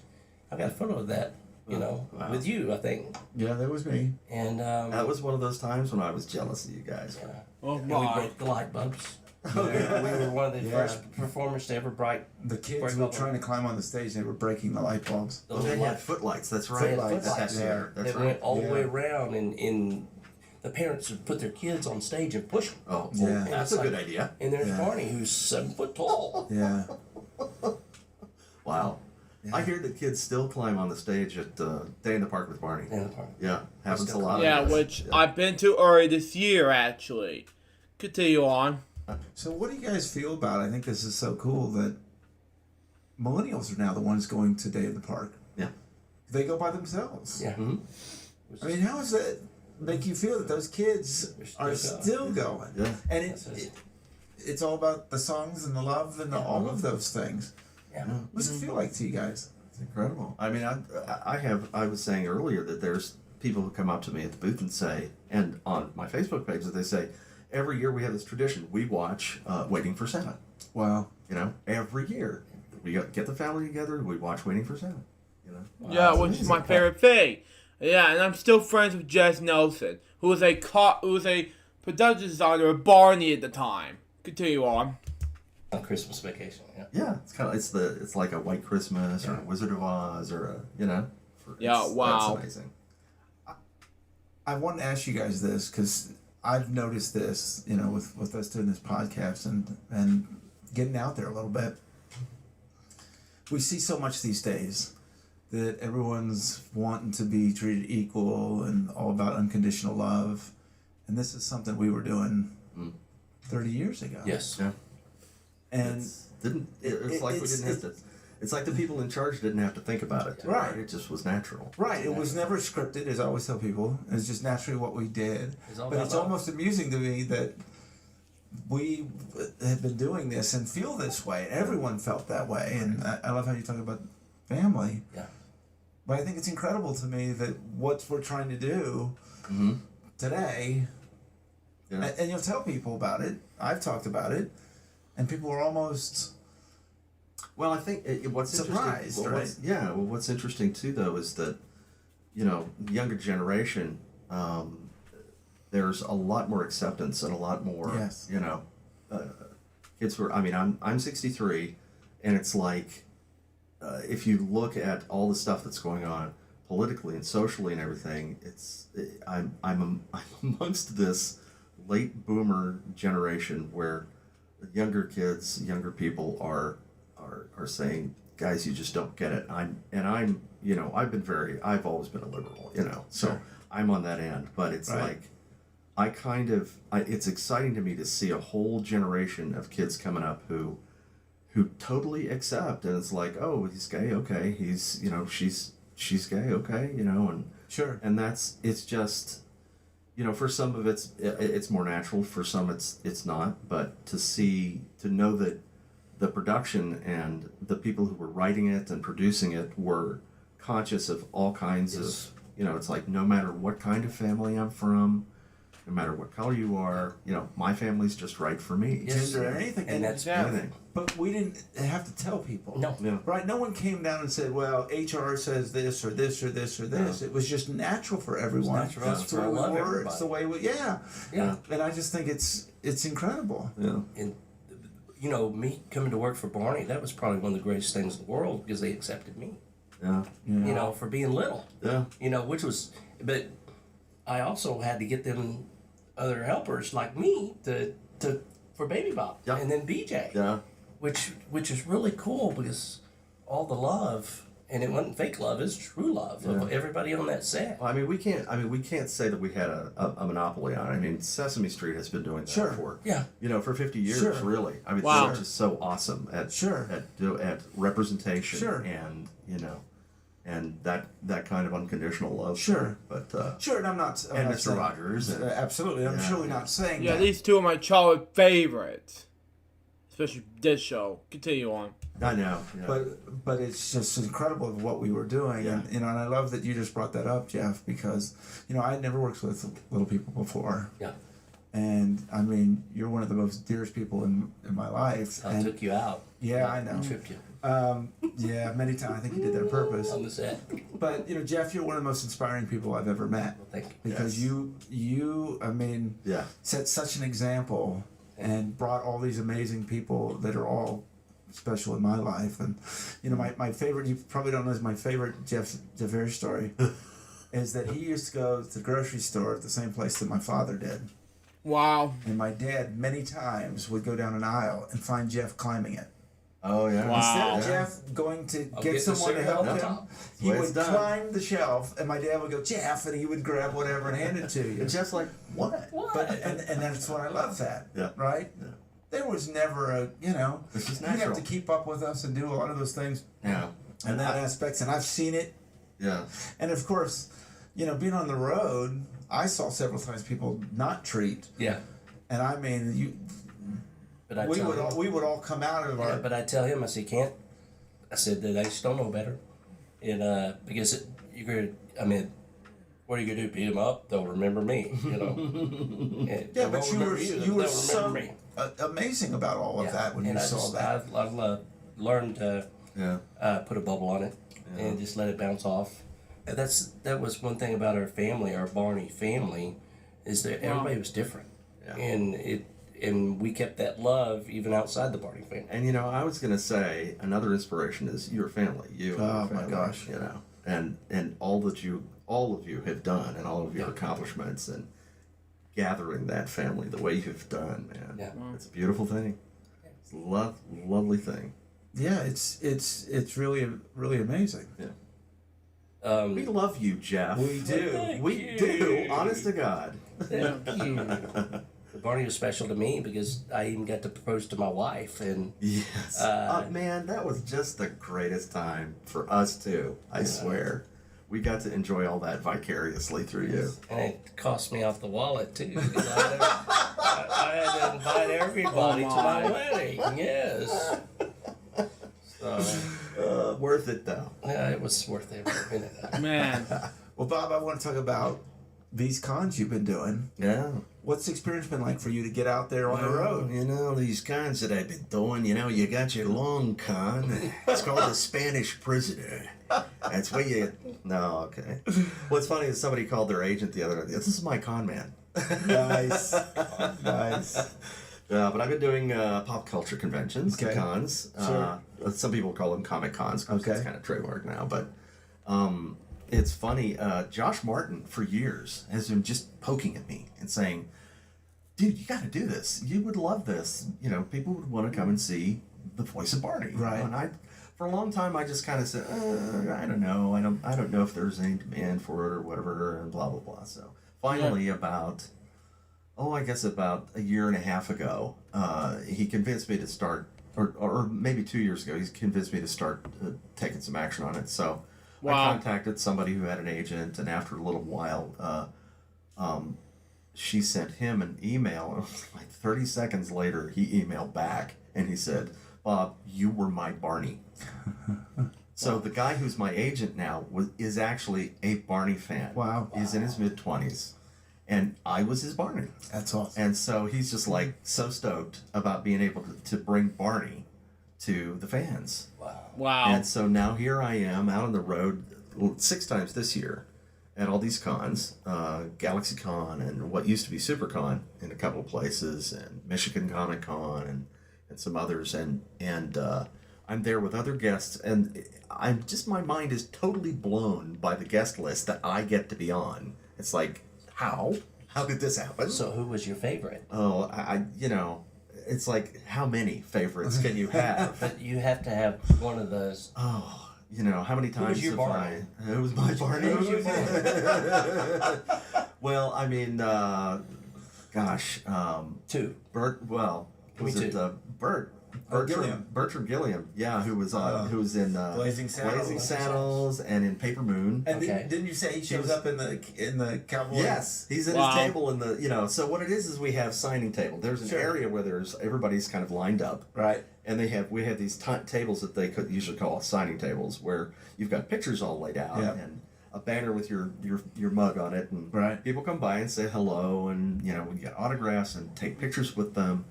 And you know, Bert is sitting there in his cowboy costume, and he's so great, so funny, and so much fun. And I take pictures with him. I'm thinking, you know, more beans, Mr. Dinosaur. You know, it was that, and you know, I've taken my picture taken with.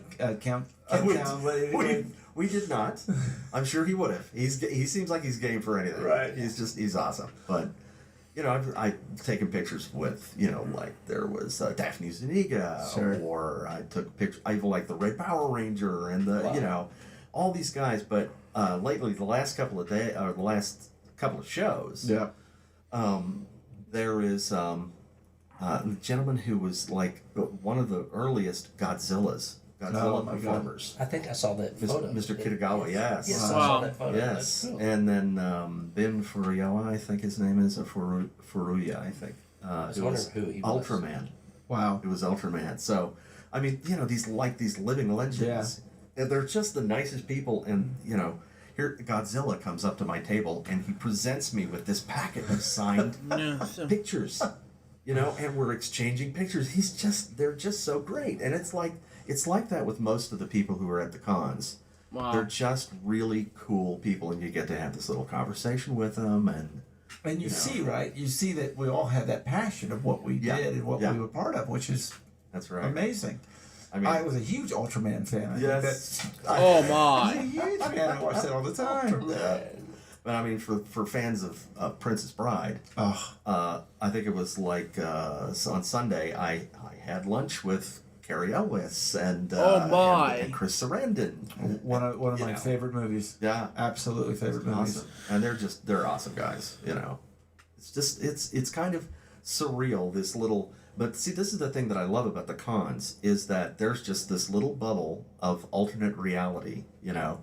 And for this like this shining moment, it's like a little Camelot, you know, and people can come and everybody accepts everybody else, and everybody does their thing, and it's cool and it's fun, and you just get to be in proximity with these inventive cosplayers and these, you know, these awesome guests, and it's great. It's fun. Did you get to work when Josh was working? Did I get to what? When Josh was there? Was Josh? Josh was there, yeah. He was there this weekend, too. And so he and I had several shows together. So, and he and I got to do this panel together as well. Oh, very cool. Weekend. Yeah. Very cool. And he and I and Dow Knight, the original Baby Bop Body. Yeah. Really? Yes. So that was her first con, was this weekend. Wow. She did Saturday and Sunday. Wow. Yeah. So. Very cool. Yeah. Yeah, I had no idea. I had no idea. Well, we may be seeing Mr. Martin on an episode coming up, possibly of Purple Roads. Good. Well, kind of want to finish up, Bob, with talking about what we're doing the voice. You know, we understand. What voice? Right. What are you talking about? I know, exactly. I'm hearing things. Wait a minute. Yeah. Oh. You know, because we obviously understood we went through a lot in the costumes, but for you, what were the hard parts? What were the, you know, was it the singing? Was it trying to keep up with the performer? Was it the talking? Was there a syllable? I mean, what were your challenges? Well, I mean, the I tell you what, in some ways, it was really easy because it was just such a joyous thing to do. Wow. We were having so much fun on the set, you know. That it just, the energy just would flow. You know, the kids, you know, when you're working with kids, sure, it's like either you hate it or you love it. Right. And I just loved it. It was great. Sometimes it would be unpredictable, and you'd have to cover a line for them, especially at the beginning of a song. Right. Where, you know, it's the intro, and somebody messes up their line, so I'd have to change my line. Right. And then time it so that I take a breath just before the Barney vocal comes in. Right. You know? Right. And those little things were a lot of fun. The biggest challenge, one of the things was that the first voice was really low. Yeah. And it was really hard to maintain. Sure. Wow. You know, it was, hi there, Tina, how are you? You know. Wow. And I had said as well as, you know, it's got to be, or I think it needs to be higher because it's a little more friendly as well. Yeah. And it was so much easier to maintain when we brought it up. So Sure. that really helped. But the biggest challenge I ever faced was 3 months of laryngitis while we were shooting. Did you know about that? I did not. I got laryngitis, pharyngitis, and tracheitis, and it was severe. Wow. And it lasted for 3 months. I literally had no voice for 3 months. Was that series 200, 300, something? It was. We were at Las Colinas, so I think it was 3 or 4. 3 or 4. Wow. I remember that. Yeah, but it started early enough in the season, and ended before the season ended. So they brought in somebody, I think David Franks maybe. No. And he read. It was. I don't know who it was. I don't remember. I wasn't there. But he read the. David Franks was one of them. Yeah, but he would read it so that, you know, Barney would move and flap the jaw. And you had to go in and re-record? And I had to dub it later. Yeah. Wow. How long did that take? It was scary. I didn't. Because how many episodes were you talking about? It was probably about 2/3 of the season. Yeah. Oh, wow. I remember that. Yeah. We were worried about you because we didn't know. I was worried about me too, but the doctor he was like, it'll take as long as it takes. It's like a singer though. You know, it's like because you hear the professional singers. Yeah. Mm-hmm. They lose their voice. You know. Well, that's usually because of like nodes or something on their vocal cords. But laryngitis is just this virus that gets in there and it sits there for, you know, for ages. And but yeah, I actually at the time I had this I made up a program on my Mac in HyperCard, which was an old thing that you could develop software with, and I created a little thing that would speak for me. Really? I would type into a field and hit return, and it would speak for me. And I'd actually come to the studio and talk to everybody that way, and I would like. Do you remember that? Yeah, and I would I would call my mom and say, "Hi, Mom, it's me," you know, in this mechanical voice. Wow. You know, I have laryngitis, you know. But it eventually, yeah. I mean, at first it was scary, like for about the first couple of weeks. And wow. Then I just said, it was scary, alright. Though I doubt it would be big enough. Continue on. What can you do? Yeah. You know? Did you develop anything from... Because I did. I ended up getting claustrophobic. Did you? I did the second year of the tour. Oh. So we'd had the summer. Well, I usually didn't have the summer off. I was doing a little event, and we got out there, and I freaked out. Absolutely freaked. Caught up with you. Freaked out of being in the closed space so long. Wow. And Miss Penny was out there, and she came out. And she goes, "I could see the terror in your eyes." But I mean, there was nothing. I mean, I had to keep going.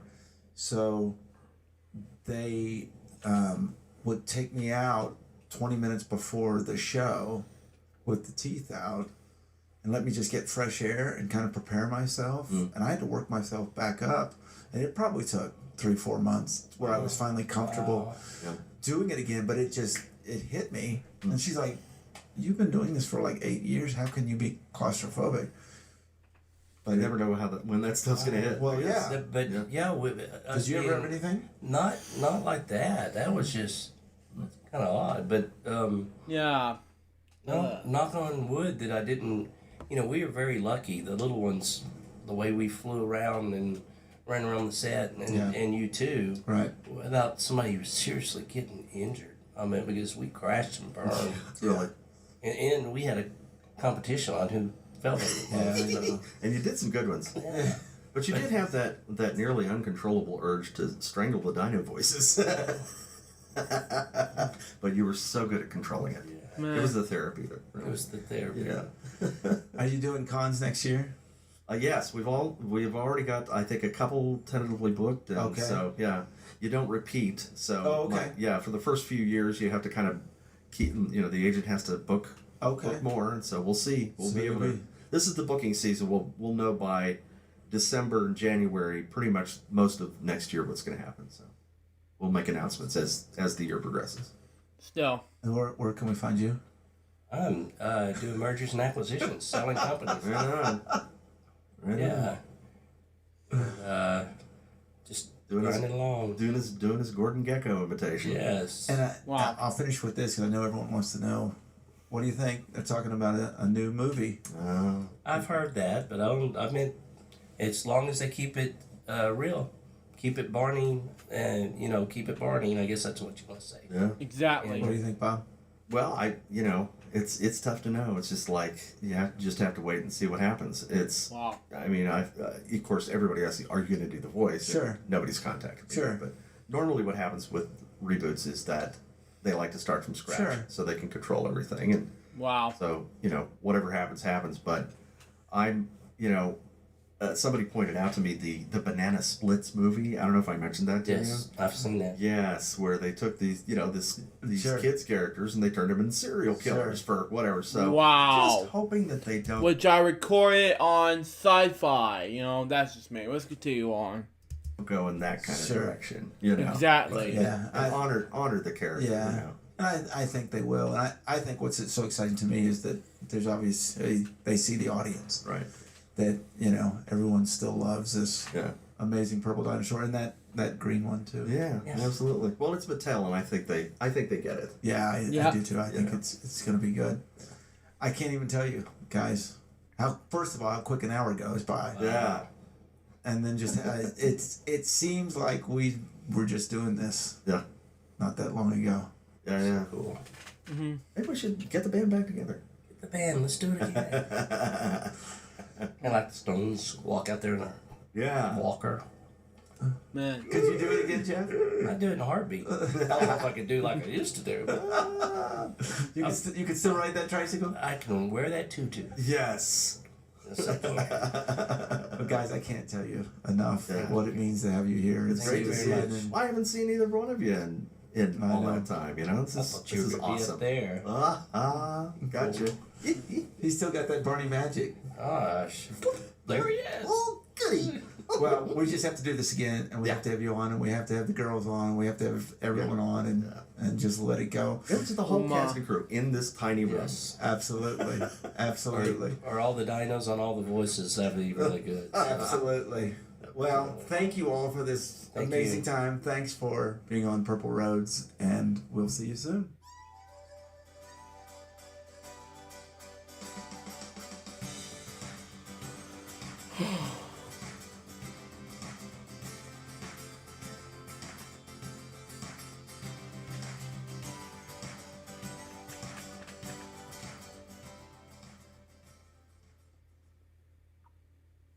So that was Purple Roads Podcast Episode 1. Bob West and Jeff Ayers, what do you pronounce his last name. What did I think about this video? It was amazing. So far this video is a success. So, when we come back, we will react to the next episode of Purple Roads Podcast, and then we'll finish off with a huge bang. We'll be right back after these commercial breaks. Stay tuned.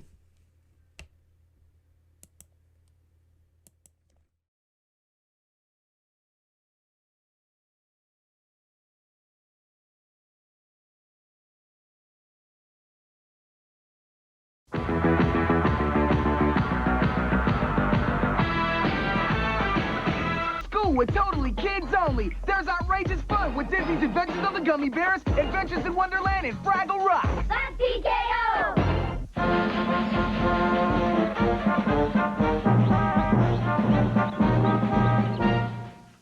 A mysterious stranger comes to Avonlea.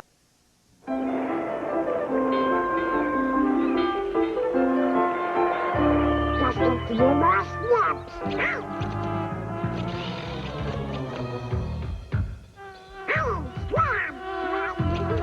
Stick around, there's more fun ahead on the Disney Channel. Coming up after this, it's Fraggle Rock.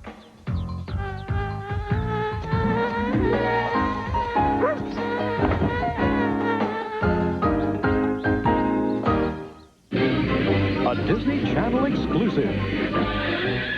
It's medieval madness, medieval mayhem, and medieval magic. When young King Arthur and a mischievous magician team up to battle Mad Madam Mim. So you want to play rough, do you? It's sorcery at its silliest, a Walt Disney classic, The Sword in the Stone.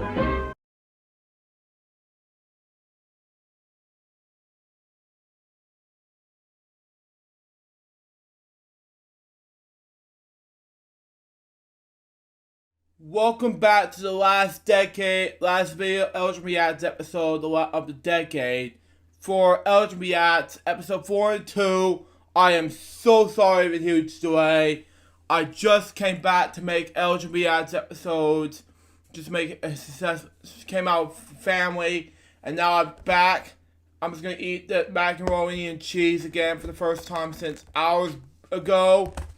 And now, let's go react to, Purple Rose episode 2, and I'm gonna react to this and continue in 5, 4, 3, 2, 1, go.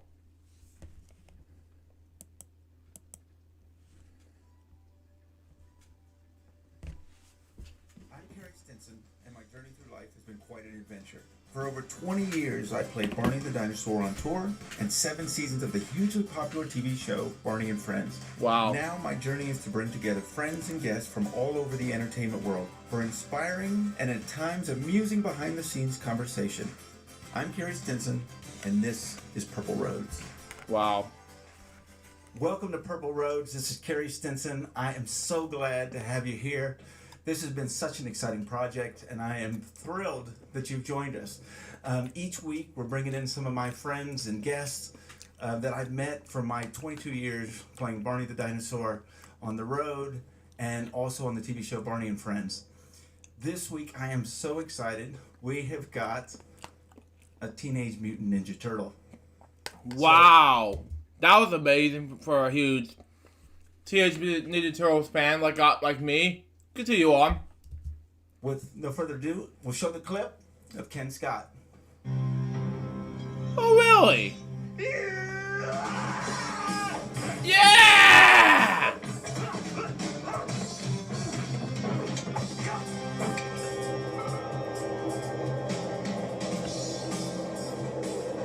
Wow, this is from 1991.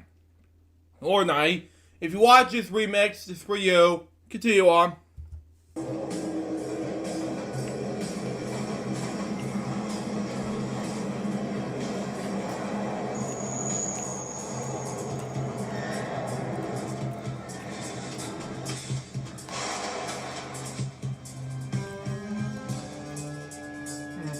Wow. Man, that brings back a lot of memories right there. Oh, Ken, it is so great to have you. Wow. Well, it's good to be here. It's good to see. You know, I've seen this movie so many times, but every time I go back and look. Wow. Really? He's rifle? If you watch this remix, it's for you. Continue on. Look at it. It just reminds me of the moments when we actually shot it and what we did and what went on behind the scenes. So love seeing it. Sure. It's great to be here, Carrie. Thanks a lot for having me. Oh, you're welcome. You're welcome. It's so glad to have you. Congratulations on your new book. Thanks very much. I appreciate that. Teenage Mutant to Teenage Ninja to Yeah, you can give it a try. You misspoke. It's Teenage Ninja to Mutant Turtle, becoming the real Raphael. And basically, this is the story of how I became Raphael the Ninja Turtle, and then all the crazy behind-the-scenes stories of what it took to bring those reptiles to life on the silver screen. Yeah, reading that book brought back so many memories for myself. It's great to have a fellow costume actor. Yeah, for anybody that's out there that does mascot work, or has been in movies, or has worked at Disney, or dresses like a French fry in front of a restaurant or something, we're all kind of kindred spirits. And when I meet other suit performers, it's always like, hey man, we got that thing. It's like, I know what you went through. Absolutely. Wow. Absolutely. Well, I want to talk a little bit, start out with how you, because reading your book, you and I kind of have a similar journey that we got to get to the roles we got to. So how did you start? on your way to becoming a Teenage Mutant Ninja Turtle? Well, I'm gonna gamble that you and I started differently because I don't think you set out to be Barney when you were 13 years old. Well, that's true. Wow. Well, actually, there was no Barney when I was 13 years old, but yeah, no. But you did not set out to be a dinosaur doing your thing. When I was about 12 or 13 years old, I was taking martial arts, and I was interested in martial arts movies, just like anybody who's a young kid doing karate. I want to go see Jackie Chan and Chuck Norris. And as I watched these guys on the silver screen, I was really enamored by everything they were doing, not only from the moves and the karate and the action and the fighting and all that, but just the fact that all these guys were fighting for truth and justice and all that stuff. And ever since I was a kid, I've been attracted to stories of King Arthur and the Knights of the Round Table and comic book heroes and all that. So all that stuff about fighting for what's right and having the power to back it up really appealed to me. So as I watched these action heroes on the screen when I was a kid, just like anybody else might decide they want to be a doctor or a lawyer or whatever they want to do, I decided I wanted to be an action hero in the movies. Wow. And that became my goal.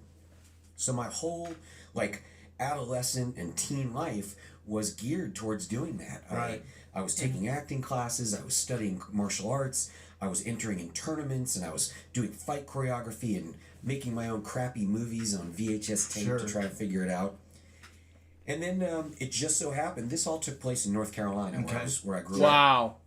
And as I was in college pursuing a degree in television and film, they built a movie studio in North Carolina. It was built Wow, I did not know you had a movie studio in North Carolina. And you grew up in North Carolina? I did not know that. Okay, let's continue on. A producer named Dino De Laurentiis, famous producer. Yeah. And he goes all the way back to producing Serpico with Al Pacino and Flash Gordon with Sam Jones. Wow. Well, he built a movie... Freddie Mercury and Queen did the songs for Flash Gordon. Yes. Studio in North Carolina because it was a right-to-work state. You could shoot cheaply there. Which, same with Texas. Right. Same with Texas. So I went through a little bit of the same aspect there. Yeah, they're looking for labor where they can find it in inexpensive production. Absolutely. Yeah. So they were shooting Firestarter with Drew Barrymore and Maximum Overdrive with Emilio Estevez, and all these movies. So I would go down there during the summers of my college to try to work as an extra and try to figure out how to break into this movie studio. Because somehow I felt like my holy grail was on the other side of those gates of that studio. So by hook and crook, I figured out ways to try to get into that movie studio and meet some people. And eventually I was able to get into the studio. I met people that were in charge of casting extras. And they found out I was into martial arts. Started talking to me about a movie that was going to be coming there to shoot soon. And they wanted local people to be hired as extras to get beat up by the heroes of the movie. They didn't tell me what the movie was about or what it was called or anything. Yeah, you had no idea what this was. All I knew is that there was a martial arts movie coming to North Carolina, my backyard, and somebody was asking me to audition. When you look at everything I was working towards since I was 13, this was it was just being handed to me. Here's your dreams. Do you want them? Yeah. Sure. So anyway, I eventually got in touch with these people. Found out that the mystery movie, was going to move to Canada because of tax incentives and shoot there. So, and did that just crush your dreams?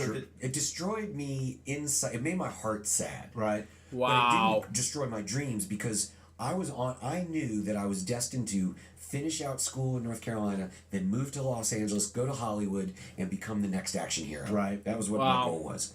So I thought, man, before I even get to California, here's an opportunity. Then it went to Canada. Right. So I developed this real, deep down hatred for Canada for a little bit. And then I got a call one day that said, hey, they're not going to go to Canada. They're coming back to the United States. They're going to shoot here in North Carolina. Would you like to come audition for this movie? It's called Teenage Mutant Ninja Turtles. Wow. And I was like, wow. Teenage Mutant Ninja Turtles had only come out a few years earlier in the comic books. And it had been a cartoon for about a year. So it wasn't the thing that had swept the world yet. And by the way, it came out, let's say, hit a milestone, let's say, 30 years ago, in 2020, if you watch this remix. Continue on. People knew about it, and I had heard about it but I didn't know anything about it. Sure. So, And did you go back and watch? So did you go find out about it? In other words, did you go back and watch the series or anything? I didn't do anything, Carrie. Okay. All I did was say, "Oh, you want me to come do karate? Okay." You were just happy to be in a movie. Yeah, that was it. Right. So I went to audition, and certainly there's a lot more detail to these stories that are in the book. That are super fun and entertaining. Absolutely. But the short version is, I went, and there was like 100 other guys there. They were all auditioning to be extras, right? With karate abilities, martial arts abilities. I ended up getting the role, or getting hired as one of the extras, which are basically the foot soldiers. These are the ninjas that fight for the Shredder, which is the Turtles' arch nemesis. Sure. What was that process that you had to go through for auditioning? Because I remember, what mine was and what a big deal was. What was yours like? And who were you auditioning for? Okay. Very good question. I actually got the call, and I lived 4 hours away from the movie studio. Sure, but you would have driven... Didn't matter. I would have driven across the country. Yeah, anything. I would have walked. Right. So what they did is they said, okay, we want you to come audition. You got to be here like tomorrow at 8 a.m. So I was like, okay, no problem. Sure. I jumped in my car, drove down there, and drove on into the movie studio, which was awesome because here I am at a movie studio. Sure. First time I'd ever been in one. But now, you'd gone to that movie studio before. Yes. This was the first time you went in actually... This is the first time I was legally allowed into the movie studio. Right. Several months before that, in order to try to get into the movie studio, I disguised myself as a pizza delivery guy, and I showed up with a couple of empty pizza boxes. Sure. And back then, it was before 9/11. There was not as much security as there is in things today. Sure. I drove up to the single security guard who was in this little shack, and I just acted like I was delivering a pizza to whatever movie was on the lot that day. I just walked up and I drove up and said, "Hey, I've got a pizza for production." And the guy checked his clipboard, and he looked at me, and I was sweating like crazy. And then he basically just raised the gate, and he said, "Okay, drive back here to the back lot. They're all back there, and go on." And it was all I could do to keep myself contained at that moment. I drove past him, found my way to the back lot. They were shooting a movie back there, and that's where I met the people that were casting this martial arts movie. Sure. Wow. So now cut to several months later. Yes. I'm about to graduate college. They give me the call, come on down to North Carolina, or Wilmington, which is at the beach in North Carolina. Come down to the movie studio, audition for the show, and we'll see what happens. Wow. So I drove down there. I saw these 100 other guys in their martial arts outfits all working out, and immediately I'm like, oh, I'm never going to be able to do this. Right. These guys are so good. Right. And we had to audition for Pat Johnson. Pat Johnson is a legend in the martial arts. And wow, I did not know that. Pat Johnson. Okay, that is very cool. Continue on. Movie world. He was he worked with Chuck Norris in the Chuck Norris schools in Texas. He was the original black belt instructor of all the Chuck Norris Tong Soo Do schools. Oh God, here we go with these Chuck Norris jokes. Continue on. And those were in California and in Texas. But Pat Johnson is also known for a couple things. One is he's in the original Enter the Dragon with Bruce Lee. Oh. He has a small part of that. So that right there. Yeah. And then in Karate Kid, he trained Ralph Macchio and Pat Morita how to do martial arts. And most people will see him at the end of that movie when Ralph Macchio's fighting Billy Zabka for the end of the movie. Pat Johnson's the referee with the mustache who's like, "Go to your sensei and point." No. And I don't know. I grew up at that time, but I remember seeing Karate Kid, and so I can just imagine that had to have been really cool, and you had to have been a nervous wreck. Well, I will say this. It was really cool, you're right, and it was very intimidating. Luckily, because I'd been doing martial arts so intensely, I was a very serious competitor. I had done it since I was a kid. The training that you go through after a while teaches you and conditions you to keep those emotions in check. Now, that didn't mean my mind wasn't racing a million miles an hour. Sure. But the moment as a martial artist that you slap your hands on your legs and you bow low, and then when you stand back up, that's like a little bit of a physical ritual that allows you to center yourself. Right. Wow. So even though I was nervous, and I was especially nervous because I felt like the dreams of my life were in balance on this one moment, and here I was auditioning for the legendary Pat Johnson, who just like a couple of years earlier had done Karate Kid, the biggest the best martial arts dramatic movie that had been made at that point. That wasn't just a kung fu, action Well, everyone film. knows about it today. It's still they've done a new TV show and the whole deal. So yeah, big deal. Movies like that have that lasting power because it's more than just a karate movie. It's a real family sort of fable and drama and all that. So, yes, here I am auditioning for Pat Johnson, super intimidated. I bow. And then what we had to do was we had to demonstrate our martial arts. And there were several ways that Pat asked us to do this. One is you do a what's called a kata or a form. It's like a gymnast floor routine. Okay. Series of martial arts moves. It's supposed to look like you're fighting all these invisible opponents, and it's how martial artists train. And it's physically exhausting because you're jumping and punching and kicking. But so, I'm guessing at that time, exhaustion. I mean, everything was so pumped up that you could have gone on for. They could have tapped my veins and made Red Bull out of whatever was running through my veins. So I did my first kata, and then if he liked what he saw, Pat would ask you to do the next thing, which might be, some people, if they brought weapons to use, a lot of martial, and I just happened to bring some weapons. And the weapon that I specialized in was called the kama, or sickles, which is it's a wooden handle about 12 inches long, and it has about a 6 to 8 inch curved blade on it. Okay. It's traditionally a farm tool that was used for cutting down stalks of grain or wheat or rice or whatever. Okay. So I picked up my kamas, and I started spinning them around because there are these little loops of rope on them. I'm spinning them around, I'm throwing them, I'm jumping, I'm kicking, I'm doing the whole thing again. Boom, and I get done, and it was awesome. I mean, it felt great. My adrenaline was making me jump higher and kick faster, and everything. So now I've just finished my second floor routine, basically, and I am out of breath. Oh, my. Is pumping in and out like a bellows, and I'm sweating, the whole deal. And then Pat Johnson says, well, I see you brought some nunchucks with you, which are the two sticks with the rope in the middle. Well, I'd like to see you do those. So I picked up the nunchucks, and that was one of my special weapons. When I was a kid, I loved them so much. I used to practice all the time in front of the mirror, but I kept hitting myself all the time in the head and everything. So I used to practice wearing a skateboard helmet in case I messed up. So I pulled out my nunchucks. I'm doing the nunchucks, boom, boom, boom. But without the skateboard helmet. Yeah, no skateboard helmet at this point allowed. So I did the whole routine, finished that. Now I'm just trying desperately to catch my breath. Right. And apparently Pat likes what he sees, so he goes, okay, now you're going to move on to the next thing. He asks one of his assistants to step up, and they start throwing punches and kicks at you, not hitting you, but just pretend fight choreography. And you have to react to the punch as if you've gotten, punched in the face, or react as if you've gotten kicked in the stomach. Now, had you ever done anything like that? The reaction part. Yeah, luckily for me, again, because I wanted to be an action hero and I was in love with superheroes and all that stuff, one of the things I loved as a kid was pro wrestling. I loved Ric Flair and Ricky Steamboat and all that kind of stuff. And so my brother, who's a few years older than I, we used to have our own little professional wrestling league. And it was just him and I, and all we would do is we'd wrestle on our parents' bed or just on the floors and practice body slams, and we got good at it. We could look like we were throwing a real wrestling match.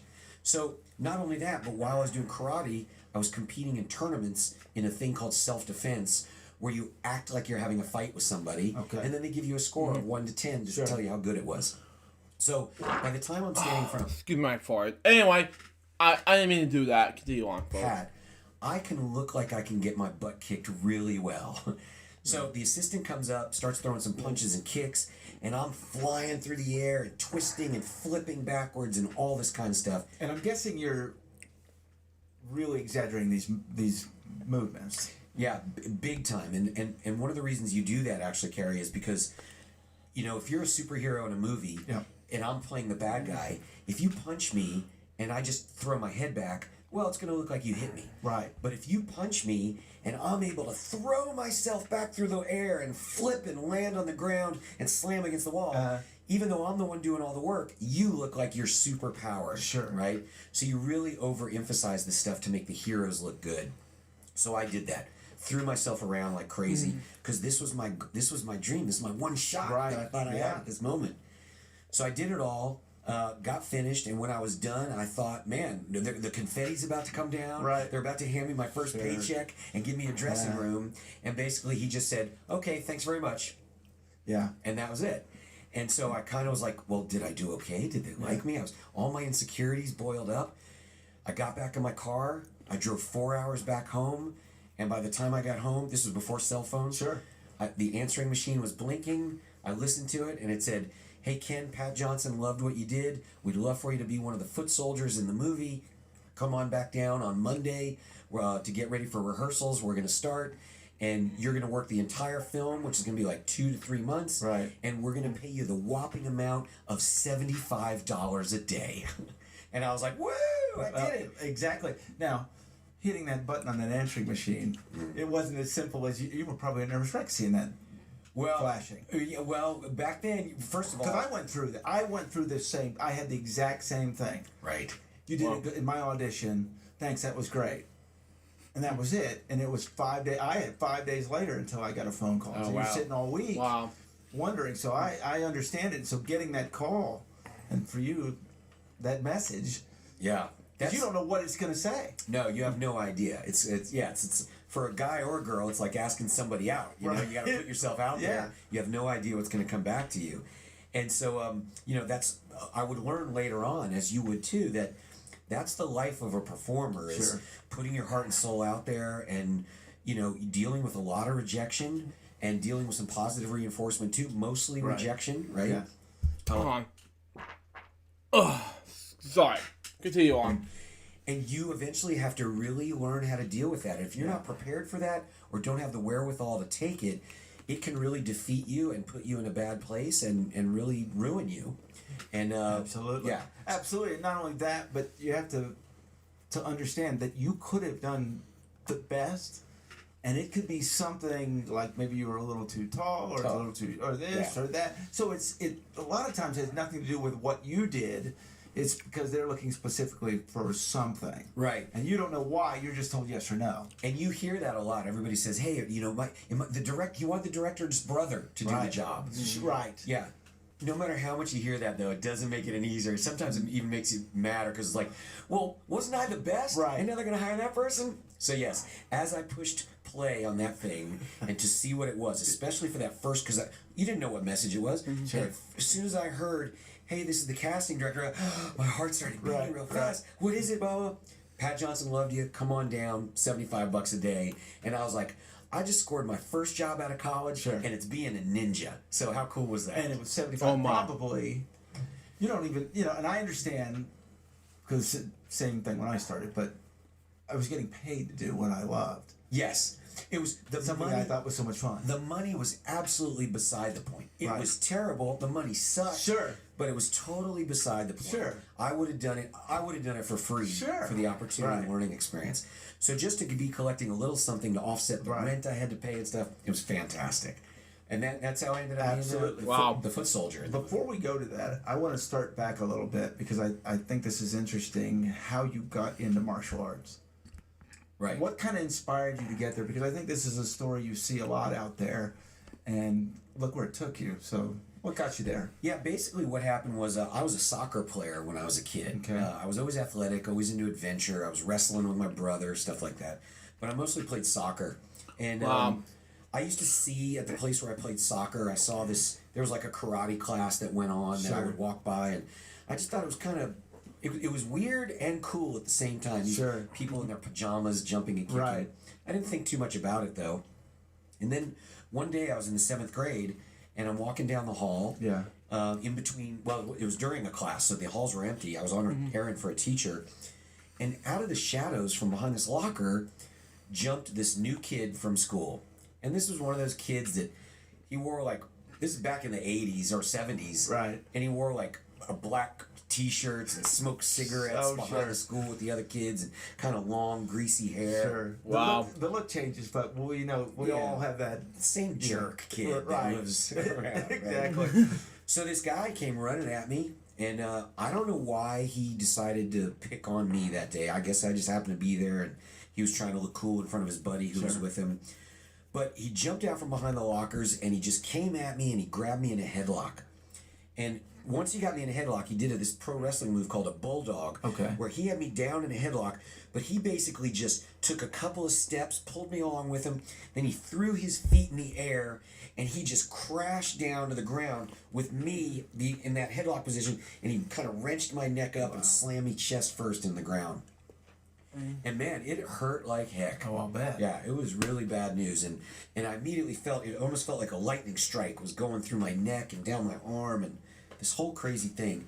And he just got up and he was laughing. Sure. And I remember, it's so locked in my mind. He just looked at me and he goes, "That's what you get." And he just ran off down the hall with his buddy laughing.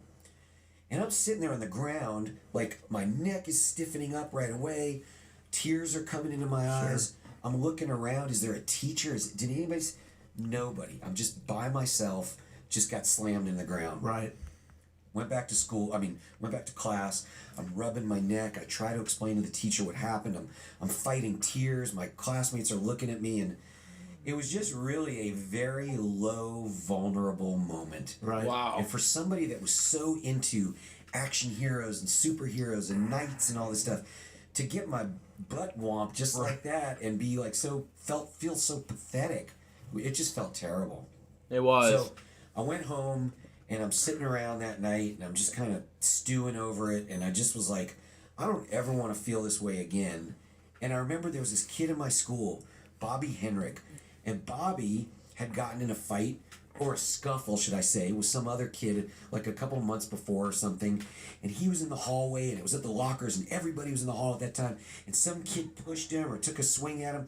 And Bobby just leaned back and raised his foot up and tried to kick the kid. And he kicked the kid, like, in the head. Right. And it wasn't perfect or anything. Bobby kind of stumbled back, and he didn't knock the kid out or anything like that. But that was the end of the conflict. Like, he showed the kid, bam, he kicked him in the head. Right. Fell back. And I remembered that, and I thought, man, I wish I could have done that to that jerk that jumped out at me. Man. So at that particular moment, I decided I wanted to take karate. I thought, this is what I wanted to do. I've seen it. I saw what Bobby did. I don't want to feel like that again. I'm going to do it. So the first thing I did is I went to the library, got a book on karate, went in my backyard, I took my shoes off, and I opened the book, and I put a couple bricks on it to hold it open, which I'm sure the librarians don't want to hear. And I laid it on top of a trash can. The librarians are thrilled with what you ended up. Yeah, right. Where it got you, it's okay. Yes. The bricks were on that book. So kids, go to your local public library. It'll change your life. Yes. So I'm sitting out in the backyard, and I'm learning how to do a horse stance and a reverse punch. Right. Just some super basic moves. But you can only learn so much, right? Sure. It's like learning how to swim from a book. Sure. So, and you're not sure if you're doing the right technique and... Right. You know what the picture looks like, but you don't know if you're moving right to get there. Right. So I went to my dad and I said, "Hey, Dad, I want to take karate, and if you can sign me up for the same class that Bobby Henrik's in, it's only $15 a month. It's at the community center, and I really want to do it." And my dad was like, "Well, you know, this is going to be just like the model rockets and the model trains, and just like kids, you do something for a little while, you lose interest on to the next thing." So he made a deal with me. He said, "I'll pay the $15 a month. I mean, $15 a month. It worked out to about $1.88 per karate class, which is a really good deal." Yeah. He said, "I'll pay for it, but if you quit, you have to pay me for every month that I paid for up till you quit." And I was like, "Okay, I'll do it. No problem." I love that. Yeah. I love that, to see how dedicated you are, because that's exactly what kids do. Yeah. Trying to figure out their way and trying different... I love that. So I got started. Turns out my instructor was a very respected martial artist who's still in my life and still a mentor to me today. And just the quality of education and learning that I got by starting with him, it was worth every $1.88 we paid for every class. And I did it. It's now 40 years later, and I still wonder if I ever have to pay my dad back if I stop working out. It sounds like you're never going to stop. It's just part of you and in your heart and soul. Yeah, it's probably the single most influential factor in my life is martial arts. It opened my, first of all, it taught me confidence and self-defense and physicality, and I competed and just everything. But then the philosophical and the mental side of things that you don't know right away, but as you train over the years become apparent to you, and then studying and training and traveling and with everybody else, it's a huge part of my life that still guides pretty much everything I do. That's awesome. So we get hired. We're on the movie. How did we get? Because I know you started out as the Foot Clan, right? Foot Soldier, yep. Foot Soldier, and then Raphael. I know everyone wants to hear. How did we become Teenage Mutant Ninja Turtle? For those that know the movie, I don't know. We can check. Do we have the clip of the? Well, we do. We do have a clip of the Foot Soldier. Let's show that. Yeah. So basically, what happened was I was hired to be a foot soldier. Okay. And there was all these other foot soldiers on the movie as well. Yep. And as we were choreographing the fights, and we're going to start showing it here as we're going. As we're choreographing the fights, oh you're seeing boy! all these different foot soldiers. Well, this is me diving through the windows, breaking through the door. That's me swinging through the windows and the glass. And then my best part that most people know is this foot soldier right here doing the nunchucks. That's actually me reprising the nunchucks that I did in my audition for Pat Johnson. Very cool. Now this is the first one. Yeah, this is the first Ninja Turtle movie. And what's funny is... And by the way, that was the last movie that... Well, the second movie dedicated to Jim Henson. Passed away in 2000 not 2000, but 1990. Excuse me, I misspoke. But anyway, let's continue on. The guy that's playing Michelangelo is pretty good at doing nunchucks. But he's wearing a turtle suit, so he's kind of encumbered. Right. It's hard for him to do fancy moves. Sure. I'm able to do a whole lot of stuff. Well, the producers were like... They actually got concerned when we were shooting. They said, the ninja's too good. The Ninja Turtle needs to look better. Right. So they jerry-rigged. This is not in the script. They created this power drill with a clutch cable that was able to do this propeller move right here because they thought that would be a great way to punctuate the scene and show how great the Ninja Turtle was. Oh, that's great. Wow. So I started as a foot soldier and doing all this fighting and everything like that. There's no Raphael in this scene because Raphael just got beat up in the previous moment and then was now unconscious in the scene. And then what happened was during the movie, there's a scene in the movie where Casey Jones, who's the vigilante that works with the Turtles, he meets Raphael in Central Park. They get in a little fight, and Casey Jones pulls out a cricket bat. All right. And Raphael goes, "Cricket? You gotta understand what a crumpet is to know what cricket is." Well, he gets hit by this cricket bat, and he flies through the air, and he just crashes, bam, right into the trash can. Right. And then Casey Jones gets away. Well, when they took the stuntman that was playing Raphael for that scene and dropped him into the trash can, when he hit the ground, the turtle head came down real hard and broke his nose. Oh, wow. And so from that moment forward, the stunt performer could no longer wear the turtle outfit.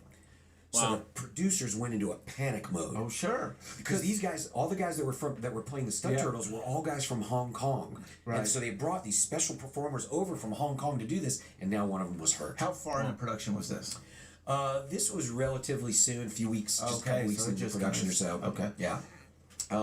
Maybe a little more. I couldn't tell you the exact time, but I know that Raphael had done one fight scene at that point, and it was the one on the roof before I got... And actually... because they shoot movies out of order, you'll actually see me as Raphael on the roof. Then when Raph gets beat up, it's the other guy whose name was Nam from Hong Kong. And then as soon as he crashes through the skylight and lands, from that moment forward, I'm everything else in the movie, but I'm also everything before that too. Like the scene that we just saw before when Raphael saves Judith in the subway. Sure. That happens very early in the movie, and that's me doing all that.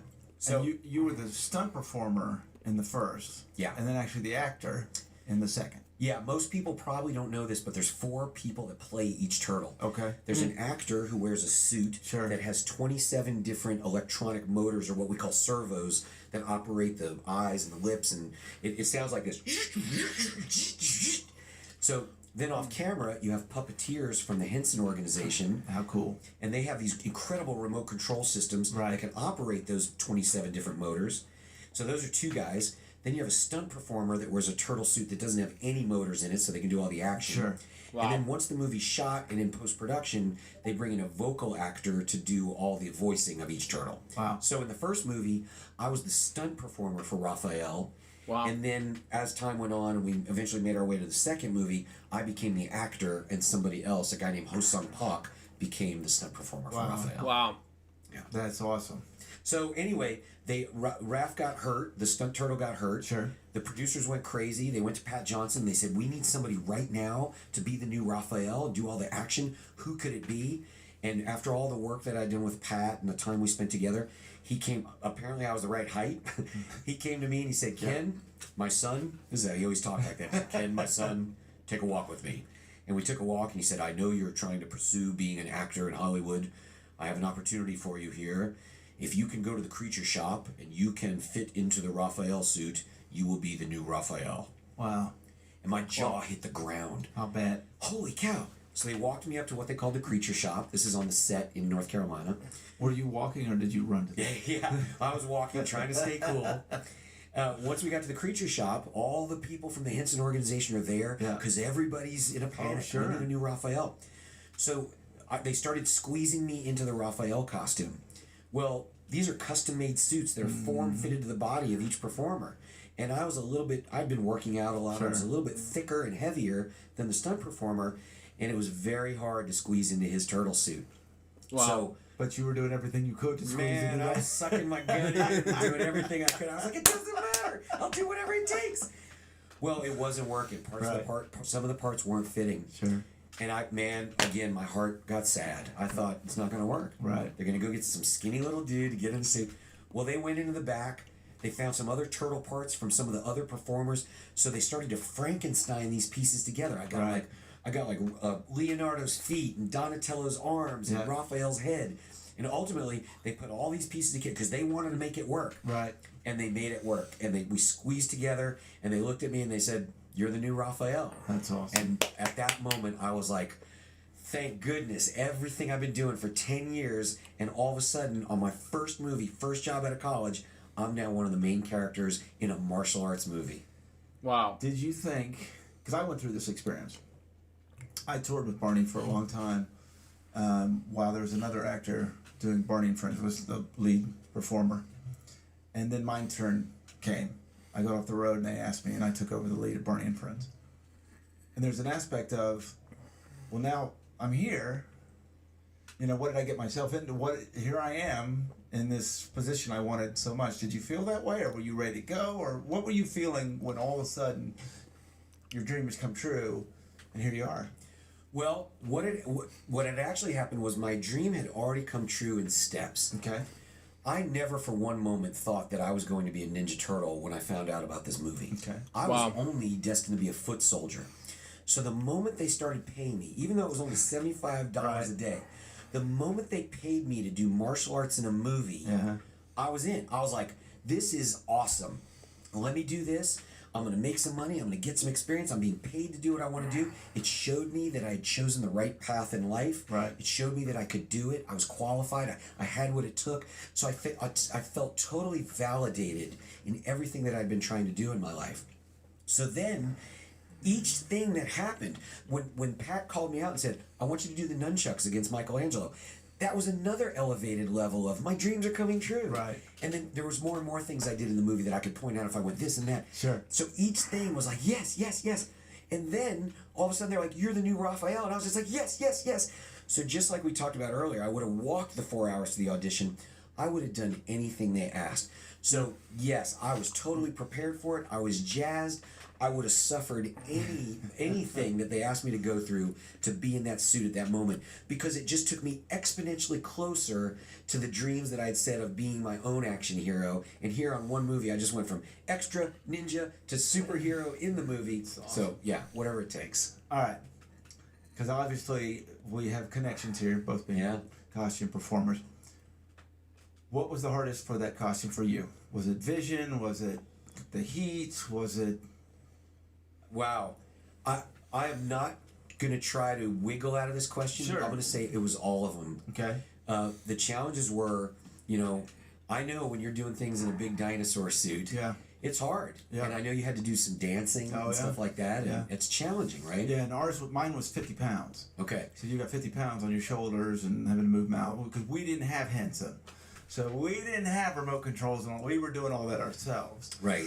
And now I don't believe that Barney had any motors in the head or anything like that, nothing. right? It was, Yeah, nothing. So what we were looking at with the stunt suits, we were probably looking at about 35 pounds of stuff to work with. The acting suits with all the mechanics and the computer that was under the backpack, under the shell and all that, you're probably looking at about 65 pounds or so of stuff you're wearing.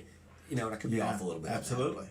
The three things that were bad were the heat, the breathing, and the lack of vision. Yeah. And the fourth thing would be the weight. Sure. So if you take that weight and the encumbrance, people don't know this because they've never touched a Ninja Turtle suit before. Yeah. I'm not sure what Barney felt like, but Ninja Turtles were foam latex or almost kind of foam rubber. Sure. So it felt like a Nerf football. Right. That's what the whole suit felt like.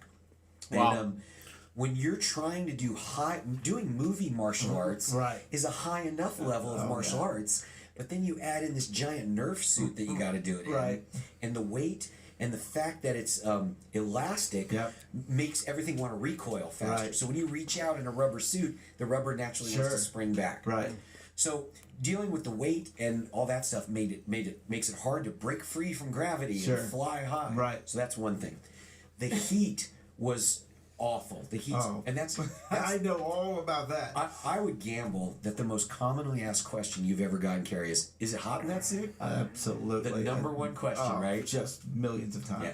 There's a chapter in the book, Teenage Ninja to Mutant Turtle. Yes. That's called Yes, It's Hot in That Suit. Right.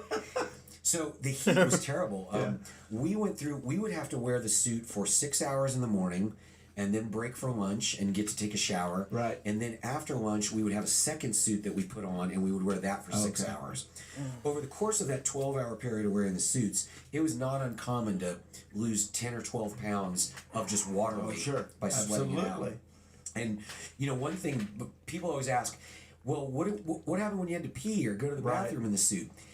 And I'll be honest, that was rarely did that happen because you're sweating so much. There's no liquid left to come out. So you never have to pee. You're just, it's all coming out through kind of this osmosis in a way. And how gross is it when it comes to you peeing in the suit? That would be disgusting, man. Continue on. So the heat was terrible.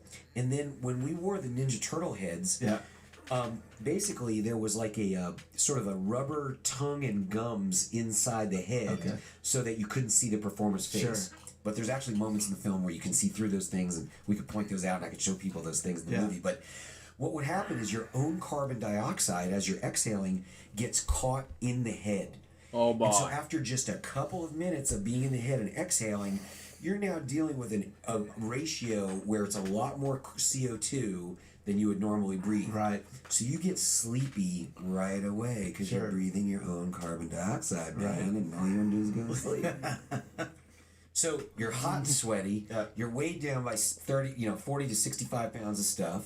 You're breathing in your own carbon dioxide, and then you have to go do this kick butt martial arts scene, which is like, oh man. And then when you're doing the martial arts, when you look at a Ninja Turtle head, they all wear colored bandanas, right? On the Ninja Turtle suits in the movies made by Henson, the place where the actor saw out of was a little pinhole just underneath the bandana. So the turtle eyes were actually located just above our eyes, and we could see through these tiny little holes. And they had to be super small because otherwise the camera would see them. Wow. So when you're doing a fight scene, you could only see a little tiny bit directly in front of you, and you couldn't even see like a whole person or anything. So we had to train the fight scenes just by memory and feel and a little bit of visual cues. And then if I'm fighting you, I'm looking in this direction. But like any great martial arts movie, there's other opponents coming at me. I would have to turn to the left. Well, there's no way for me to see who's coming to the left. So we developed these visual or sonic clues. Somebody would have vocal cues where somebody would have to yell. So if I'm fighting you, every move we do is like, hut, hut, hut, hut. And as the guy's coming from the left, he would be like, here I come. Hut, hut, hut. So we're yelling at each other the whole time to be able to turn and go like that. So the combination of the weight, the breathing, the vision, the sweating, everything was kind of a nightmare. I'm curious for you. What was for you, if you could pick one, what would be the most challenging? It would be the heat. Yeah. It would be the heat. It's funny you mentioned about the right to work, because what people don't understand is, the actors doing this kind of stuff in New York and LA, union, so you're not spending as much time in those costumes. Well, so for me, and it sounds like for you, I was living in there. Wow. When we were shooting Barney and Friends, I was in there all day. All day. Wow. We rehearsed Monday out of suit, Tuesday, Wednesday, and half of Thursday. And I'm working with kids, and we've got, the laws, so they have to finish at a certain time, but I don't have to finish at a certain time, right? So we would shoot everything with the kids. And so you're dealing with a lot of heat, and, we laugh because they'd say, well, we've cooled down the studio. Well, I ain't feeling, that suit's not breathable, so I'm not feeling any of that. So. People have no idea. And, I tell everyone that I have spidey senses, right? Because that costume developed my senses. So my vision, my smell, all of that, because I had to use them a lot. Because, I had a little more vision than you did. But still, you walk in a room and a 7-foot dinosaur, I've got to know where, so I don't knock myself out. And for both of us, which I think is so fascinating for people, we have to make these characters real. Right. Right? So someone can't lead me in the room. They can't be Barney wouldn't have someone hold his hand or Ninja Turtle. You're real. So you have to make that real. Yeah. And so you've got to use your senses and everything to create this. Because for kids, they're real. So yeah, it's fascinating to hear, because mine wasn't form-fitting. So I had a lot of room in there. You're still encased in a sauna. Sure. But did you get claustrophobic? No, not at all. No. That wasn't an issue for me. One of the Ninja Turtles was claustrophobic, one of the performers, and people always think it was me. So they always ask me, like, how'd you handle that? I'm like, it was no... Especially with a lot of the martial arts breathing and things like that, or really helped a lot with that stuff. That's a good way to keep calm in those situations. What people don't understand, they say they cooled down the studio. They even they brought a trailer onto the set, and it was supposed to be super cooled. Right. So in between scenes, we could go out there. Well, one, there's no time to go out there. Sure. And two, it could be, and people who are like high school and football mascots, they'll tell you this. It could be the coldest day of winter, and you're out on the football field. If you're in a mascot suit, you are sweating like crazy. You are just a water factory. So it doesn't matter what the temperature is, anything like that. It's all just encased. People have no idea. I did the winter parade in St. Paul, Minneapolis, where everyone is in those sky bridges, and we're out on the street, and it's -19. The only thing I put on was little hand warmers and feet. That was it. I was in shorts and a t-shirt. Yep. Wow. No problem. And they were probably soaking wet when you got done. Oh, absolutely they were. Yeah. Absolutely. Well, I want to talk before we finish all this book. Oh, right on. Because it's fascinating. There's a lot of areas that I related to. You brought back so many memories for me, but I was also inspired by it. I think there's a lot of inspiration in that book, because one, we talk about how you got into martial arts, and then the fact that you just didn't stop. You just didn't take no for an answer. Right. Which is how you're going to be successful in this business, because it's so difficult. Yeah, for me, I had the benefit of my own ignorance as I was growing up. I thought I could do whatever I wanted to.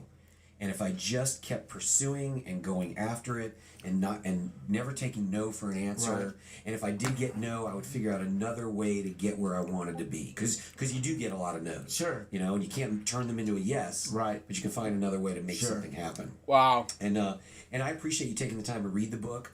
I think, one, it's a great book for people that are fans of the Ninja Turtle movies, because there's just a lot of stories people have never heard before. It reveals things about making the movie that even the most diehard fans don't know, and I know that because I talk to those diehard fans at Comic-Cons and on social media all the time. But it's also for anybody who's really, whether you're interested in working in Hollywood and the movies, it's definitely inspirational for that. At least I would hope. Yeah. But at the same time, it's just a coming-of-age story about somebody that was like, look, I have a goal and a dream, and I'm going to go after it, and here's what I didn't do, or here's what I did. And I always tell people, look, if you can read this book, if you can be inspired by the things that I did right and do them, great. If you can learn from the things that I did wrong and not make the same mistakes, then that's worth it as well.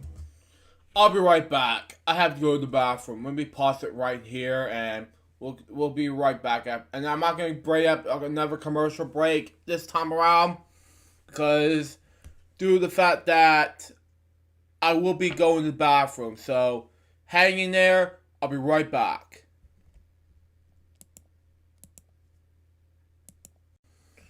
Okay, thank you for waiting for me to get back from the bathroom. Now it's time for me to sit back, relax, and enjoy the rest of the episode of LJPCBM Reacts for the next 2.5 hours. And 2 hours 45 minutes. So sit back, relax, and enjoy. So let's continue on. Yeah, there's two other things that I loved about it. One, I try to tell people, the Barney fans, I talk to them all the time. I know you've got Ninja fans, and to let them understand how serious we took this. And, when you hear the story of Pat Johnson, what they went through, right? They didn't just put bad guys together and Ninja Turtles. they were hiring highly trained martial artists to be in this movie, and I think that's fascinating. And the Henson Company, I mean, to have them working on it. But second of all, I love how you explain the industry to people.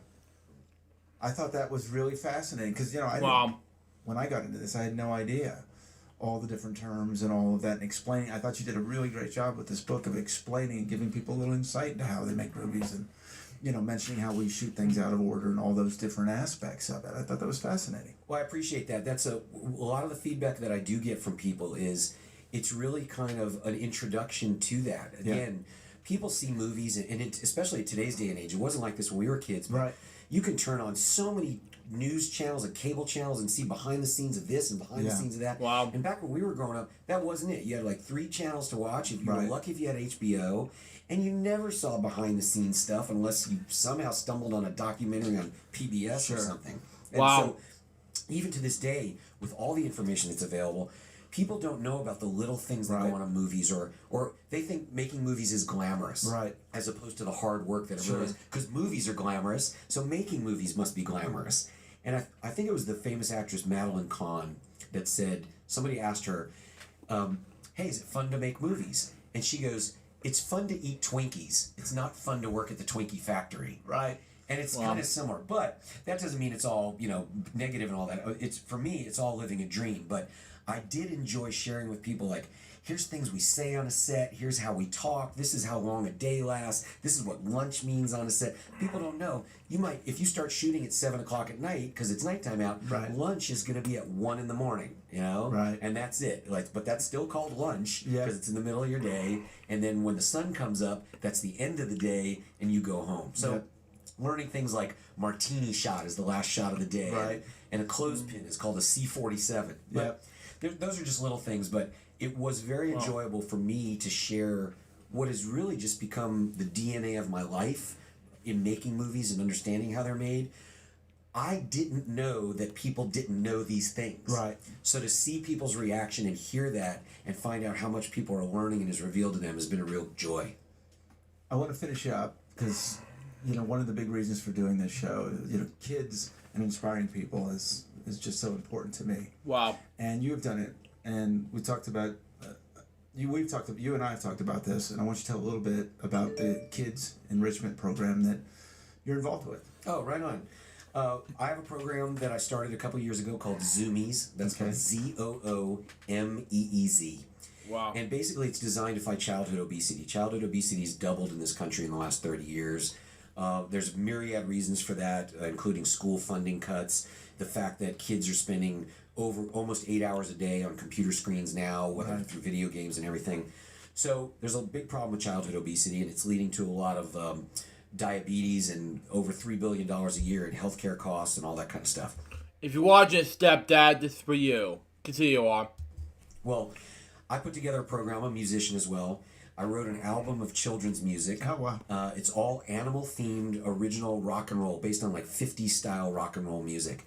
Wow. And it's got all the lyrics to the songs are exercises based on the animal movements. Okay. So people can go to zoomies.tv and see some of these videos and enjoy them with their kids, but it's basically for anywhere from preschool to first grade. I live in Fort Worth, Texas now. Okay. So the library, the school system is using Zoomies. We've run it in programs in Los Angeles. We've run it in New York. And it's just something that allows me to use the creative talents that I've developed over the years and try to help the health and well-being of our society as a whole. At least I have that sort of thought, that inflated thought in my mind. But if I can just help anybody and just get kids moving instead of just looking at screens and touching them, but using those screens to actually start movement, I think we might be doing a good thing. Absolutely, absolutely. So we'll finish off. I've got a few quick questions for you. All right, first of all, and I think I already know the answer to this, but who was the coolest person that you met through this process of Ninja Turtle? Someone that might have visited the set, someone you met. I met the guy that played Barney the dinosaur, and that's probably one of the coolest things I've ever done. Absolutely. Well, thank you very much. The person I was thinking of, reading and seeing that you met Jim Henson. Oh. I never got to meet him and heard a lot, and I can just imagine, how inspirational that was. Well, Jim Henson's awesome. Continue on. As I share in the book, I had encounters, but being a Ninja Turtle, I had encounters with a lot of people. I had an encounter with Keanu Reeves, the famous actor George C. Scott, Barbara Walters, and certainly with many others, and Jim Henson. Sure. Wow. And my interaction with Jim Henson was very brief. I was, at that particular time, I believe, I can't remember if I was the foot soldier or Raphael at the time he walked onto the set, but he came to our rehearsal space, walked in, and somebody said, "Hey man, there's Jim Henson." And I looked up, and I've experienced this a couple of times in my life with a few different people. The charisma and natural energy or chi that they exude, you can sense and feel. And he brought that with him, with his long hair and his beard. He looked like this combination of like Bob Ross from PBS and some emperor. Yeah, if you watch this remix, Bob Ross, rest in peace. Anyway, continue on. God. And he came in and he just, when he talked to you, he was just, you could feel the gentleness of his spirit. And we said hello, we talked, he asked me about what I was doing, and we just talked very briefly and chatted for a few moments, and then he went about his business for the rest of the day. And unfortunately, it was a few months later that he passed away. So for me, that moment of hearing that voice that sounds so much like Kermit the Frog, and to talk to this guy who brought so much joy to the world, but selfishly to me through Sesame Street and the Muppet Show and the Dark Crystal and Labyrinth and everything that he had done, it was just like, it was meeting a legend, you know? Oh, that is so cool. What was your favorite, we'll say scene to do in the movie? What was your favorite thing you did in that movie? Man, I'll keep my answer brief. And this is the first or the second? I know. There's a lot of. Here's the true answer. Yeah. Everything I did was my favorite, and this is not. I'm not trying to, avoid the question, but doing the nunchucks as a foot soldier was incredible because it was that moment in my life that's the highest the roller coaster had ever gone. Yeah. And then after I did that, I became the stunt Raphael, and it went up even further. And I was like, oh yeah! And then the second movie came around, and I became the actor that was Raphael, and I was like, oh my gosh! Right. So basically being Raphael and fighting in the subway in the first movie, because that's the first time you ever see a Ninja Turtle fight bad guys and beat them up in a movie in history, and it's me. Wow. So I'll kind of pick that one as my top one. That's awesome. And I'm going to finish with, why did you write that book? Two quick reasons. One is I wrote the book because I've been going to Comic-Cons for years. Okay. And I've been telling fans a lot of these stories, and they don't know them, or they just love. You just see it in their faces. You know, I'm sure when we go around and talk about Bourne, people are into it. They want to know. So this was a chance to share those stories. But about 2 years ago, a little more than 2 years ago, my dad was diagnosed with terminal cancer. Oh wow! I felt worried for your dad. Continue on. And one of the things that he did in his life, or at the end of his life, was he started to write down bullet points of everything he could remember in his life, from the time he was a little kid until his impending death. And he was sharing that list with me, and we would talk about it, and he kind of challenged me to do the same thing. He said, hey, why don't you write down some of your memories, and we'll talk about them and share them and experience our lives together. Right. And so I did that. I started writing bullet points of things that I remembered, and he had things he remembered, and we shared, and we talked and all that. And I just kind of looked at that list, and I was like, wow, if I just take that list all the way up through Ninja Turtles and share it with everything I've done in the Comic-Cons, I basically have a book like I've seen so many other actors and people write. And I thought, well, maybe somebody could enjoy this. And maybe it'll be, with 25 million Ninja Turtle fans out in the world on Facebook alone, I thought, well, maybe I can get this out there. And then you've done book signings and events around this book? Yeah, as of the time we're recording this podcast, the book has only been out for 30 days. Oh, okay. So it literally just came out. Wow. It's available on Amazon right now, so it's available in ebook format. Go check it out. Check it out. It's available in ebook. Here it's Teenage Ninja to Mutant Turtle. Teenage Ninja to Mutant Turtle. I got it. I got real Raphael. Yeah. And it's available in ebook and super cool paperback format. It's available on Amazon right now. It's an Amazon bestseller. Wow. 51 at this time. There's 51 5-star reviews. No other reviews at all right now. And people can go grab it. And I'd love for people to check it out and then either touch base with you or me on social media and let us know what you thought of the book and all that kind of stuff. So it's available there. And for me, it's just been I've done the launch party we did in Fort Worth, Texas. Oh wow! I just did the first signing at the Dallas Comic Show just this past weekend. Very cool. I'm headed to Lubbock in about a month, and then we're just now reaching out to the rest of the world to try and figure out where we can do more signings at Comic Cons. Because 2020 is the 30th anniversary of the first movie. Oh wow! Wow! So, if you watch this remix, it's for you. Continue on. I timed the release of the book, so it'll be the 30th anniversary. And so hopefully next year we'll get to spread the word around and share it with a lot more people. Wow. I had no idea it was that long ago. Such a pleasure. It's such a pleasure to have you here. Carrie, I appreciate you having me here too. I'd love to spend more time. Maybe we'll do this again. We absolutely should. We'll swap some more stories. Yeah, we've got lots of stories, and thanks for bringing them back. I'm telling you, there was a lot of you brought back so much in me reading that book. Well, I appreciate it. And like I said, I know you've got so many various guests you're going to be talking to in this new show, and it's really super exciting. I'm glad to be one of the first guests, and I appreciate being out here. But anytime you want to talk further, and we'll share some stories and tell some people about what it was like being in the suits, that'll be a good time. Well, we will do it. And thank you very much for watching Purple Roads. I'm Kerry Stinson. We'll check us out real soon.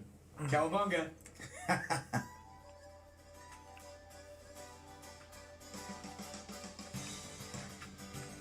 Cowabunga indeed. So that was Purple Roads episode 2, Ken Scott. What do I think about this episode? It's amazing. So far this episode went to be a success. Anyways, let's continue on with episode 3 in 5, 4, 3, 2, 1, go. I'm Kerry Stinson, and my journey through life has been quite an adventure. For over 20 years, I played Barney the Dinosaur on tour, and 7 seasons of the hugely popular TV show, Barney and Friends. Wow. Now my journey is to bring together friends and guests from all over the entertainment world for inspiring and at times amusing behind-the-scenes conversation. I'm Kerry Stinson, and this is Purple Roads. Wow. Hey, I'm Kerry Stinson, and welcome to another episode of Purple Roads. I am so glad you're here. It's so exciting to be telling these stories and having these conversations, and I'm so glad that you're part of it. As we're recording this show, yesterday we lost Carol Spinney, the actor-performer who played Big Bird and Oscar the Grouch on Sesame Street. He was an amazing man. I was a big fan of Sesame Street. I grew up watching it. Yeah, I'm a huge fan of the show as well. And I saw on PBS NewsHour the same way. If you watch this, Carrie, continue on. And loved Big Bird. And I was so excited the day that I found out, not only was I going to get to meet him, but work with him. Wow. He was such a gracious man. He was very generous with his time. We did a promotional interviews for the Sprout Network. Wow. And we were doing interviews, probably about 15 that day. And there was a lot of people in the studio, producers, and Carol always made sure that I was okay that day. Everyone wanted to ask questions and talk to him. They kind of forgot about me a little bit, understandably, but Carol didn't. And I was so honored to work with him. And as we did the interviews, he'd always tell me what he was going to do, and you could tell he was thinking, and he was so creative.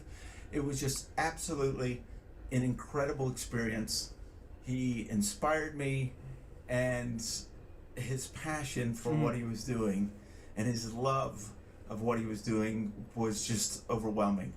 So I just am so thankful, and rest in peace, Carol. In loving memory of Carol Spinney, 1933. Oh my God, this is sad. You know, there's a lot of stories about how Barney got started, how Barney became so famous, and it's this great story out of Connecticut. Wow. This little girl that rented a video, and her dad just happened to be the programming director with PBS in Connecticut, and they are here today to tell this story of how Barney and friends and the world found out about him. Wild Day at the Beach. Okay.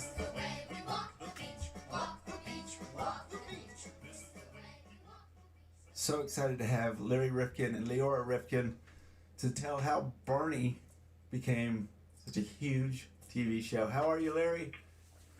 I'm great. How are you, Carrie? Congratulations on the new podcast. Thank you so much. It is so good to see you. It's been a while, but it's so good to see you. And welcome, Leora. Well, I'm a lot older than I was then. I think I was about 40 at the time that all this magic occurred. So you can do the math and figure out where I am today. And welcome, Leora. I don't know that we ever actually met, but I've heard so much about you over the years. Thank you for having us.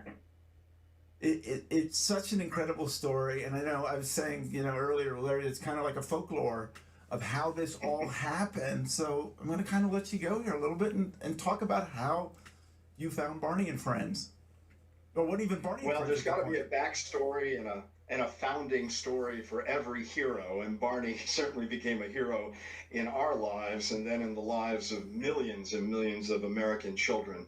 And I've got to say that it was the most innocent find, and there was nothing determinate about it. It was all serendipity. And Leora was not a big video file. She wasn't someone who always had to be entertained by video.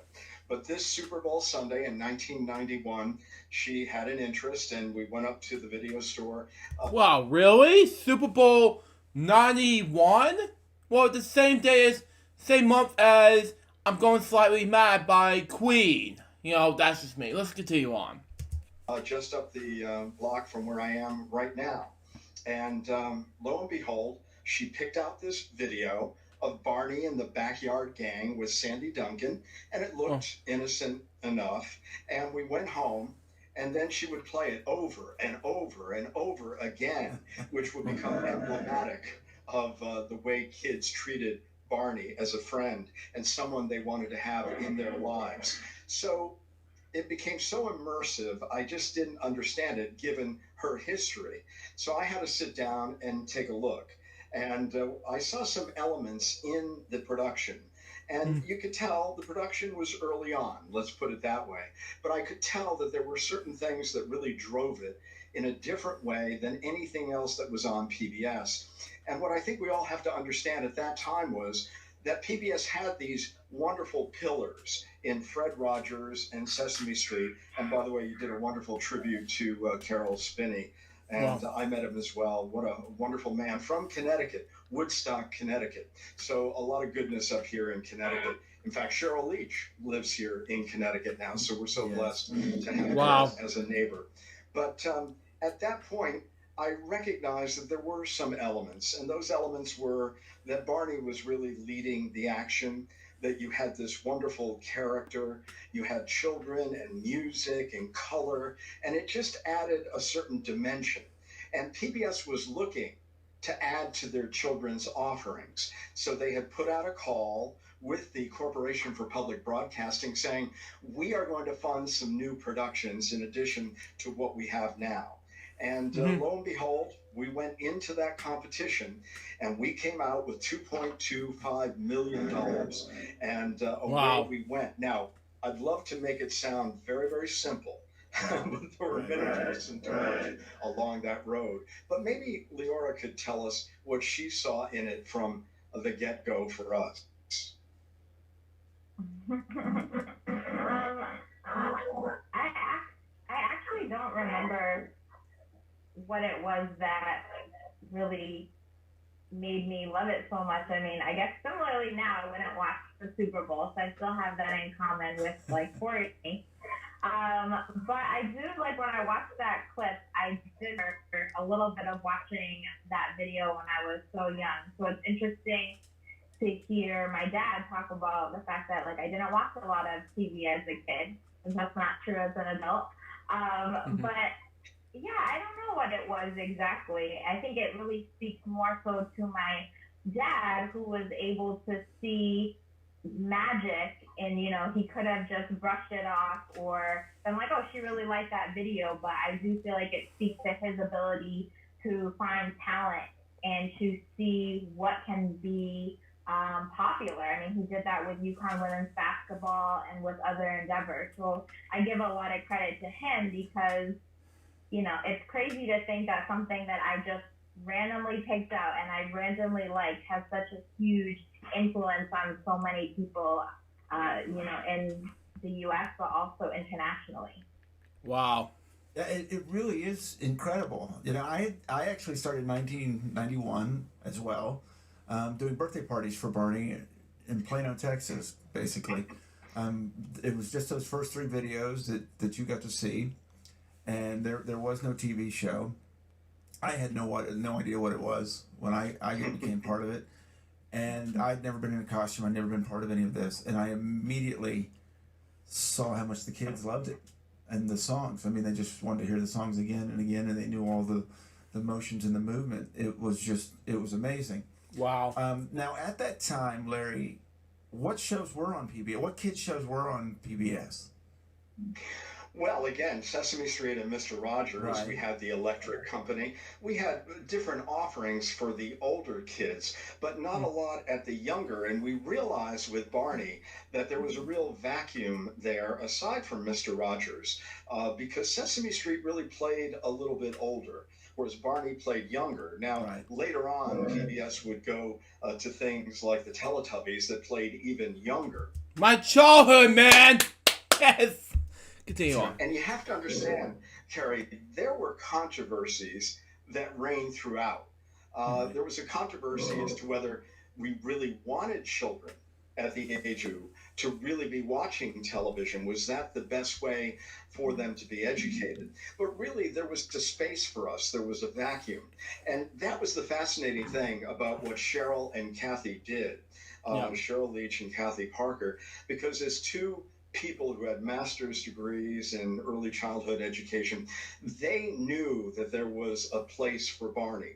They did this incredible effort to really test market what else was out there. They looked at everything, and at that time, it was the VHS, not streaming, that everybody used as the barometer. And so they went and they looked at all these shows, and they said, here is what is missing from an educational standpoint. And Kerry, I want to emphasize this because we really were all new to PBS as children's producers, even Connecticut Public Television. I'd love to talk about that a little bit because we weren't one of the known players within the public television system in the way that a WNET or WGBH from New York or Boston were. So we had to prove our own capabilities to manage a project of this enormity.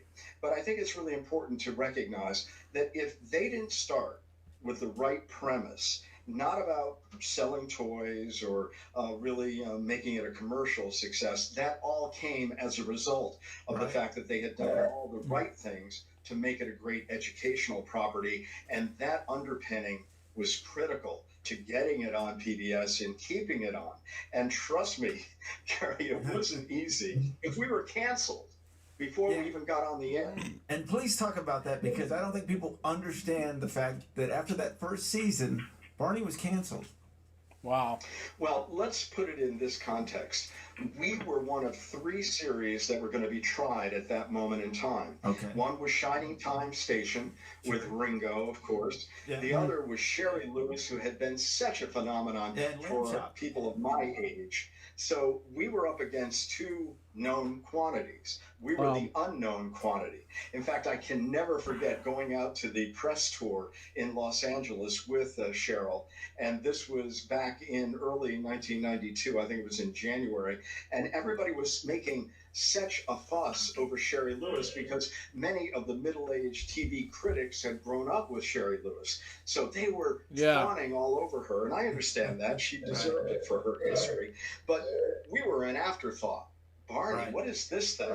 And they didn't understand it, Kerry, as we see with many adults. They never got it. And we walked out of there saying, well, you know, we're on our own. We think we have the audience. We think we know what we're doing. But we certainly didn't know. It was certainly not an easy thing for us to get people to appreciate at that moment in time. So what happened was we had to really gear up To do 30 episodes, which we were funded to do, was a huge Herculean task. And we brought cameras down to Dallas from Connecticut. We had to really make certain that we conform with PBS standards. Right. And I guess in many ways I would have been considered the PBS rabbi for the production, because I had to be the interface between PBS and, of course, Cheryl, Kathy, and Dennis DeShazer, sure. The trio that really made it come to life. So I had to make certain that I was interpreting the needs of all involved in this. And it was complex because they were new to the system.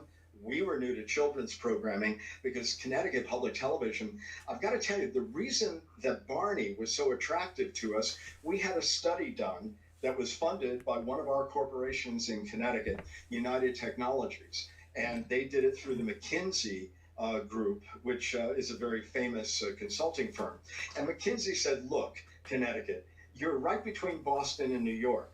Wow. But you're not well known. You don't have a lot of money. You can't make a big mistake because a lot of PBS programming that comes from the local stations, and I can explain that too because we are not a network, so everything has to be generated either by independent producers or stations. And they said, don't make a big mistake. Find things that are already in some stage of development and bring them to completion by virtue of you adding some value to it. So this was a perfect property that a lot of the sunk costs already came from Cheryl's father-in-law and others involved in the production. And so we came along, discovered it, and made the alterations to it and brought it. Well, one of the alterations, we couldn't call it Barney and the Backyard Gang because gang did not have then nor today the best connotation. Wow. So there were a lot of changes made, but we were the last ones to go on the air in this test of these three properties because we needed a lot of development and a lot of work to go into it. And I got a call right before we went on the air in April telling us that they were not going to refund us. And I was incredulous. I couldn't believe they wouldn't fund us. First of all, we hadn't gotten on the air, Carrie, so how could they make that determination? So what happened subsequently, I'll tell you, was an incredible campaign to keep Barney on the air, and I'd love to discuss that as well. Yeah, absolutely. And I want to talk about Leora. I want to talk about.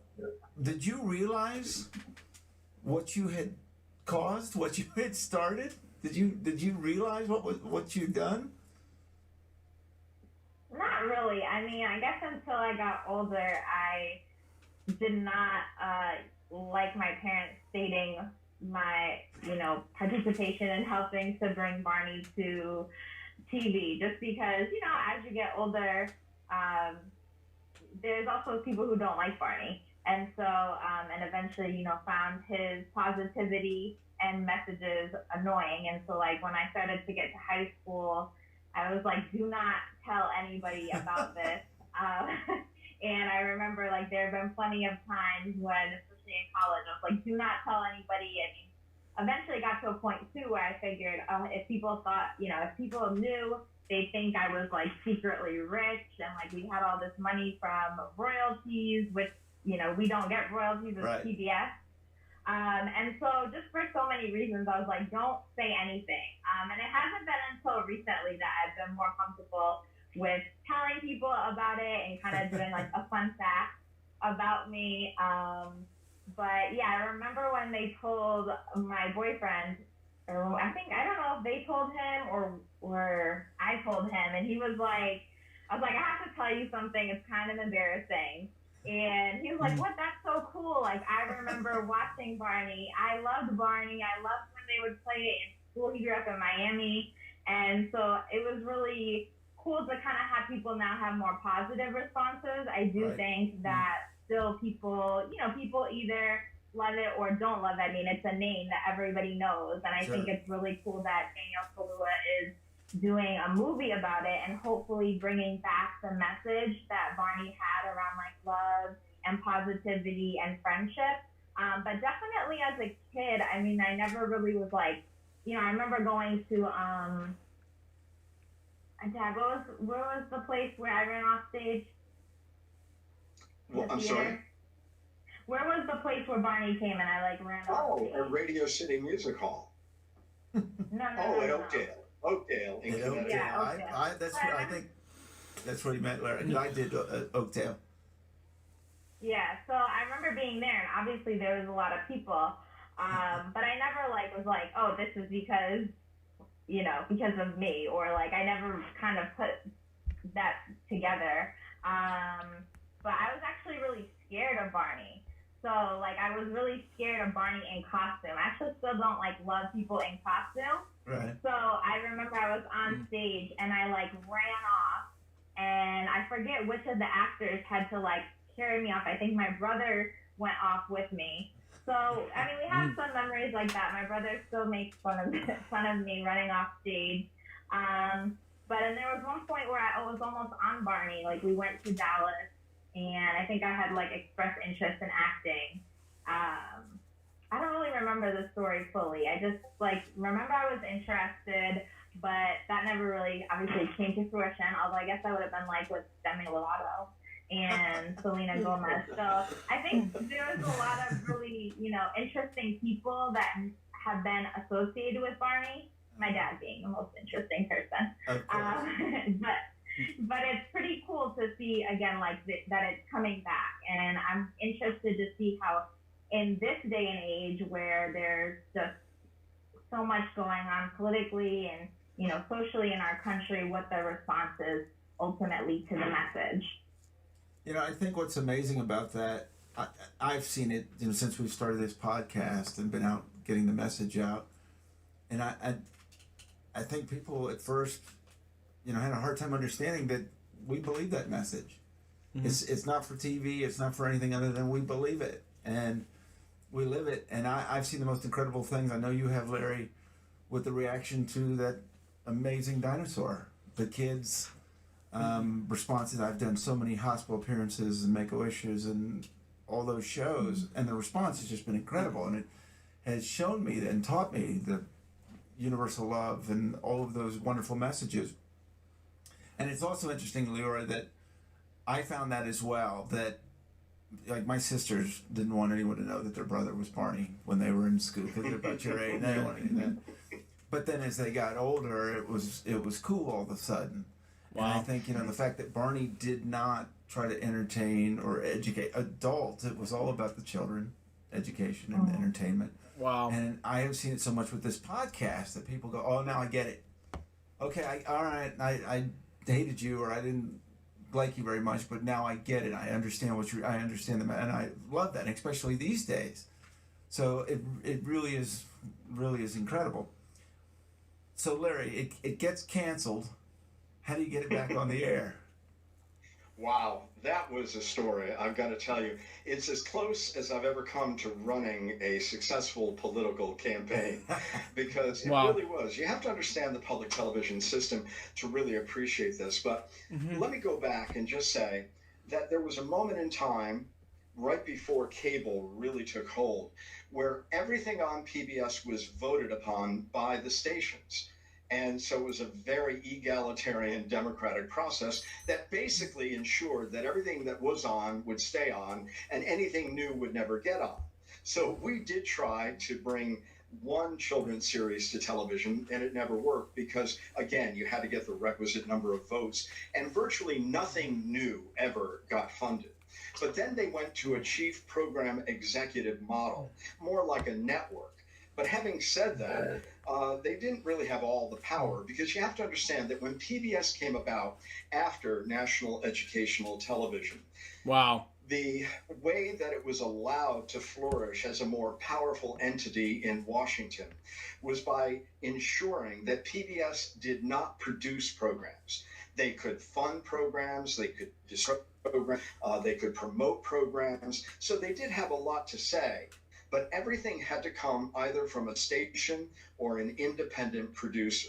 So that was because WNET and WGBH had already established major production facilities in New York and Boston, and they didn't want this entity to be able to produce everything. Therefore, all of the infrastructure that they have would have perhaps gone to seed. So we, as one of those stations, but again, a station that was not known for children's programming. And you have to understand that the Lions Group was not Children's Television Workshop. So Exactly. Fred Rogers Group, who were well known to the PBS system. Don't forget, Fred Rogers started out in the 1950s at WQED in Pittsburgh, and then Children's Television Workshop, I just read their backstory, started really in 1969. So we came along in 1992. Who are these people? Who are these people from Connecticut? Who are these people from Texas? And the fact that we also took on a really powerful commercial tinge because kids wanted to be immersed in the program and they wanted to have Barney in their arms. We really proved something, and if we want to get into all of the impacts of Barney, including Nickelodeon Jr. and the fact that the preschool market now is greatly served because it does serve a commercial. Yeah, he mentioned Nick Jr., but anyway. Purpose, we could certainly talk about that. So let me go back to the point where we were told you're not going to be renewed. Now, we have to understand, and this happens in television an awful lot, the person who was the decision maker at PBS had left in the interim, and it took us almost a full year to ramp up to get on the air. So by the time we came, we were orphans because those at PBS who supported us, they had left. So the new people didn't feel as kindly and perhaps didn't even know who we really were in relation to the people who were doing Shining Time Station and Sherry Lewis. So they said, that's it. We're not going to fund anymore. We gave you a wonderful package of 30, and those will live for a period of time. Right. Nobody knew how long. And I started feeling, of course, the quake in our market very early on. So what did I do? I went to other programmers and I asked them, what are you feeling in Baltimore? What are you feeling in Atlanta? What's going on in San Francisco? And they were startled at the reaction they were getting. And so Barney might have been on once a day. They put it on twice a day. And this was from April to June. Now, one of the seminal things we did, and I was never against experimentation, let's put it that way. So we brought Barney into Connecticut. And that was a bit controversial when we were going to pledge Barney in June, right before the PBS annual meeting. But I thought it was really important. We raised $50,000 that morning in Connecticut, which is phenomenal, particularly back in those days in 1992. Be even more phenomenal, I think, today. Right. And then we brought Barney to the Hartford Civic Center. Now, this was a prelude to Barney making all kinds of mall visits, and you were a part of many of those, I'm sure, Carrie, where basically it's something akin to Beatlemania, because we have 5 levels at the Hartford Civic Center. I walked in, and I was overwhelmed. I was stunned by the reaction, and we were videotaping everything, and we sent it to major market programmers to let them know what it was we were experiencing, and they were feeling the same ground shaking underneath them. And so it really was, as we went into the PBS annual meeting at the end of June in 1992, this was the talk of the meeting. Everybody was wondering whether PBS was going to turn back on its decision. And I worked really hard at that meeting. And at the end, the new chief program executive, Jennifer Lawson, said, I will begin negotiations with Connecticut for another round of funding for Barney when we get back. So we had won the day. I've got to say this. It was probably Cheryl Leach's calm that kept me in the game because she, even after that was said, had such great confidence in Barney, knowing that the audience would prevail and that what they had studied, what they had learned about this property would win the day. And ultimately, as she often was, she was right. Oh, absolutely. It's really incredible. What was it like dealing with Texas? Did that scare you? What was your thoughts, this small production down in Allen, Texas? Well, I love going down. I love being part of the team. I loved the fact that I was embraced by the people in Texas for believing in them. And I did. And they had such talented people like yourself and Bob West and David Joyner and Marianne Ducko and on and on. I don't want to name all of them because I'll forget somebody, but just a wonderful group. Love them all. And but I, again, it was like writing. It wasn't like writing a calm, beautiful dinosaur. It was like a bucking bronco. Right. Wow. There was something about this production that was so early on, so nascent, something that had to be developed and could really go right or could really go wrong. There were these issues that got into business issues about the marketing and such. And you can imagine that we, being the public television partner, were trying to make certain that licensing arrangements and such were kept well within the boundaries of public television. So we were looking at a lot of aspects, the creative, the production values, which had to be enhanced, and they were, of course. And then, of course, enhanced a lot. Oh, absolutely. And, the softer edges. I mean, we did a lot. If you go back, and I encourage people to go back and look at the early Barney and the Backyard Gang, you played just a couple of seconds of it, but the transformation was wonderful, remarkable, and certainly a key selling point. So, when did you, Leora, did you realize, I mean, when this was going on, did you have any clue? I mean, what age did you realize what your dad had done? I mean, it's probably like similarly when kids grow up with a famous parent, like they don't think it's that big of a deal. I would say that's probably accurate. Like even now, I'm like, yeah, it's Barney. Like, I don't know, I don't have the same response, I guess, when I kind of think of it as like, oh wow, like everybody knows Barney the way they know Mr. Rogers, the way they know Sesame Street, and kind of putting it into context of like the larger, impact that it's had on children's programming. That's when I'm like, oh, this kind of was a big deal.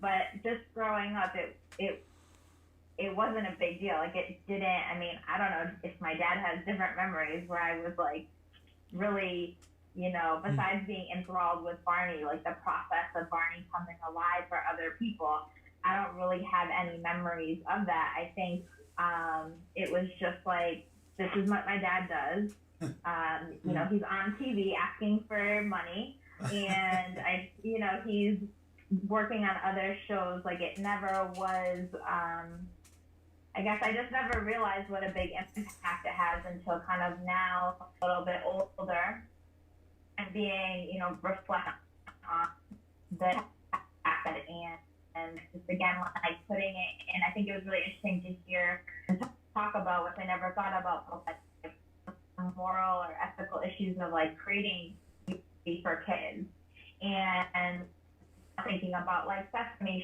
Street, how many kids want to see or they learn about other people through TV as a medium, and understanding Barney also had that impact he kind of bring for me. But it's definitely nothing that I think about regularly.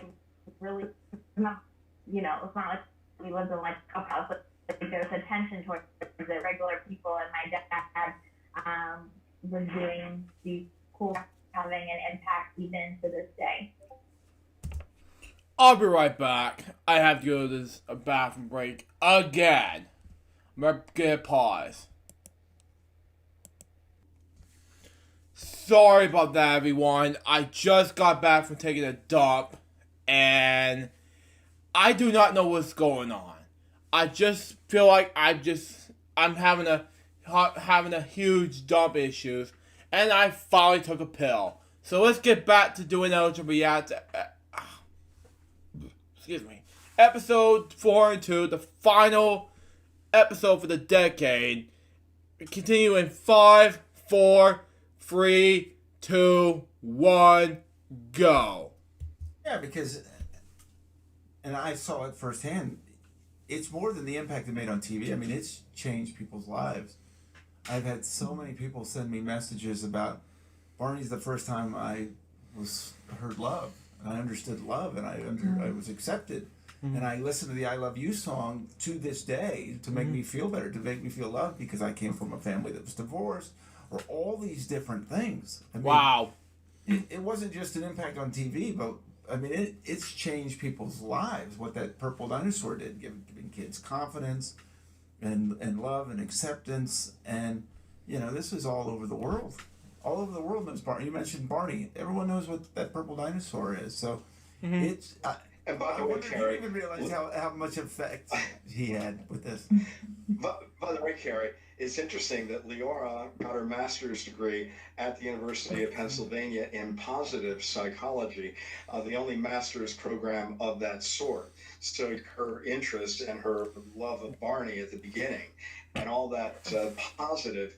And I'll tell you, I don't see how anybody today, given the rancor and the negativity in our society, can't say, let's rally again around Barney. Let's rally again around Fred Rogers. And if there was anyone in the public television system, I think, who truly understood Barney, it was Fred Rogers. And I want to make this point, that at Yale, there were two wonderful researchers at their Children's Television Center. And they were Dorothy and Jerome Singer. And I got to know them quite well. And they did some research for us. Now, I will say that we ultimately did fund the research, but it was independently derived at Yale. And they loved Fred Rogers. They weren't always the biggest proponents of Sesame Street because for them, it was too fast-paced. It was too much in chunks, whereas Barney and Fred were much more really akin one to the other. I would say that Barney really is Fred in many ways in the purple dinosaur suit. And I think Fred recognized the value of Barney. And if I could, I hold this and I cherish it. It's a letter from Fred Rogers, and this being the year of Fred and our remembrance and our appreciation. Could I read this to you? Please. We were on a panel together at Yale, and I believe it was the singers who made certain that Barney and Fred Rogers were both represented on this panel. And the letter is dated April 7th, 1993. Dear Larry, and this is all handwritten by Fred, that's his nature. Just as I was about to write to thank you for being with us last week at Yale, your gracious letter arrived. Thank you for it and for helping with the Battelle Chapel presentation. I would so much like to see and hear the tape which Barney made for the occasion. That was such a thoughtful gesture on all of your parts. We did a tape for Fred with Barney as the lead. I wish everybody could have seen and heard it well. I was singularly impressed by what you said. It's the motive that counts. You're so right. And thank you for your generous contribution that evening. May you and Connecticut Public Broadcasting prosper and offer your best to your cities for many years to come. Gratefully, Fred. There it is. I cherish this. Wow. Yeah, I think I mentioned to you that I had the opportunity to work with Mr. McFeely. Wow. I watched Fred Rogers growing up as a kid, and I met him, and he went into this other room, came out 5 minutes later, all dressed up, said speedy delivery, and I just about fell over. And you saw the passion, how much they loved what they did, and how much, unfortunately I never got to meet Fred Rogers, but I've seen the documentary, and his passion for what he's doing, I understand it so much through my experience, and the impact you have on children, and let's be very honest, they have on us. I mean, the impact that the children have had on me have changed my life, and so it's such a gift, and it's such an amazing experience. Wow. Well, Kara, I've got to tell you that my wife came to one of the PBS meetings, and Fred didn't come often, but when he did, it was quite an occasion. And when he did, the room got still, and there was a hushed silence, and you could hear a pin drop whenever Fred Rogers spoke. And my wife, after we had the opportunity to meet him, and she, along with many others, men and women, couldn't say a word to Fred Rogers. They were crying just to meet him. They were so overwhelmed with emotion as to his authenticity and his passion and compassion for children. And it really resonates in a way that is so profound. And Barney has that impact. I mean, maybe not for all adults, but the children and their immersive relationship with Barney.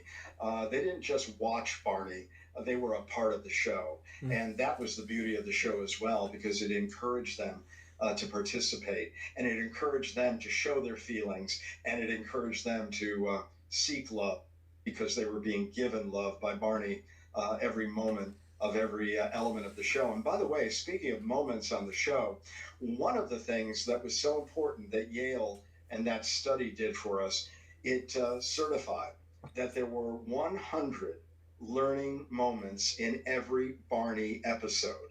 So for those who thought that it was saccharine, for those who felt that it was empty calories in terms of programming, they were so wrong. And believe me, had it been that, had it been more on the basis of, say, Care Bears, it would not have lasted for the many, many years that it did on public television. And I hope that it gets the revival that it deserves in these times. Well, I traveled the world with Barney for 10 years doing live performances before I did Barney, and did 7 seasons of Barney and Friends. Wow. And it's the most incredible experience I've ever seen, because you would see some of these parents beforehand. Of course, no one knew who I was, and I could be out in the crowd. And you could see these parents like, why are we, I'm here for my child, but I don't really understand why I'm here. And as the show would start, and the songs, and they started seeing how their kids knew every song and every movement, you could see the parents warming up. And by at the end, when we would sing the I Love You song, and their child would hug each parent and give them a kiss, the parents got, oh my, wow, this is absolutely incredible. Yeah. And I would get overwhelmed, because of course I know what's coming, and you hear the beginning of I Love You, and it's just such an amazing experience. So that was not only the ender, if you will, of the show at the outset. I think it was at the beginning in certain of the shows. And don't forget that Barney started with a thought that Cheryl had on a highway, a freeway, and you've got many of them in the Dallas area. And it was going to be at the beginning, as opposed to the wonderful purple dinosaur that it became. So there was an evolution in this, and I think the production values continue to get better and better. The storylines, the music, there was a level of sophistication that could be missed, but it had to be well understood by the children, because children have intelligence about what it is that really breaks through whatever barriers have been put up or restraints, and they see the genuine beauty of a production like this. Well, the amazing thing was, when I started with it, I very quickly realized every single person involved with that TV show believed in it and loved it. The dressers, the wardrobe, lights. I toured on the TV on the road show. We were with rock and roll roadies that had done U2 and Rolling Stones, and every one of them got it. Wow. Not at first. They were like, what in the world are we doing here? And then they saw all that and they got it. And so, you go to work, it doesn't even feel like work. It was never really work. But you're with all of these people that believe in it, believe and are passionate about it, defend it. And I think, Cheryl and Dennis and Kathy really created that environment that you came in, and they believed it. They believed that purple dinosaur was real. And the role that David Joyner played, was work. I can recall when we brought Barney to Oakdale before the series had really unveiled on PBS, that wearing this costume that at that time was not ventilated terribly well, having to put those ice packs in. I don't know how many pounds you lost all the time. I don't know how you've stayed so svelte over the years without wearing that. You must have lost 5 pounds, I don't know, in the course of a production. And that was not easy. That is a form of acting that has to be appreciated. Wow. When I went on the first year on the tour, I lost 30-something pounds very quickly, and they called my mom to prepare her when I came home for Christmas, because I dropped a lot of weight and had to learn how to keep that going. I think David would tell you, I will tell you, and some of the others that played Barney. For me, it was so easy because of those kids. The suit was light. I mean, obviously it was heavy and it wasn't ventilated great, but I've never seen anything like it. I mean, you would hit that stage and the screams and the pure passion and love. There was their friend. And I've just never seen anything like it. I've never felt anything like it. Mm-hmm. What was your experience like within the costume? I mean, what could you see and feel? I mean, you could obviously hear the din, but what was you able to really experience? Yeah, I always tell people I have spidey senses. I developed over the years because I realized I had to use my vision, smell, hear, all of those senses because you couldn't really see well, you couldn't do all those things. And so you really had to pay attention. You know, you couldn't have someone walk you into a room because Barney was real. So you really had to keep it. They don't want to see Carrie; they want to see Barney. So you had to keep him real all the time, and really pay attention. But the reactions were just absolutely incredible. I always tell this story about being in a hospital, and this I was out in the hallway, and I met the family a little bit, and then I went about my way. And then, and this was in Las Vegas. I went to the hospital room, and there was this family, and it was mom, dad, brother, sister, and then the one that was ill was a little girl, little baby. Wow. And so I did my thing, and Barney was never sad. So you'd go in the room, and you know, not too big, but you'd wiggle the tail, and I hugged the kids and all of that, and then I saw the little girl and just kind of gave her a little touch. And I left the room and was going to some other hospital rooms, and I would always do this little wiggle when I went in the elevator, and I saw the family again, and I saw the brother, the baby brother. And he grabbed onto me and he said, "Barney, take care of my little sister." He believed Barney was real and could do that. And something that's never left me. The power of love and the power of this. And so that's, Leora, it's important for you to understand what you did and all of that reaction, because it really is so much, it turned out so much bigger than a TV show. And that's what I love about this, is that it was Connecticut and Texas that did this, you know, and it kind of went away from those. I don't know if it would have worked in Hollywood or New York, to be very honest with you, because it wasn't the slickest production. It wasn't all of these things. And if you said you were going to have a song about I Love You and all of, you know, you are, you know, stupendous and all of those things, I don't know if it would have been, I really don't. I don't know if it would have worked. I really think because of where it all was done and the fact that we just believed in it so much that you obviously weren't going to take no for an answer. Well, I think that was one of the really important things, and I'll let Leora comment further, that a lot of people, you know, might have looked at it and really underestimated what was going on here because of where it came from, the entities, all of us being unknown. Did we have the sophistication to compete with a Sesame Street, which is New York based? Fred Rogers had that simplicity too, coming out of Pittsburgh. And that's one of the beauties of the public television system. And it's one of the hardest things to manage, but it's one of the reasons that we have such diverse and wonderful programming, is because it comes from all over the country, and it can come from places that are unknown. And you can do things in a place like Connecticut that you're not going to be doing necessarily in New York, or something out of Dallas. I don't know that the station in Dallas, I've got to be honest, and I love the people in Dallas, among others, were thrilled that we poached and came into the market. But what happened was, you know, the day after Leora had this wonderful romance with Barney on Super Bowl Sunday 1991, I just called Cheryl. And in her innocent way, because I saw her name on the box, she said, I said, "Have you ever thought about PBS?" And she said, "PBS? Tell me more."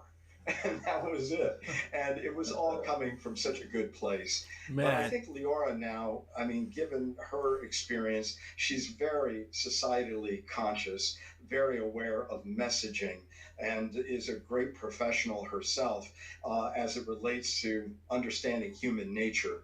And I think now she probably appreciates more than ever what positivity means, having taken, again, the only course in America on positive psychology. Leora, you want to say anything about that? Yeah, I mean, I do think that I definitely have more appreciation than I had in the past for Barney and for the impact that it probably did have on my life. You know, when you're a kid, like, you don't really realize it. And again, as you get older and moving into adolescence, like, I don't want to be associated with that. That's for little kids, or like, that's not cool. And now I would say as an adult, and, you know, I worked at Boston Children's Museum out of undergrad. And like my dad mentioned, like, I didn't really put it together until there was an article in the New York Times a couple of years ago at the 25th anniversary, I believe. And I don't know, what anniversary was that, Dad, of Barney being on air? Yeah, and so, 25th. and yeah, the 25th. And so I never really realized that, I guess, until I was doing the interview for that article and thinking like, oh yeah, like, I studied applied positive psychology, and like, Barney was this really positive, had a really positive message, and his message of love, and you know, and not to get too positive psychology practitioner, but there's something called the VIA character strengths assessment, and one of my top character strengths is love, and thinking of, and curiosity, and, you know, thinking about, and love of learning actually as well. And so thinking about Barney and thinking about some of the, you know, I watched Sesame Street, I watched Lamb Chop, you know, obviously I grew up on public television. So thinking about that and thinking about what impact did that have in my future, it does, you know, really does make you reflect, and also to think about what do so many people have against love or have against positivity. And it kind of makes me think too about human nature and our psychology, and like, why is it so often that children's television does get a bad rap? I mean, even Teletubbies, you know, I was too old for Teletubbies, but if you think about it, I know a lot of people Why? It's one of my favorite things from my childhood. Continue on. like to, you know, talk badly about Teletubbies, and it's like, why is it that when you look at children who are the most pure and genuine nature, like, you have to put down what you know, lights them up inside? And it's just really interesting to look now at that, and kind of all the years I spent, like, running from, you know, not wanting to be associated with Barney for different reasons, and now kind of being like, no, it's actually like a great message, and what's wrong with that message of love? And, you know, it's so funny because I remember all of the songs, like the cleanup song, I love to clean, but like, I love that song, you know, the teddy bear song, like Me and My Teddy. I still know the words to all of the songs. And so thinking about that, there is that power in music, in story, and especially at such a formative age. Yeah, well, I think it's the authenticity. I really think people thought we had another message to it, that they didn't understand. We really believed that, and that was really it. You know, I always laugh, people laugh about Texans because we're so friendly, and you know, I'd go up to New York, and they go, well, what do you want? Well, I don't want anything, I just want to say hello. And I think it's the same thing with Barney. He just really loves you, and that's it. And I think people are just have a hard time believing something like that. Well, we have to think about our culture and why it is that there was such a differential between the way parents might have looked at the experience of their child loving and enjoying this incredible character and all that surrounded it, and the aura of love. What was it that made us so jaded over the years? And I find it very interesting that this new Fred Rogers movie, which I still need to see, is all based on a journalist who went to visit with Fred to find out what the veneer really was and to kind of rip it open. And he wasn't able to do that, and found perhaps some deficits in his own life that a genuine love and affection from someone like Fred Rogers, who previously was unknown to him, really could open up in him some new channels to penetrate some of the walls that we put up. So I really do think that that relationship, and I just want to underscore this with Fred and Barney, I think, again, they were really twins and Wow. both true treasures that public television brought to America. Before we go, what are you doing now, Larry? Because you've got a podcast too, right? Yeah, I've got a podcast too, a little bit different. Well, let's say I left public television back in 2009. I took an early Really? I did not know that. retirement. I had been at CPTV for just a little bit short of 30 years, and I loved it. But I thought it was time to go. I went back into my early love, which was radio. I was brought up a radio brat. My father was a radio station manager, and I did a talk program that was different than many of the talk programs. I love a diversity of topic, and I was very open to a whole range of ideas. And I realized back in 2017 that maybe my brand of talk was not going to be as well received as it had in the past. And I decided to go into podcasting. And I'm doing one now, a podcast, almost 300 episodes in, on social and political trends in the country. Wow. I'll do reaction videos of those coming soon to those reacts. Those are coming to another time. Continue on, Larry.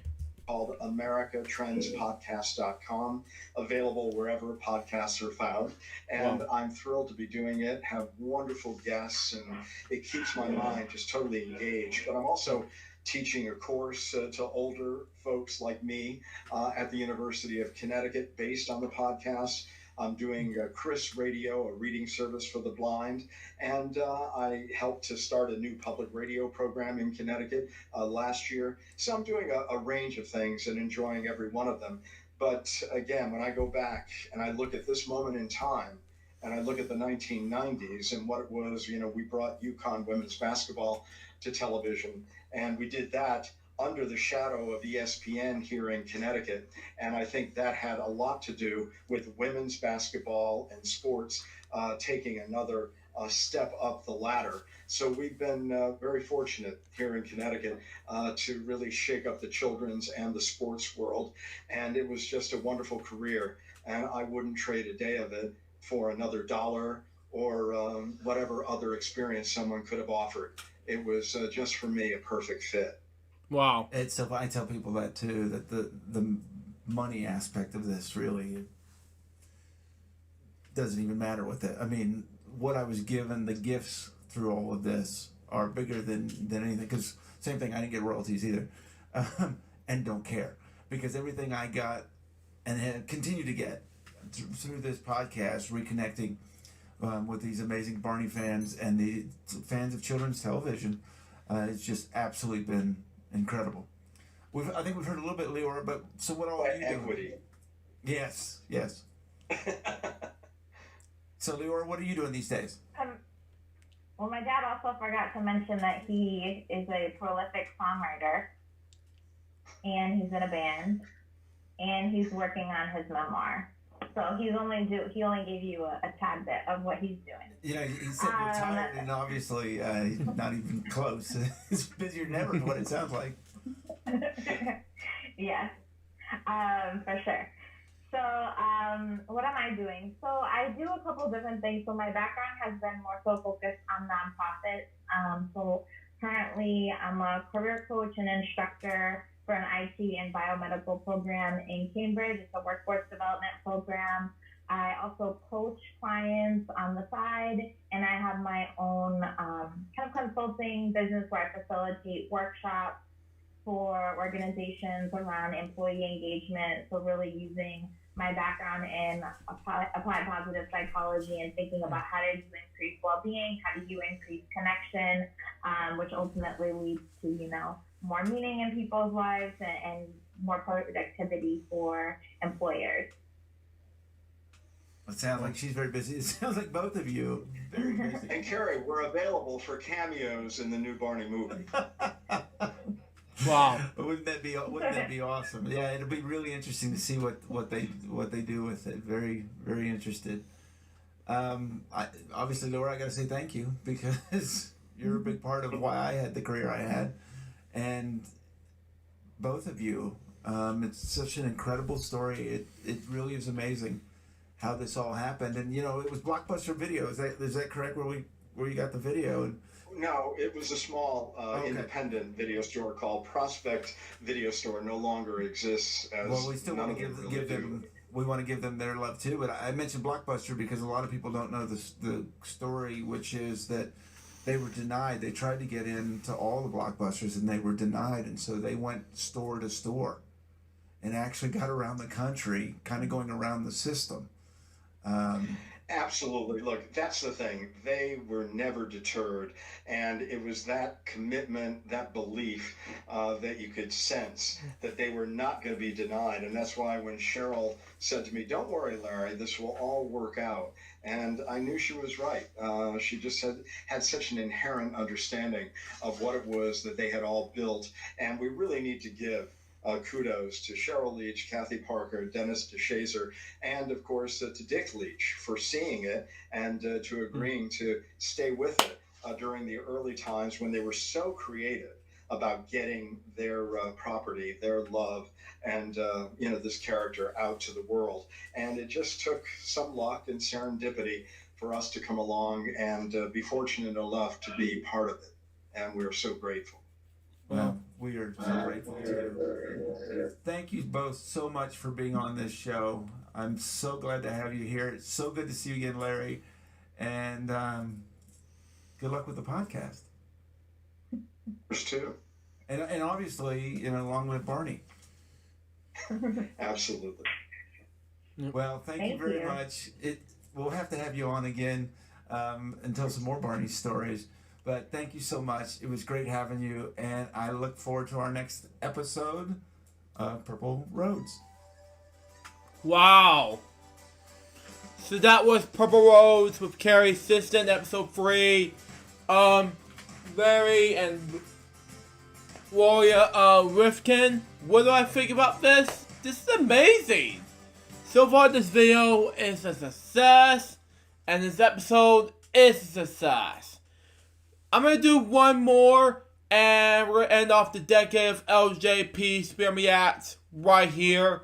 Begin in 5, 4, 3, 2, 1, go.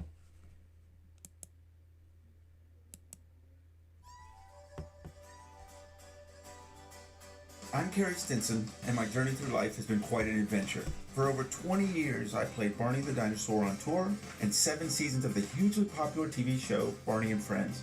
Wow. Now my journey is to bring together friends and guests from all over the entertainment world for inspiring and at times amusing behind-the-scenes conversation. I'm Carrie Stinson, and this is Purple Roads. Wow. Hello and welcome to another Purple Roads. I'm Carrie Stinson, and I am so glad you're here. It has been so exciting to have this show going on. This is our 4th episode, the last of the year, and we're so excited you're here. So much has been going on since this show launched. We want to thank all the fans that are watching this show, and we want to let you know that you can find us on YouTube. You can find us on Spotify, Apple, and lots of other ones. So we look forward to it, and just keep checking out the show. Wow. A lot been going on. First of all, I want to thank Quante, who is one of the fans that sent me a really great message, how he got inspired by Barney and started working for Chuck E. Cheese and then the circus. And I wish you luck. Keep going. And thanks for watching Purple Roads. I wanted to mention that one of the kids that I traveled with on the road, Courtney Cook, has a new song. And oh my God! Bohemian Star Above. I never heard of it. If you're watching this, folks, you know you can see this before. So there you go. Continue on. I wanted to give her a little bit of love for this.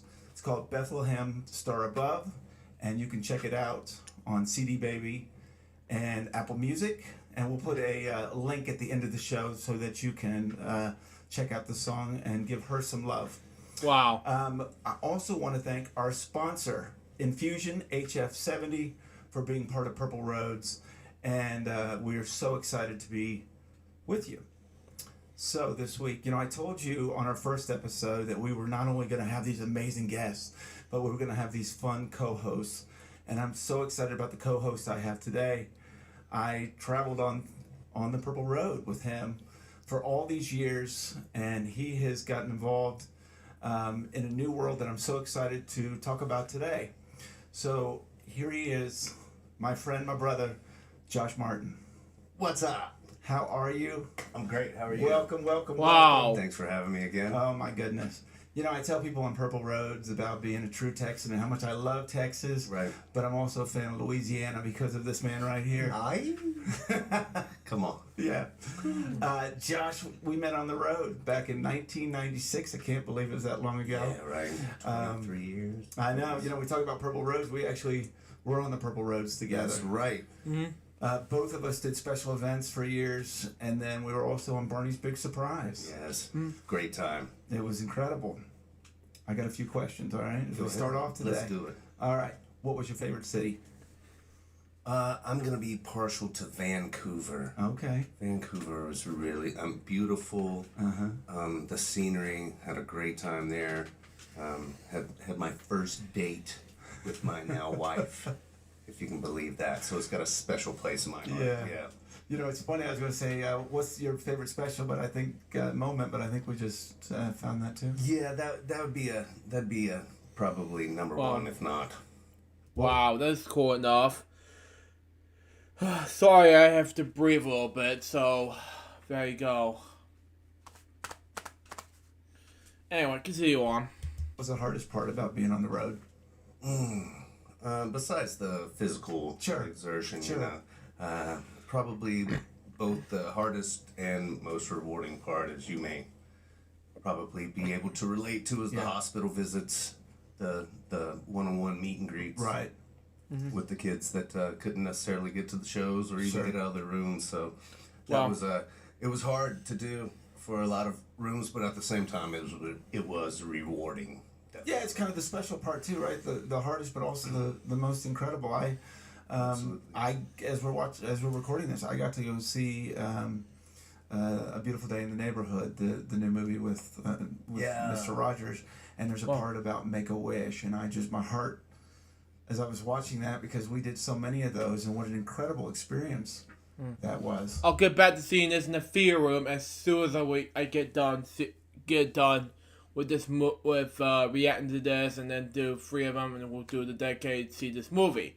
Anyway, let's continue on. It's amazing to be a part of. I had no idea, but yeah, it helped shape and mold me.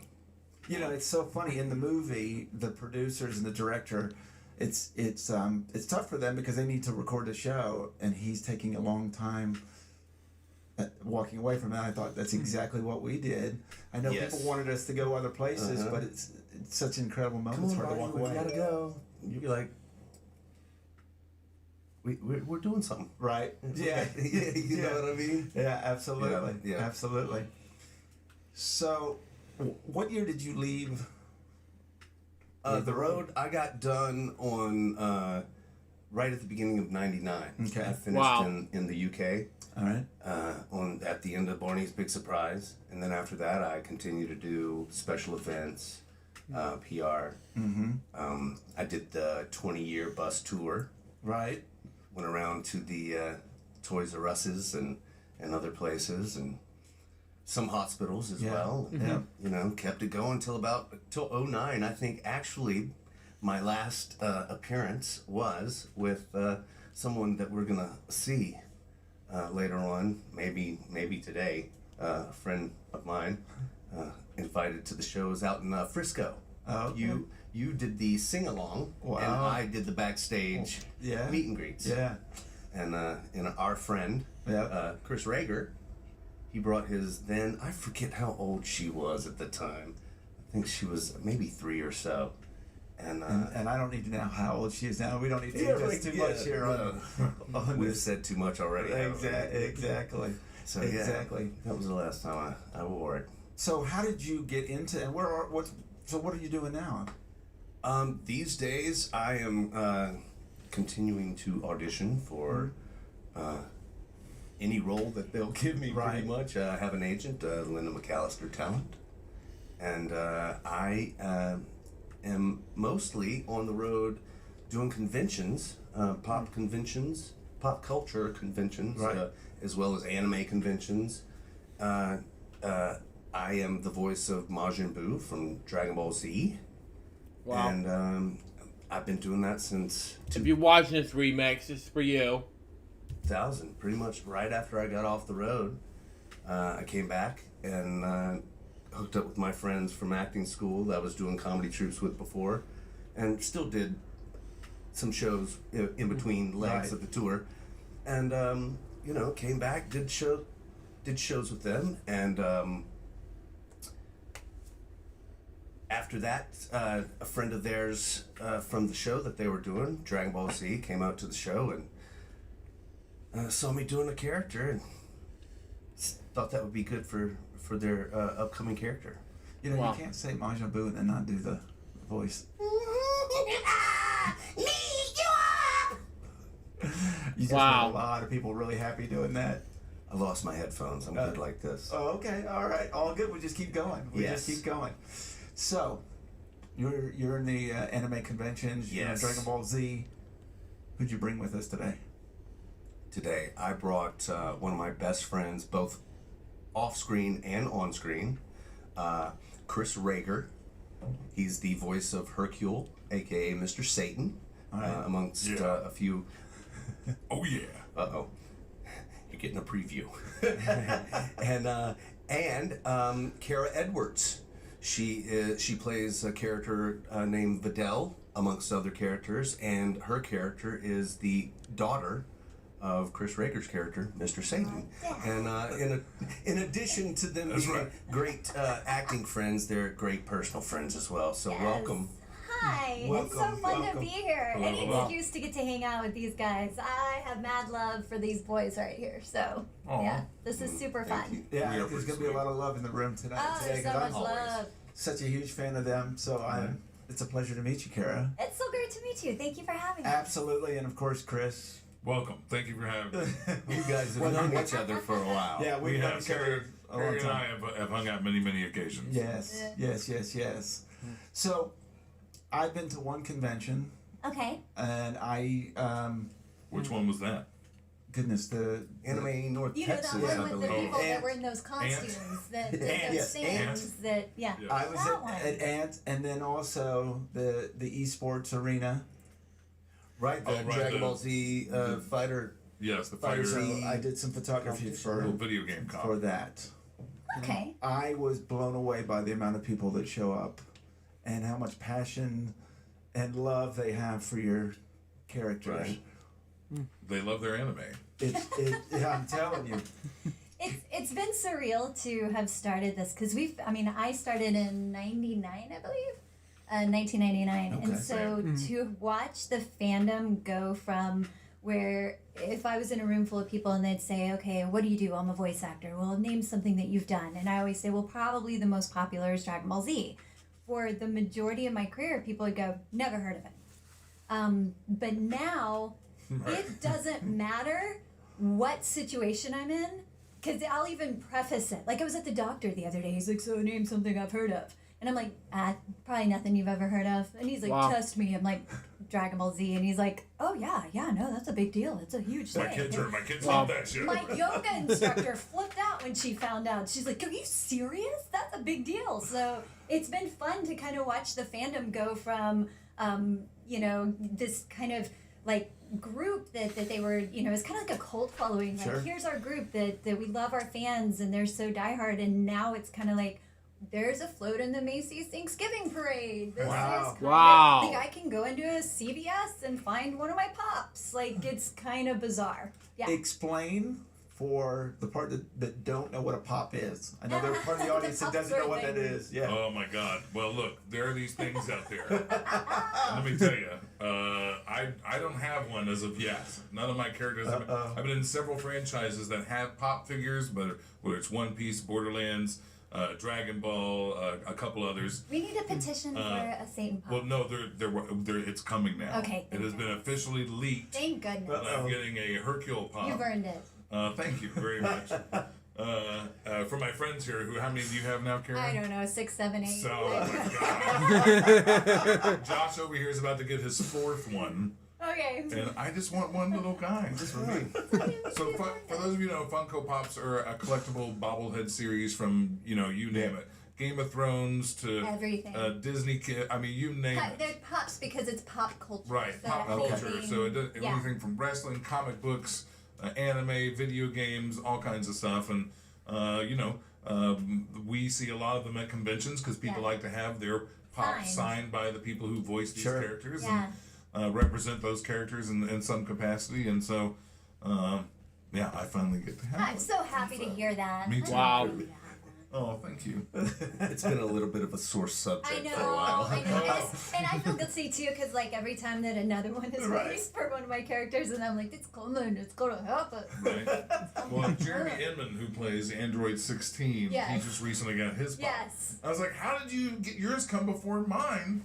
I literally used your head to help Gohan defeat Cell, and you died. That was it. I'm still alive. I was actually at a show with him when the first person came up to ask for him to sign it, and Did he cry a little? It was a proud. Did he have a moment? If he didn't tear up, I don't know if I saw. So somebody needs to film that when I do it. I was going to say, what is your moment going to be like when you sign the first one? I mean, it's going to be a production. We're going to have pyro. Yes, yes. I mean, it'll be like one of the 1 millionth customers shoot off things, confetti and stuff. And Please do this. Please some do capacity. I will make a big deal about it for sure, and I'm very much looking forward to it. Just the fandom of it all and everything else, and look, we do this to make money and to pay our bills, and having a pop like that does increase your potential to do so. So it's glad. Thank God.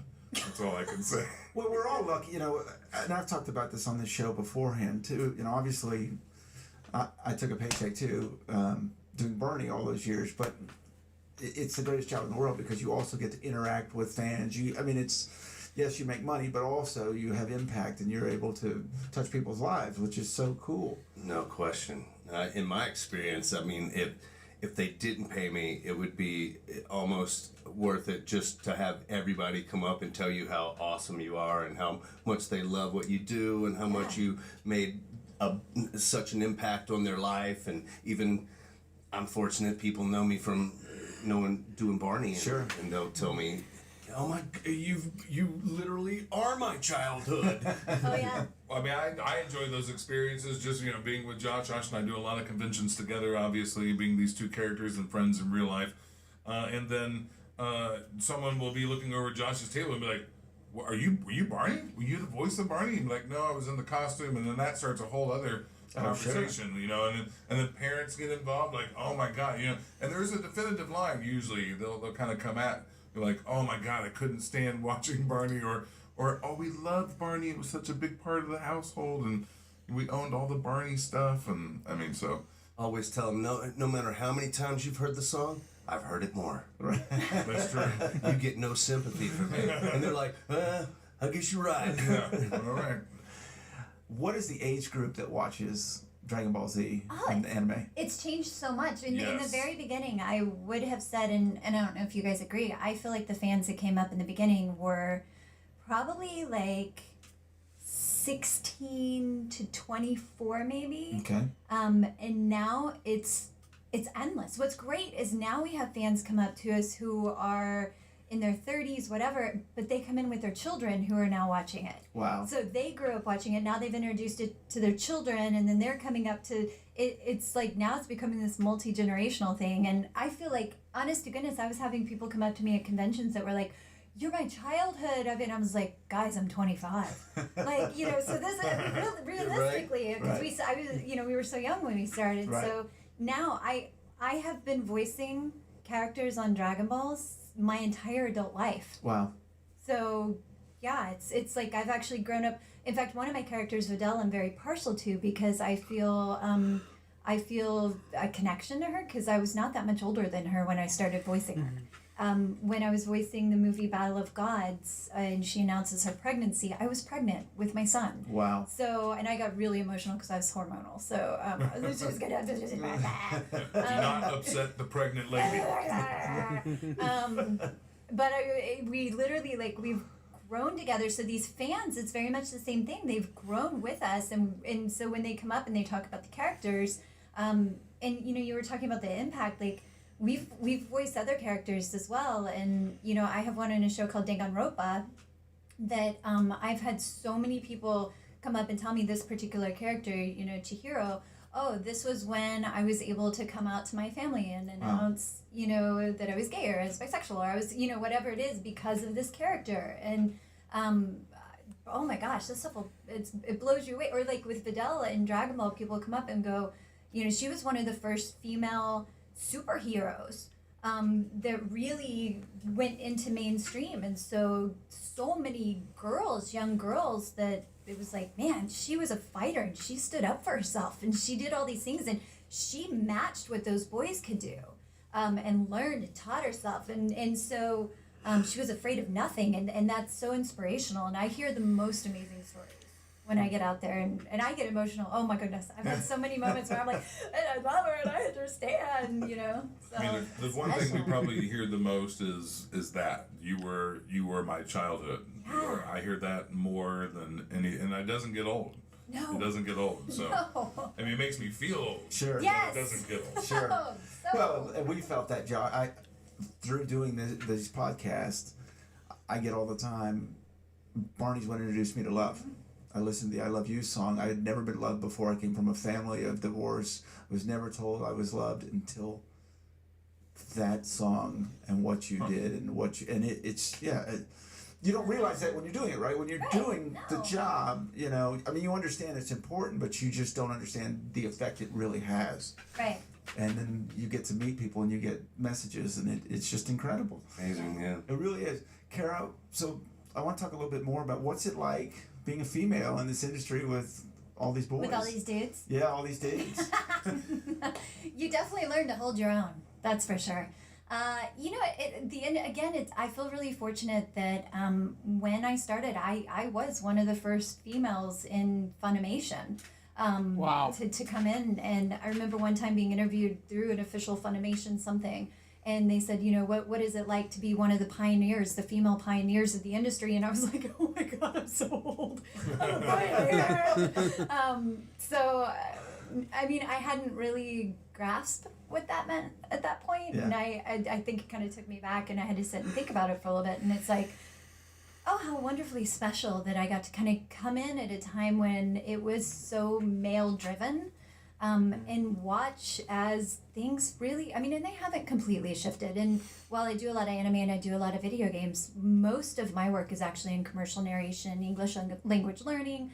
Highlights Magazine, the children's magazine, is my biggest client. Oh, wow. I've worked with them Very for over a cool. decade. So I record all their magazines every month for international language learning. Wow. And do the production as well. So back then, that's another one. There were no female engineers or producers or, and I lied my way through most of it. Is, you know, people would come to me and go, do you know, I want you to be able to produce this, whatever. And I'm like, absolutely. Hey, dude, come over here and teach me how to do this really quick. So, oh my. I think I was really fortunate to get the start that I did. I started in radio. And I worked for Radio Disney for a number of years. I had a show on Radio Disney. They taught me how to be a writer. They taught me how to be a producer. They taught me how to put together my own everything. We did characters. We did so much stuff. So Disney, it never occurred to me like, oh, I'm a female. I probably shouldn't be doing these things because that just wasn't something that was part of our world at Disney. It was like, I often say that to myself. yeah, it's like Man. Chris, you're a female and you shouldn't be doing these things. Wait. This is a very deep voice female. So yeah, I was really lucky. But believe me, I have hit my stumbling blocks and where but I'm a little feisty, and so I'm not afraid to step up and say, oh no, don't you do that male thing. I'm just as capable. I can do this just as well. And so, but I respect where we all need to fall in line with things, and I respect, if someone's had more training or whatever, then they deserve the job. Right. But yeah, it's been really fun to now suddenly walk in and it's like, there's a female engineer, there's a female producer, there's a female, it is shifting, and I think that line is starting to blur significantly. And it's been fun over the past 20 plus years to kind of watch this and go, you go girls. I love that. Well, I think we all find in this industry, when I started doing Barney, I'd never been in a costume. I had absolutely no clue. And at one point they came to me and they said, "Can you dance?" I said, "Sure, I can." I can't. You lie your way, man. Lie your way. Absolutely did. My mom was actually my first choreographer and taught me the whole routine in my parents' garage. So great. In this business, I think it's so important. I was talking earlier about Quante and asking for tips and tricks, and I think all of I don't want to encourage lying, but I think we all do what it takes to get there. I was going to say, you got to do what it takes to get to where you're trying to go, and it's not necessarily lying, because if you are willing to get in there and learn how to do it, that's a totally different thing. Sure. But I've gotten several gigs where they were like, "Can you do this?" And I knew I was capable. I knew it just was a matter of, okay, I'm going to have to learn how to do this, and I'm going to have to learn how to do it quickly. Right. But I'm also not afraid to come in, and if someone comes to me and says, "Can you do this?" and I know I'm not going to be capable of it, my answer is no. Right. Because my reputation is on the line, and my reputation is everything in this industry. Sure. So I'm not afraid to go, I can't do that, but I can absolutely point you to the person that can. I think there is a difference between saying, yeah, I can do that, and then thinking to yourself, I can actually probably figure out how to do that.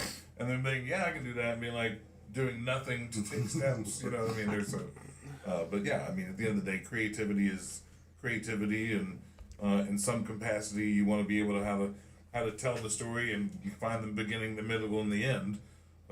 And many of these facets of that, whether you're producing something, writing something, it has all those elements, so. Absolutely. And I'm competitive, so that's mostly it. It's like, someone comes in and is like, "Could you?" And I'm like, "Yeah, I can." You think someone would do it better? I'm fiercely, probably more with myself than anything else, is it's like, I want to challenge myself constantly to go, okay, so you're doing this well.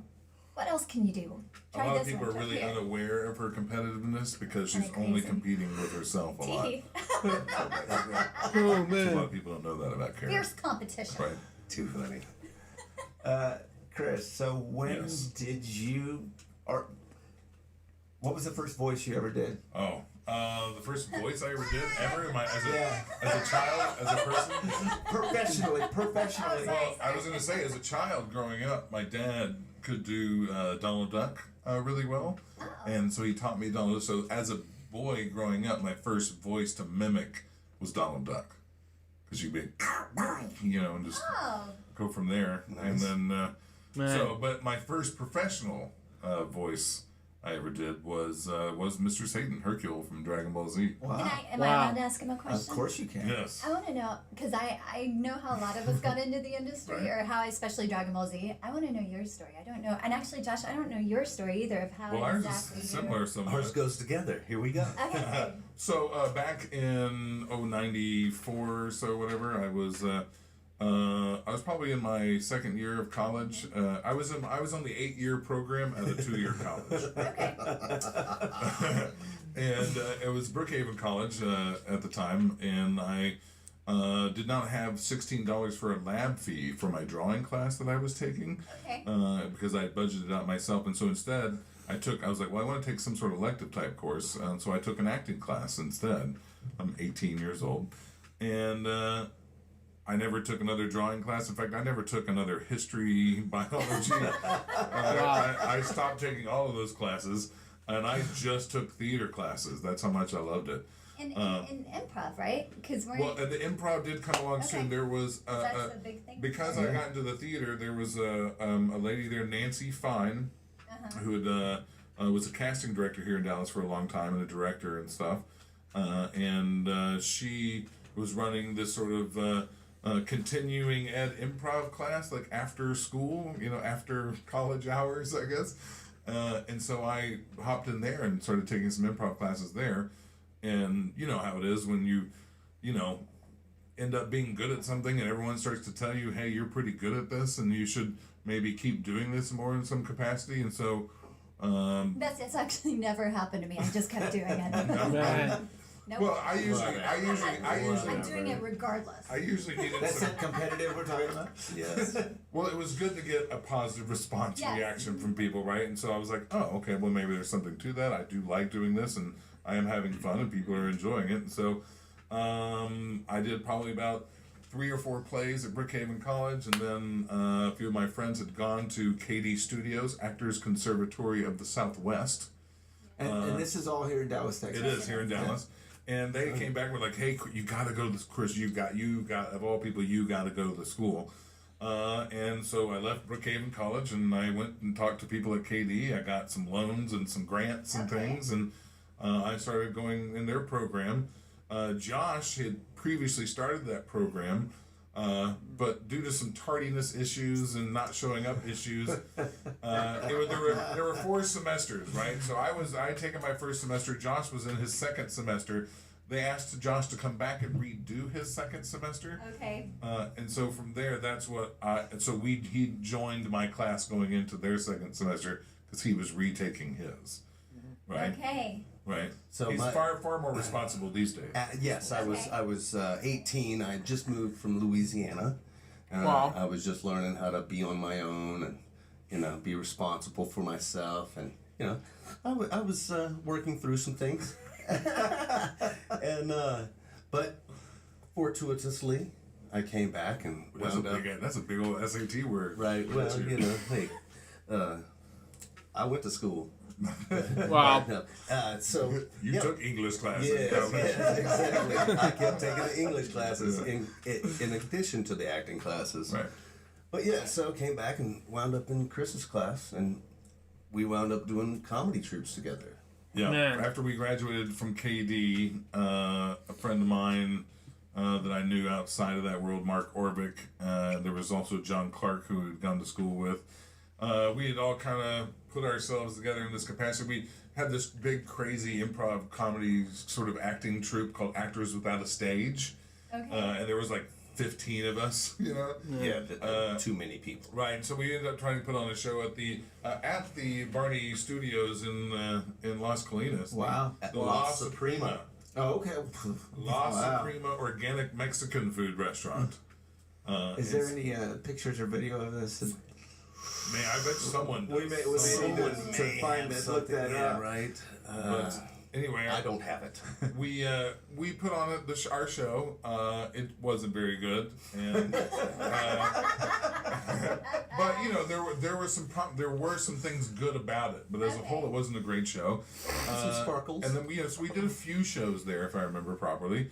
And then from there, we kind of disbanded it a little bit. And then one of the I guess he worked in financial aid at KD. He came to us and said that he booked bands at different venues in Deep Ellum and around Dallas and thought he could get us a gig. So we're like, oh, well, a gig? We can put together a troupe for a gig. And so we kind of condensed that troupe down from 13 to like 6 or 7 guys. And we put together some more of that material. And so it became much more... less bulky as a troupe. Sure. And now, was that Section 8? Yeah. Well, that was precursor to Section 8. That became Dead Comics Society. Okay. We shortened Actors Without a Stage to AWAS too. That became like a thing. So we called AWAS for a while. And then after that, Dead Comics Society.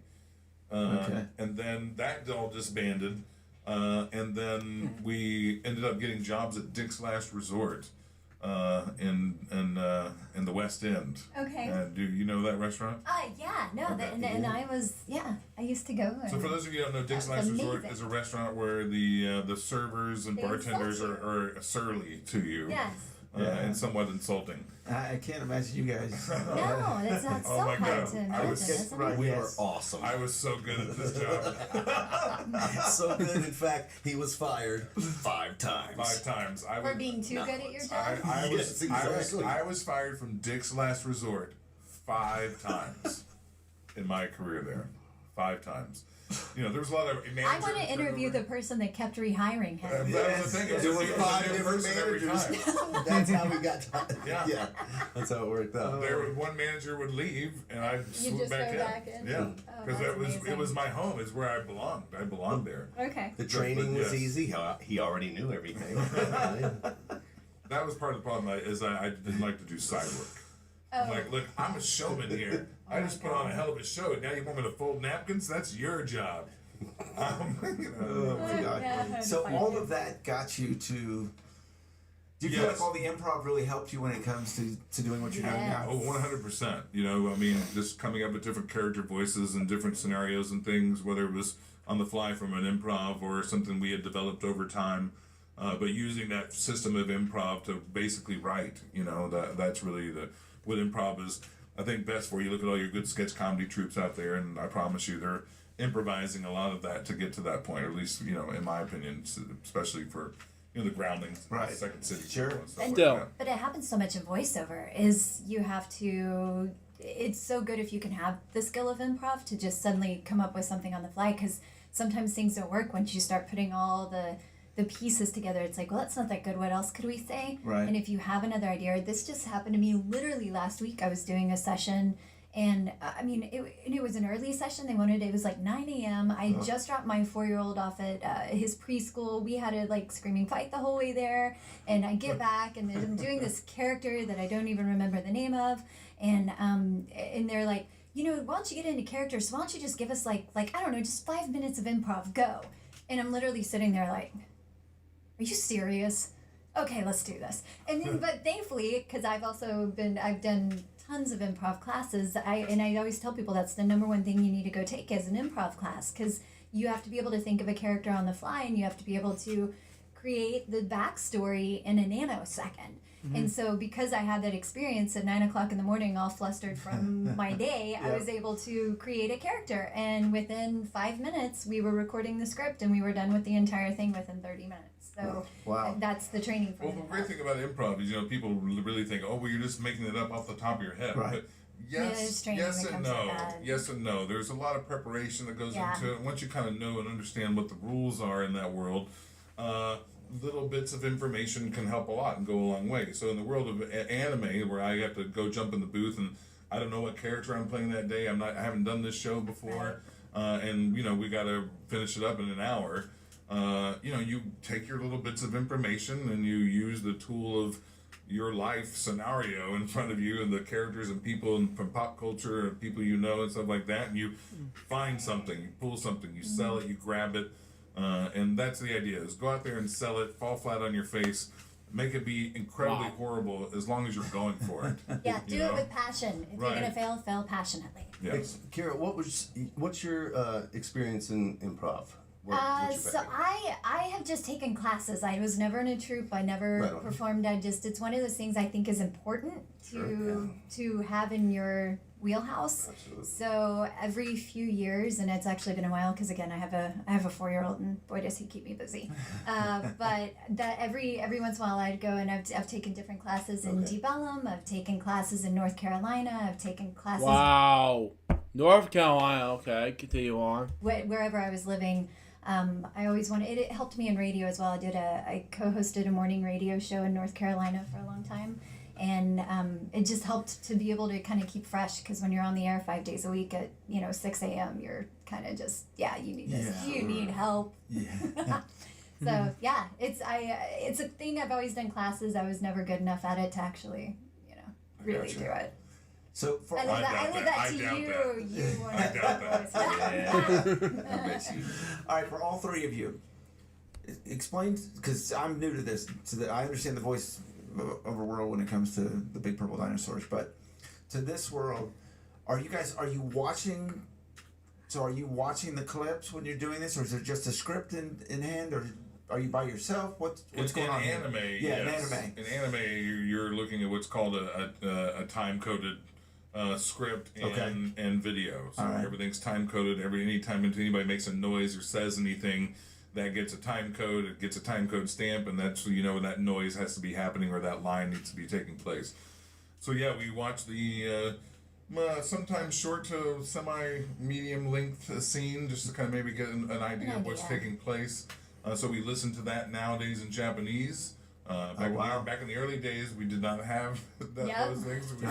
We were flying by the seat of our pants. These days, we really have a chance to listen to what the Japanese originally did to get an overall idea of tone and location of the voice. Are they calling out to somebody? What's going on? The emotion of what's taking place. And trying to give it a performance that stays true to the original, but at the same time enjoying it and playing to an American audience. Sure. And making it your own. Exactly. So. And you're by yourself. When you go into the booth, you're by yourself because there's no way there is technicality involved with trying to make sure that everything is lining up with the flaps. The flaps are any time that a character's mouth starts moving, that's called a flap. So your words are having to fit so that it actually looks.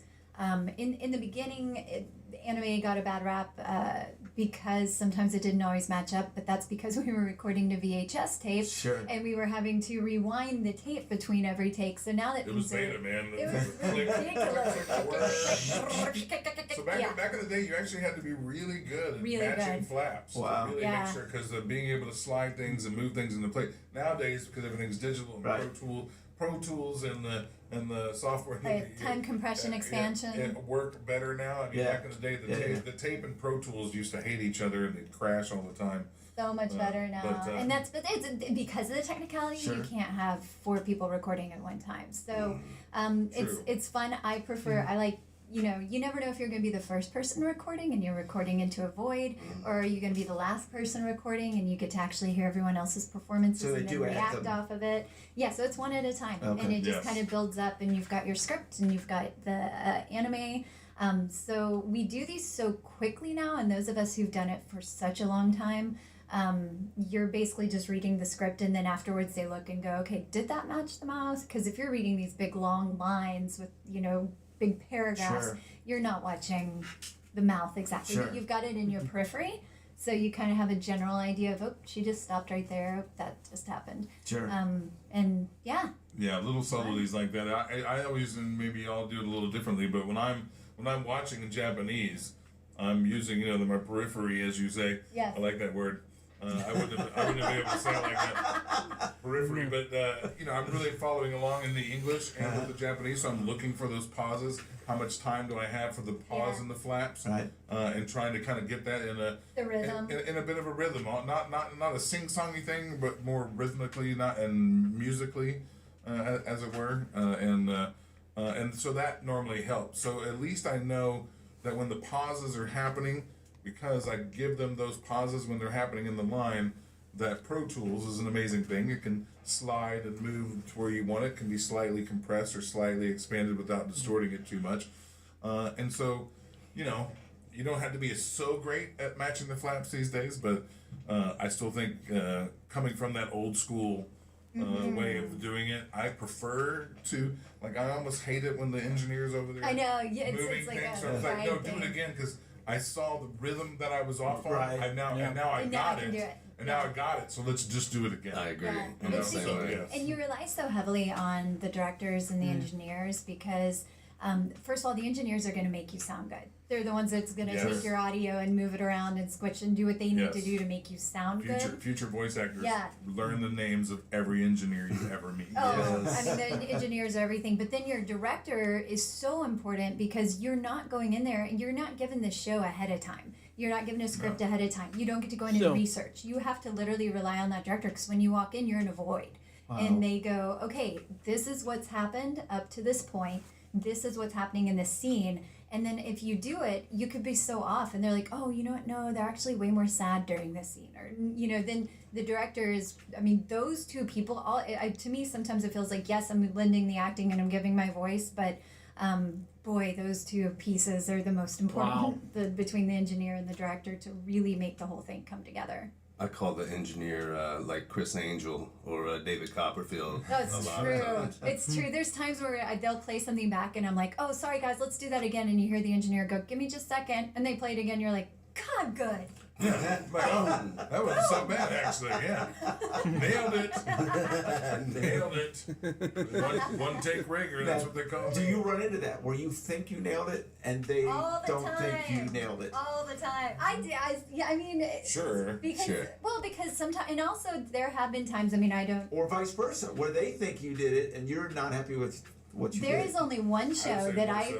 I more so think that that wasn't that good. Yeah, I wanna do it And then when I better. hear it back, I'm like, oh, that was pretty good. Or sometimes just because you missed you didn't fully grasp what was happening in the scene at the time, and then you do it and you're like, that sounds great, but it doesn't flow well once you add all the pieces in. Oh, that makes sense. Let me do it again. But there's only one I always show try to that make sure I get a second read in there because Yeah. I know this first one's never going to be exactly what you want. Yeah, so you can do a second one. But there's only one show that I feel confident enough to come in and it's because I'm really good friends with the director too, so I can come in and go, no, I know these characters and he wouldn't say that. And it's more of a collaborative effort between me and the director, and this is Raleigh Pickens, and it's Dragon Ball. It's anything Dragon Ball Super, Dragon Ball Z, because he's so familiar and we're so familiar that he gives us a lot of leeway to go, you know, Like what when would it comes to Goten Dragon say? Ball, we direct ourselves these days. Yeah, but he's so good at making sure the scene makes sense. But he's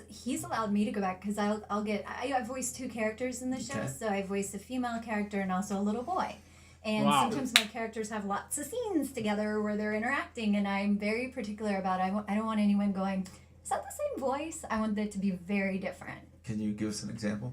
Goten is a little boy who sits right here, and he's always hungry, and his life is awesome. And Videla is actually my own voice. Gohan, I remember now what the Gold Fighter was said to be wearing. Wow. So I like This to make is sure fun. they're very It's fun different. watching this. It's awesome. It's really fun. You definitely have to check this out on YouTube because this is fun watching this. Hey, I had a question for both of you. When Carrie and I wore the suit, there were times where we had maybe injuries or difficulty doing the job, either with the suit or just the circumstances. For both of you a time or times where something similar happened? I have one. Yeah. Where it was injured. Well, do you have vocal issues? Oh, I mean, like vocal things happen all the time because you get sick or you Just get weather changes sometimes. weather you know? changes. So Something in the air, pollen. Sure. You're always. I have one. Was I was recording the Dragon Ball Fighters game, Wow. which ended up being a really big hit, and I was recording Gotenks. So my male character Goten, who he's this cute little boy that sits right about here. He morphs into, he fuses with his best friend, and he becomes a character named Gotenks. And Gotenks is way more tough and rough, and he's like got all the attitude. What? So that one's Gotenks, and I was voicing the Fighters game as Gotenks, and I had pneumonia. Oh. And I was coughing really bad. I was on like week 8 of having really bad pneumonia. They had to burn that microphone. Oh, yeah, it's true. No, it wasn't contagious. I didn't. But I was super sick and I was coughing so much. And about halfway through the session, I had, oh my gosh, I had the most horrifying pain in my ribs. But I was so determined to finish the session with Stephen Hoff and his wife Terry, whom I adore them both. And so we get through this whole session. The next day I was in so much pain I went to an urgent care and I had dislocated 2 ribs recording Fighters. Wow. Nice. Wow. Wow. Bang. I have not. I've dislocated other people's ribs. But not my own. Not my own, no. Wow. Yeah.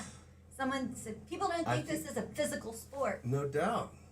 Chris? Top you know, Good luck. I play a lot of intense characters, and so I mean, I have a lot of walking out of the booth with my head pulsating and sweat pouring down my face and things like that. Because there's a lot of screaming. There's a lot of screaming, and you know, I mean, people think voice acting. Well, you're just using your voice, and that's just you know. I mean, the reality is, I'm still acting, I'm still performing. So there's a lot of physicality that's taking place, and a lot of movement and then, you know, I do play a lot of loud, sometimes yelling characters, and that intensity, you know, amps against the blood flowing and everything. So, I don't really have some crazy fun story about breaking ribs or anything.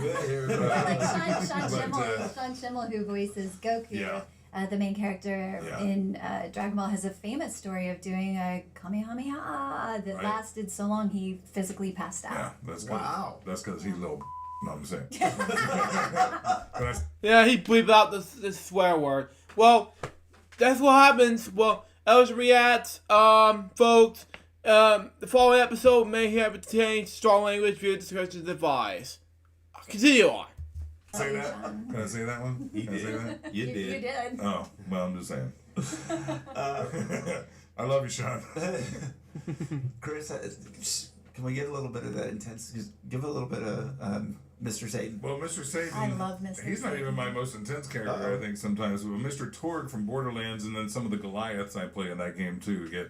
I play two different versions of the Goliath. One sort of big and dumb and I'm gonna get you. And then you shoot their heads off and they, freak out and, we get really ragey. But Mr. Satan, he's always intense. Ian Sinclair, who plays Whis, he always makes fun of me because when I do Mr. Satan, my hands pop, that's like a thing. And you really begin to think as an actor, going back and looking at characters, the little physical hand gesture that you do that gets you into that character, And for me, it's these hand pops. So it would be, well, I'm sick and tired of all these light shows and tricks. If you would fight me, you gotta fight the champ, chump. Oh yeah. So and that little bit of physicality. I cannot voice Gotenks unless, because that's my difference between going from Goten, who's super cute here, to anything that's Gotenks. I have to be like, super ghost kamikaze attack. That's like dropping my after every, Bam. So now, what's it like, the two of you? Because the character, right? He's my daddy. Yes. So what is that? That sounded weird. Yeah.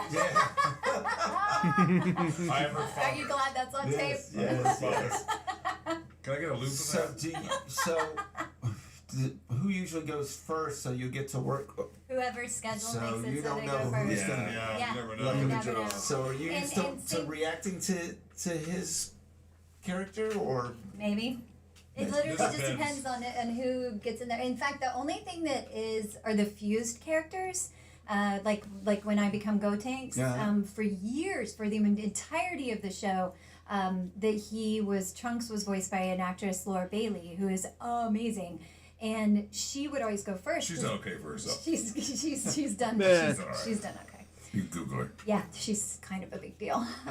She would always go first because Gotenks it really takes on Trunks' personality. Okay. And so I spent most of my career having to listen to her say something and then repeat and go in and repeat whatever she said.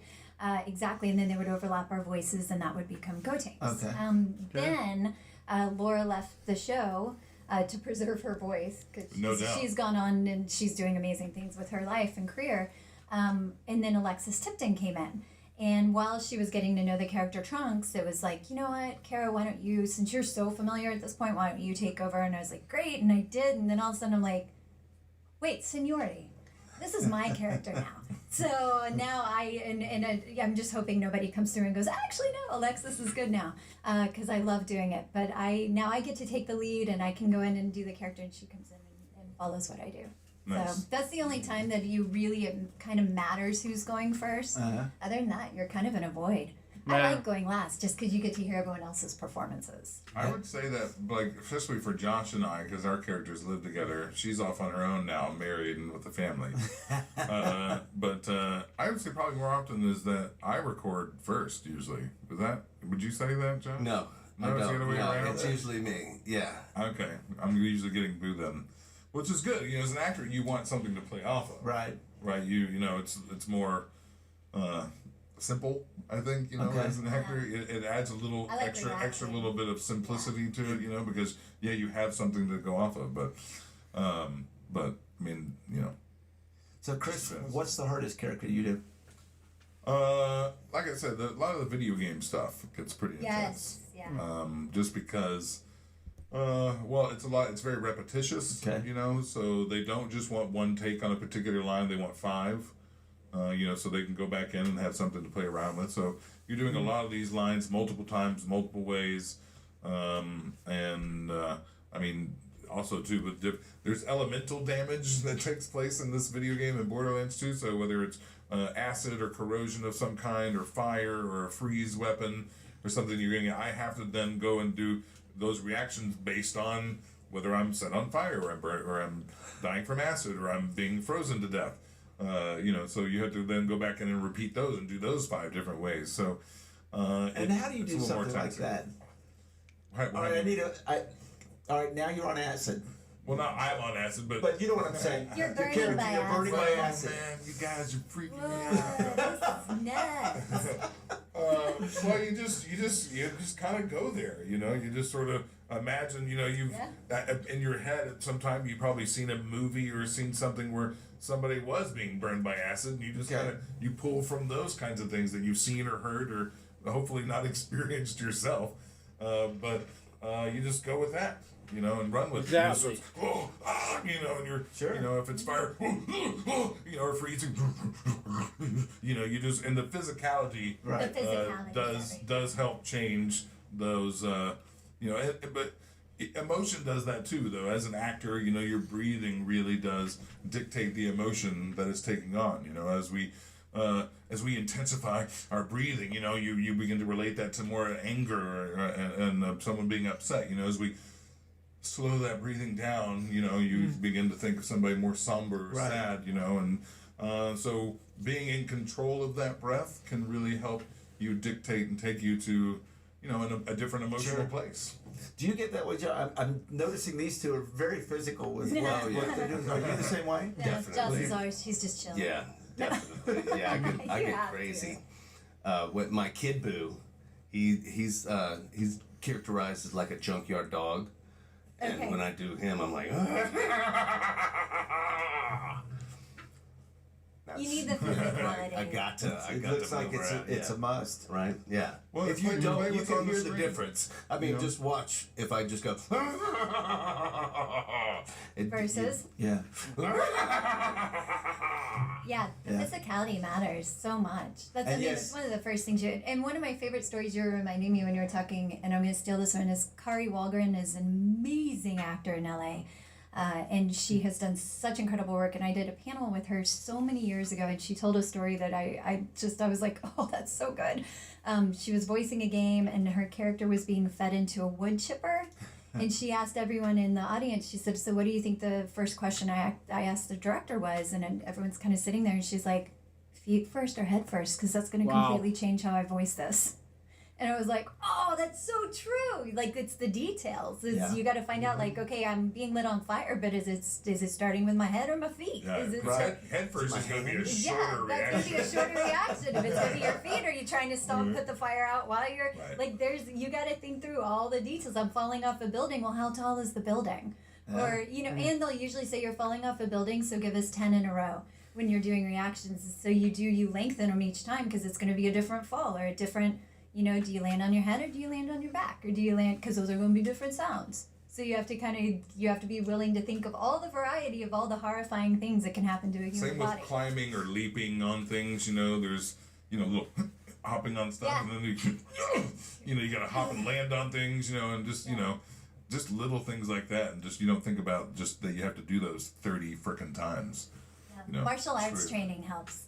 I had a lot of martial arts training throughout my life, and learning how to... Because there's a difference between punching and taking a punch. Mm-hmm. Those are two very different sounds. The way your air moves is going to be different. So kind of knowing what that's going to sound like was very helpful for me doing all the Dragon Ball stuff. I always tell students, if you're getting punched in the gut, go with that vomit noise, that that noise, and then once you learn that, you're good. You're on the next line. There's like two things you need to know how to do is to get punched, to punch, and then go, huh? Yeah. I had Tatum, J. Michael Tatum in my classes recently, and I like how he put people through some of those emotions. She's like, okay, you're pushing a heavy box. All right, now you're lifting that box up the stairs. right? You know, and so a real like specific visualization of something that we've all done that's going to give you an excerpt, you know. And I thought, man, that's actually really clever stuff. That's good. You know? Okay. Giving a real physical realization of the sound that he wants that could relate to me swinging a weapon or hopping on something or getting on top, you know. We're gonna go. We've got a little bit of time left. All right. I want to talk about. I want to talk about the conventions. Your first convention. What was it like when you got to be in front of the fans for the first time?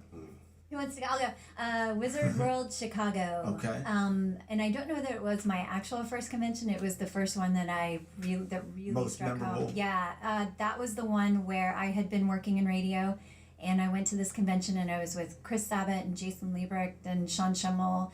It was all the boys and me, and it was such a eye-opening experience because that's when the fans really kind of came out and interacting with the fans. I was like, what am I doing with my life? This is where my heart is. Right. And so I went back, quit my radio job, and built a studio in my house and went full-time in voiceover. So that convention changed everything. The second one for me that was really big deal was Animazement. This was many years ago. They flew in the entire Japanese cast of Dragon Ball.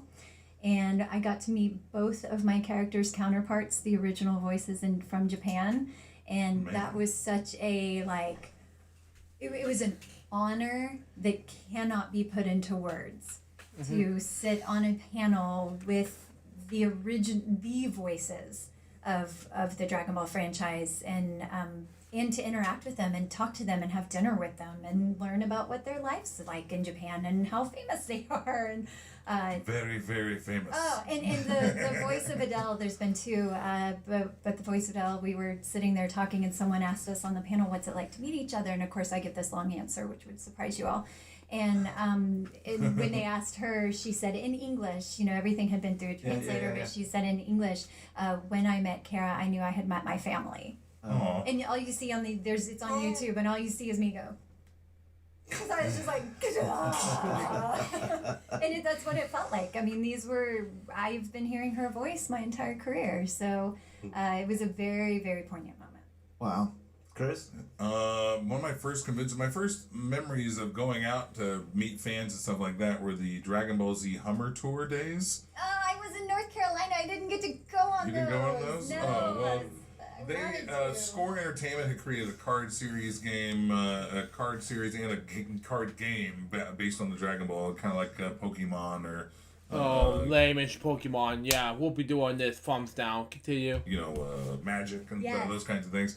So they had hired a driver to drive this decaled up, military-grade Hummer, black Hummer, with all the, Goku and Vegeta and all the characters on them and Dragon Ball all over it.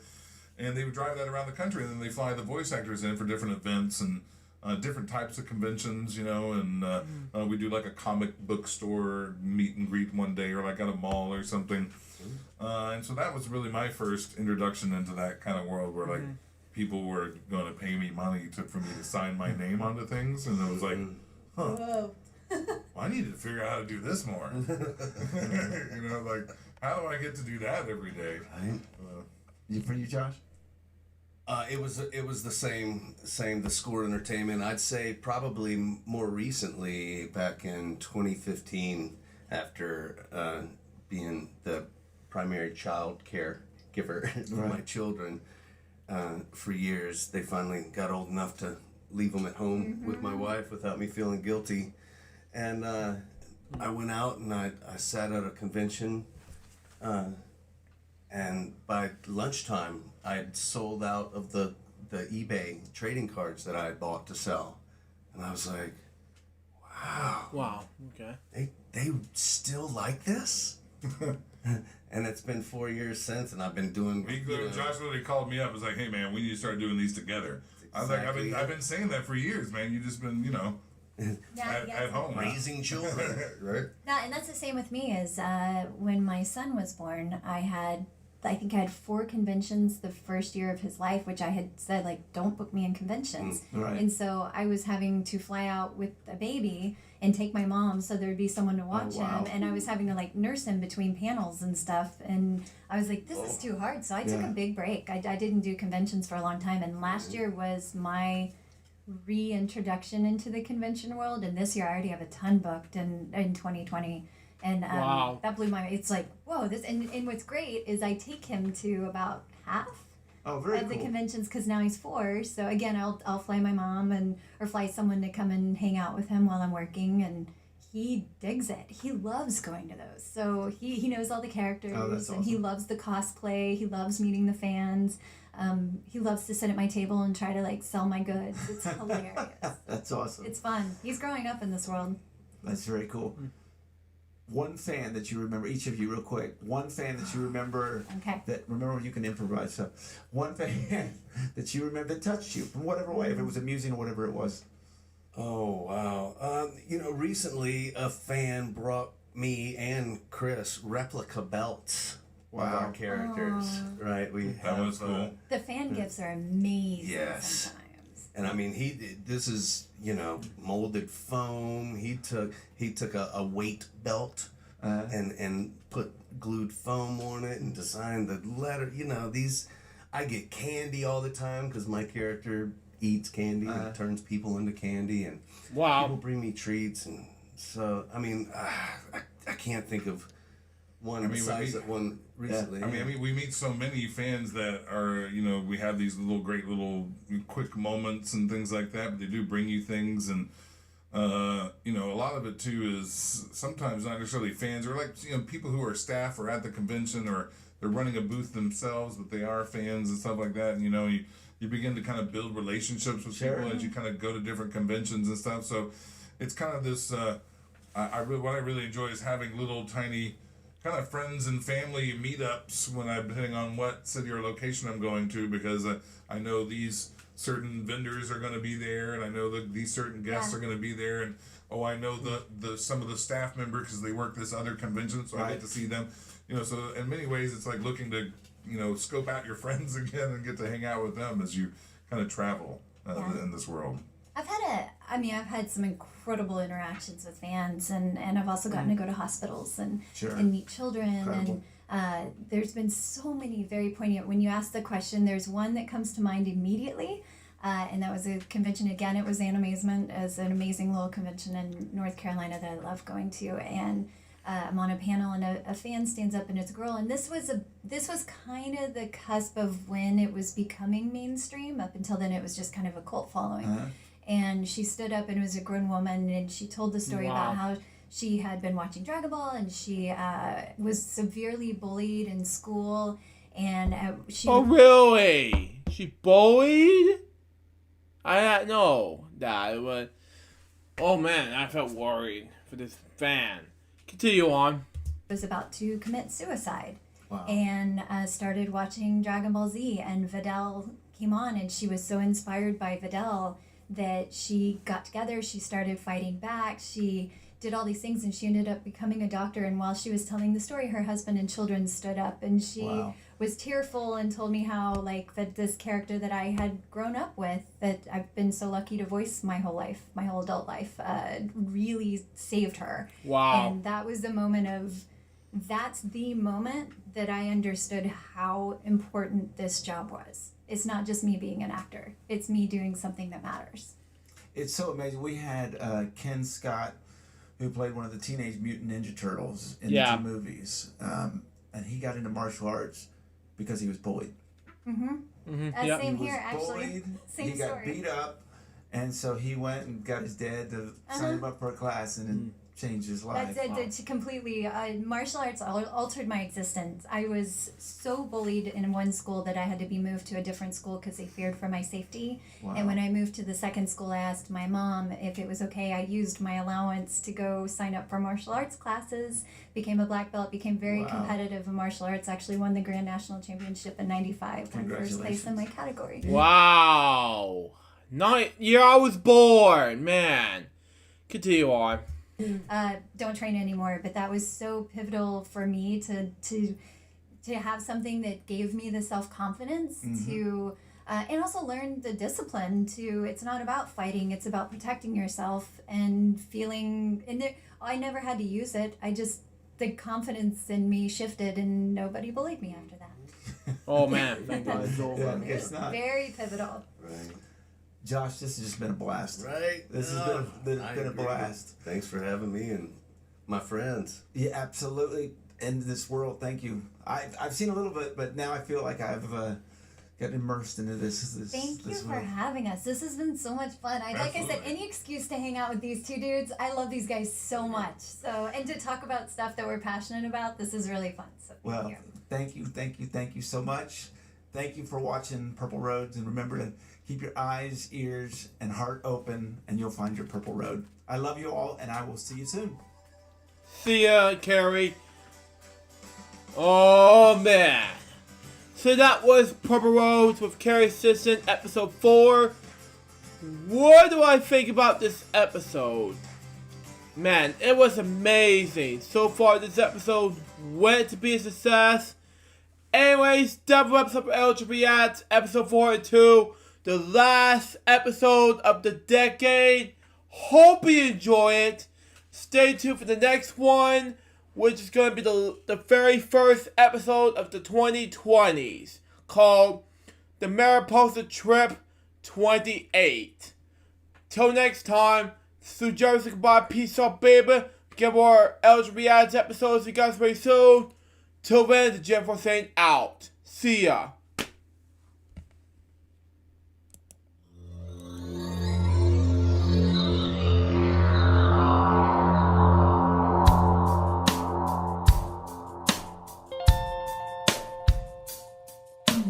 Given unto me this life I'll never take for granted, and given all the time I failed to really understand it, I never sought to meet the maker of reality, the one who gave the life that which is always happening, but I tried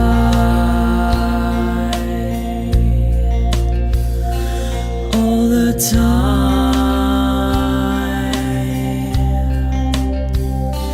I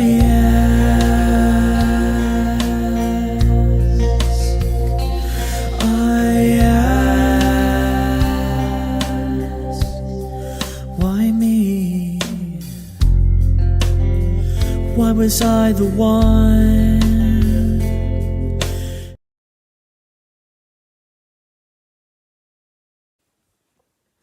Hello guys, I am so sorry what happened on the past 3 days. I just don't know what's going on, what's going to happen next for the past 3 days of making this project right now. Since this last Friday, I decided to work on the very last 15 originally, but now I decided to focus on 5 instead of 15. So, I just want to make this clear to you, okay? The decade is almost over, so I just want to get this video done by the end of the decade. So, what I like to do is make this 5 projects instead of the normal 15, which is easier for me to make projects with. So that way it's more easier to do LGBTQ content, rather than just do a library full of it. So that's why it'd be a terrific idea. So that's something I really want to do. So yeah. Just wanted to give you a heads up that there won't be 10 more LGBTQ content for the rest of the decade, because I'll still have 10 more in 2020. So don't worry, because I have LGBTQ 2020 coming away New Year's Day 2020, and I'm still going to have another one, day number 2, coming in 2020 as well. So be prepared for that. For all of you checked in for the Wee Wednesdays, I highly recommend you check out New Year's Day coming up sometime this Wednesday. So be prepared for that, guys. But anyway, we will see you in the next day or so, because it's something I really want to do. As of now, I'm currently exporting a project. Let me show you. A project that really, it's not showing up when it's moving, but anyway. It's about 60 hours from now. Decided that I wanted to export a project on the LJPCBM episode 4 and 2, the very last one from the decade. So there's your proof, ladies and gentlemen. So I'll see you in the next video on You Wouldn't Know Music Zone. See ya.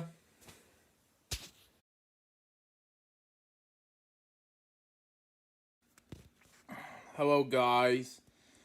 Welcome back to special last. Originally gonna do 5, but I'm gonna do 6 today because I'm gonna do something very special instead of doing music zones today. Because after this video is over, I'm gonna do something really special. Once you get done with these 4 food reviews, that extra will be 7th, and that'll be of course a food. That'll be of course what's coming in 2020s to LJPCBM/Kwelp. So there you go on that. So anyway, folks, let's enjoy our final 4 food reviews, and I'll see you in the next video, which is going to be the LJ 2020, the first day. See ya.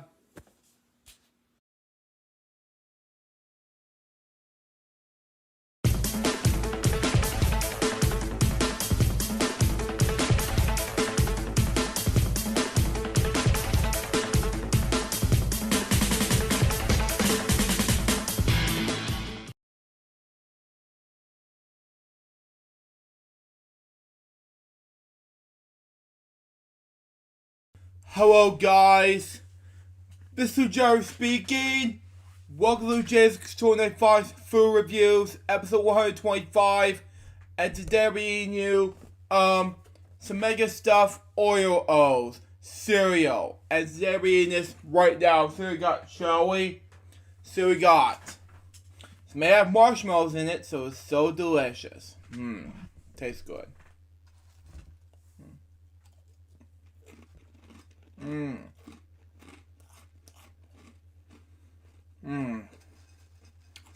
It's like s'mores in style, but anyway.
I'm giving this a 10 out of 10 overall.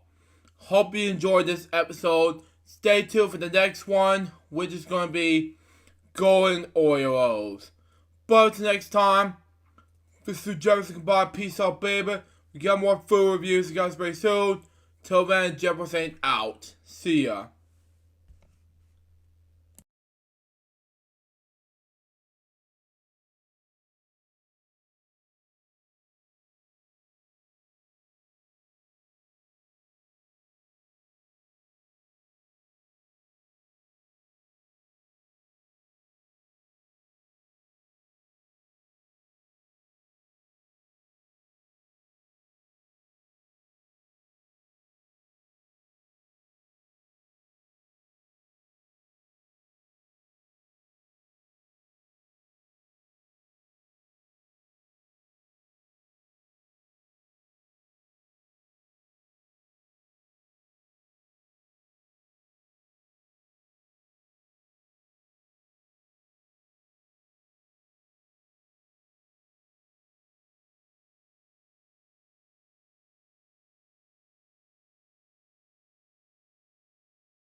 Hello guys, this is Jerry speaking.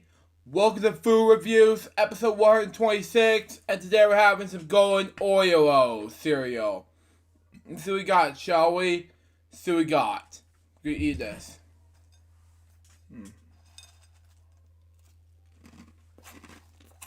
They're not bad.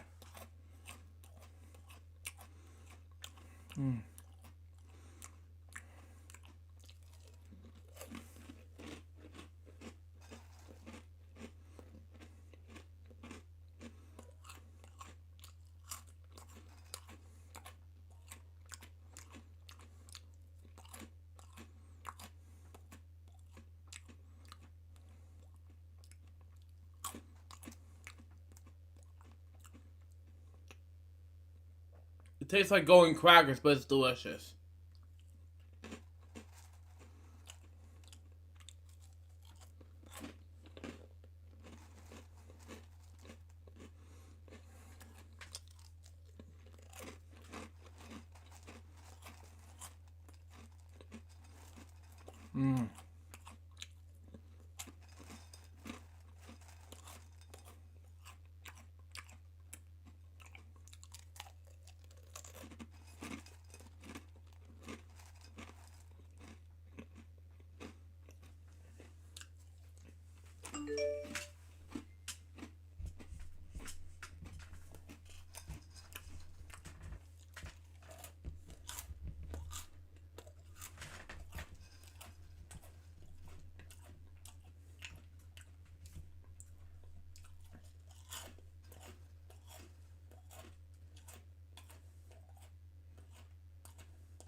I'm giving this a 10 out of 10 overall.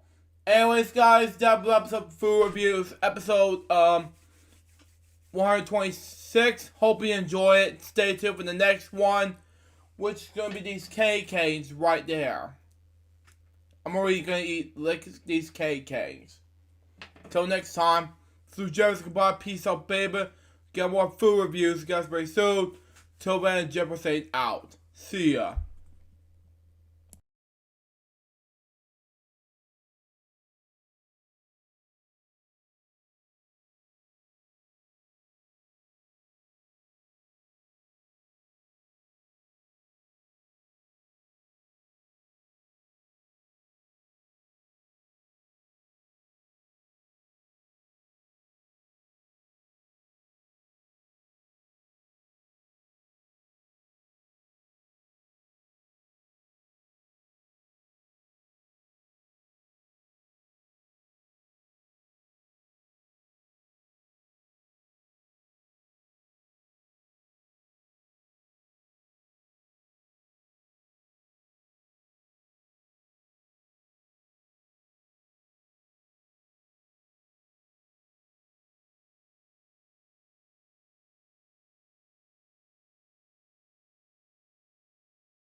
Hello, guys.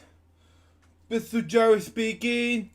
Welcome to Food Reviews, episode 127. And today we're doing a food review on these candy canes right there. Now, Christmas is already over, and I'm into the Christmassy mood. So I'm gonna lick those candy canes right now and see what I got, shall we?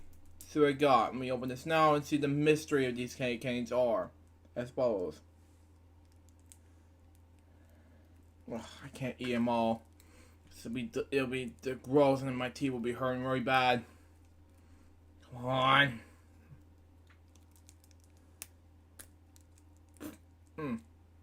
Okay, those are the two. Screw it. But anyway,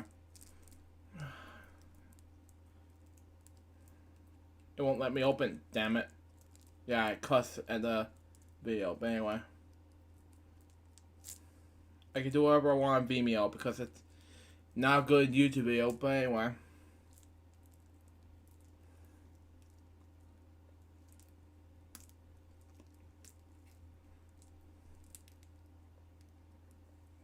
Pwah!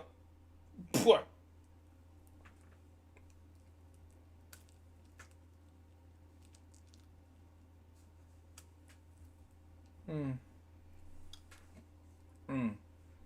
I wonder what it tastes like. It smells okay.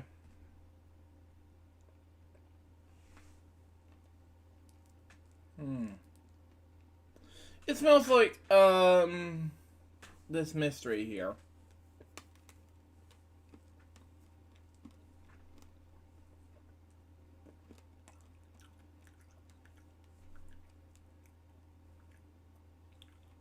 Guess I tasted Starburst version of K-Gains.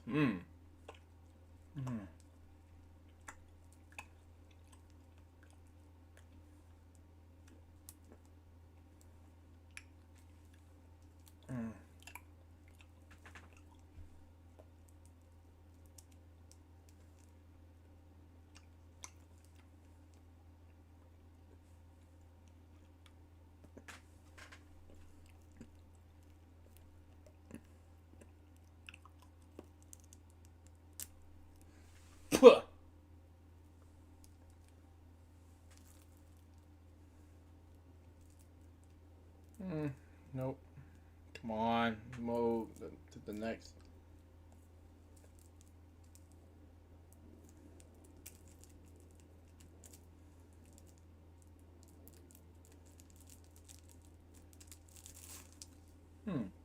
Looks like the KK has starburst all over it. Okay. I was opening that up, and all of a sudden you get starburst, and... Oh, come on, really? That looks like a firework, and then all of a sudden you get starburst all over the KK.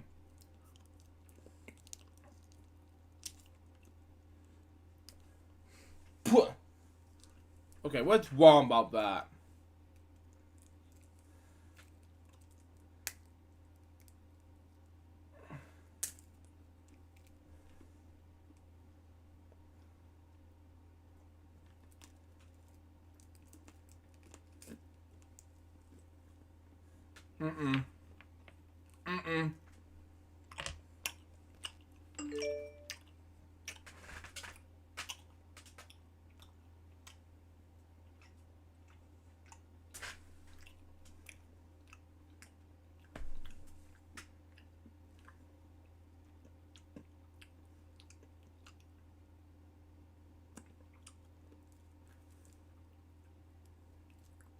Okay, screw this. I think this will be the longest food review I ever done. Same with the last decade, you know. You know what? Screw this, but anyway.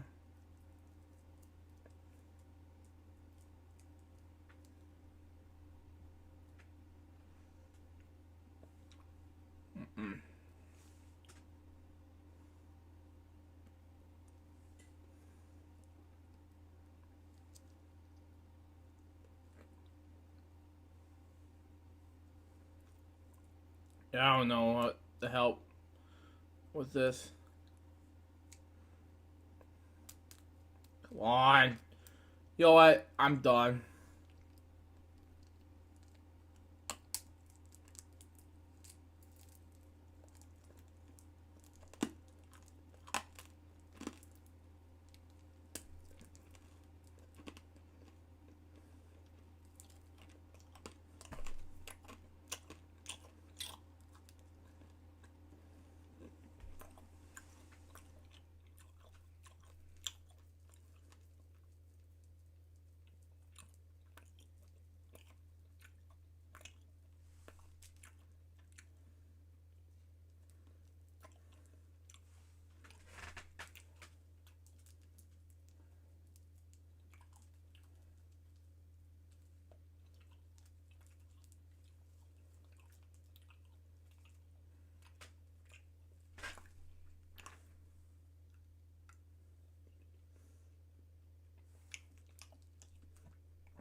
It's like a banana.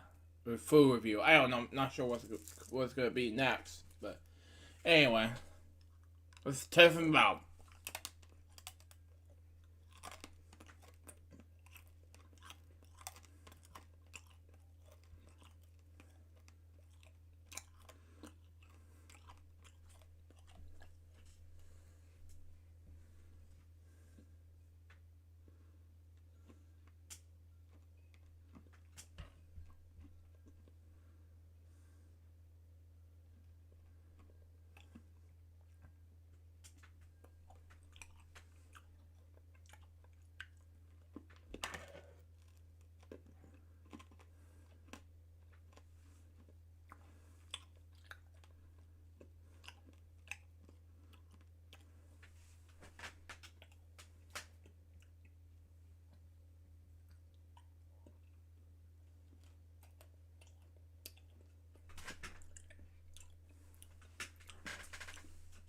Now, this is the only time I've had to lick this KK, and I'll have to open these two, and so these are Starbuds, and I'm not sure what's going to happen next in the next Christmas in 2020. We'll see what happens.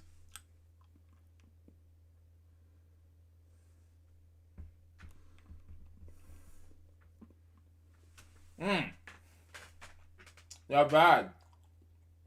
We'll see what happens.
I have to leave the two right in my record player. I'm giving this a 10 out of 10. Or, yeah, I'm not giving it a 10 out of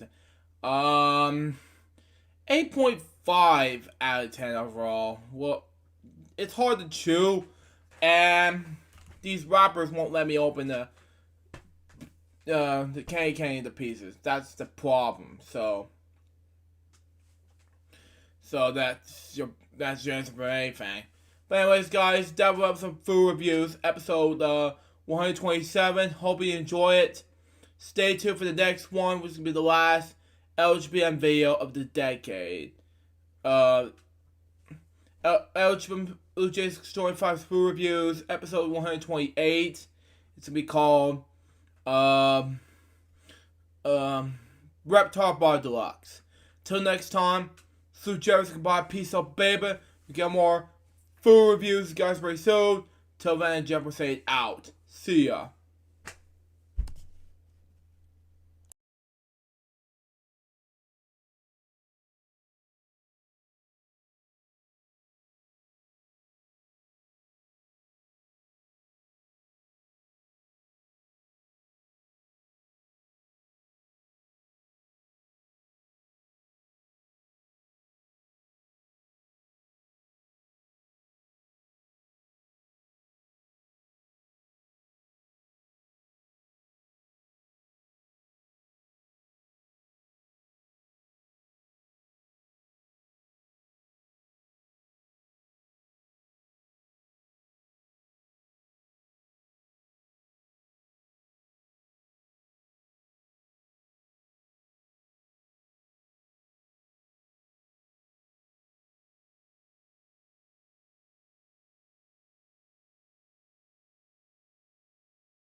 Hello, guys. Instead of doing food reviews, episode 128, I decided to wrap up this thank you for watching video with this huge bang. So, we'd like to thank you all for watching this huge, very huge LJPCBM video for the past decade. And if it wasn't for you guys, LJPCBM wouldn't be here without you. So, hold on. Shut the door. Sorry about that, everyone. I just don't know what's going on. My stepdad was here in the background. But anyway, that's what I'm saying. It was a great honor to thank you for watching this video, because the reason why I have to end this video early, because I have to eat reptile bar, and then all of a sudden the ingredients say it has peanuts on them, and it was terrible. So I had no choice but to wrap up this video with the huge bang. So I'd like to thank you all for watching the last 5 and not 6 or 7, because I decided to end it off with a bang because it's a huge New Year special for 2019 instead of 2020 or 2021 or 2021, yeah. Probably because of 2021 we're gonna have something very special. And we're bringing back LJPCBM, so because of that we're doing something very special in 2020 as well. And that is, of course, the making of those projects I'm doing in the LJPCBM library. So it's coming in 2020, so stay tuned for more details on that. And for those of you with pleasure, I will still have more library videos coming your way in 2020. So I'm just decided that LJPCBM 2019 videos are all over for now. But thank you for watching this New Year special. I hope you enjoyed this rest of the LJPCBM videos with a huge bang. Stay tuned for the next LJPCBM video, which is going to be LJPCBM 2020. Day number 1, and this will be something I wanted to do since 2014. And I wanted to film this in the behind the scenes look at the making of the films I worked on in 2020. Now you're going to see that, but you're also going to see me coming for you to California for the first time. I'm not sure when exactly. You have to find out in the beginning of the month, January. So be on the lookout for that, guys. But anyways, guys, I hope you enjoyed this video. Stay tuned for the next one, which I mentioned earlier. But until next time, this is Joseph. Goodbye. Peace out, baby. Happy 2020. And we're going to have more LJPCBM content for you guys in the 2020s. Till then, the Jeff was saying out. See ya.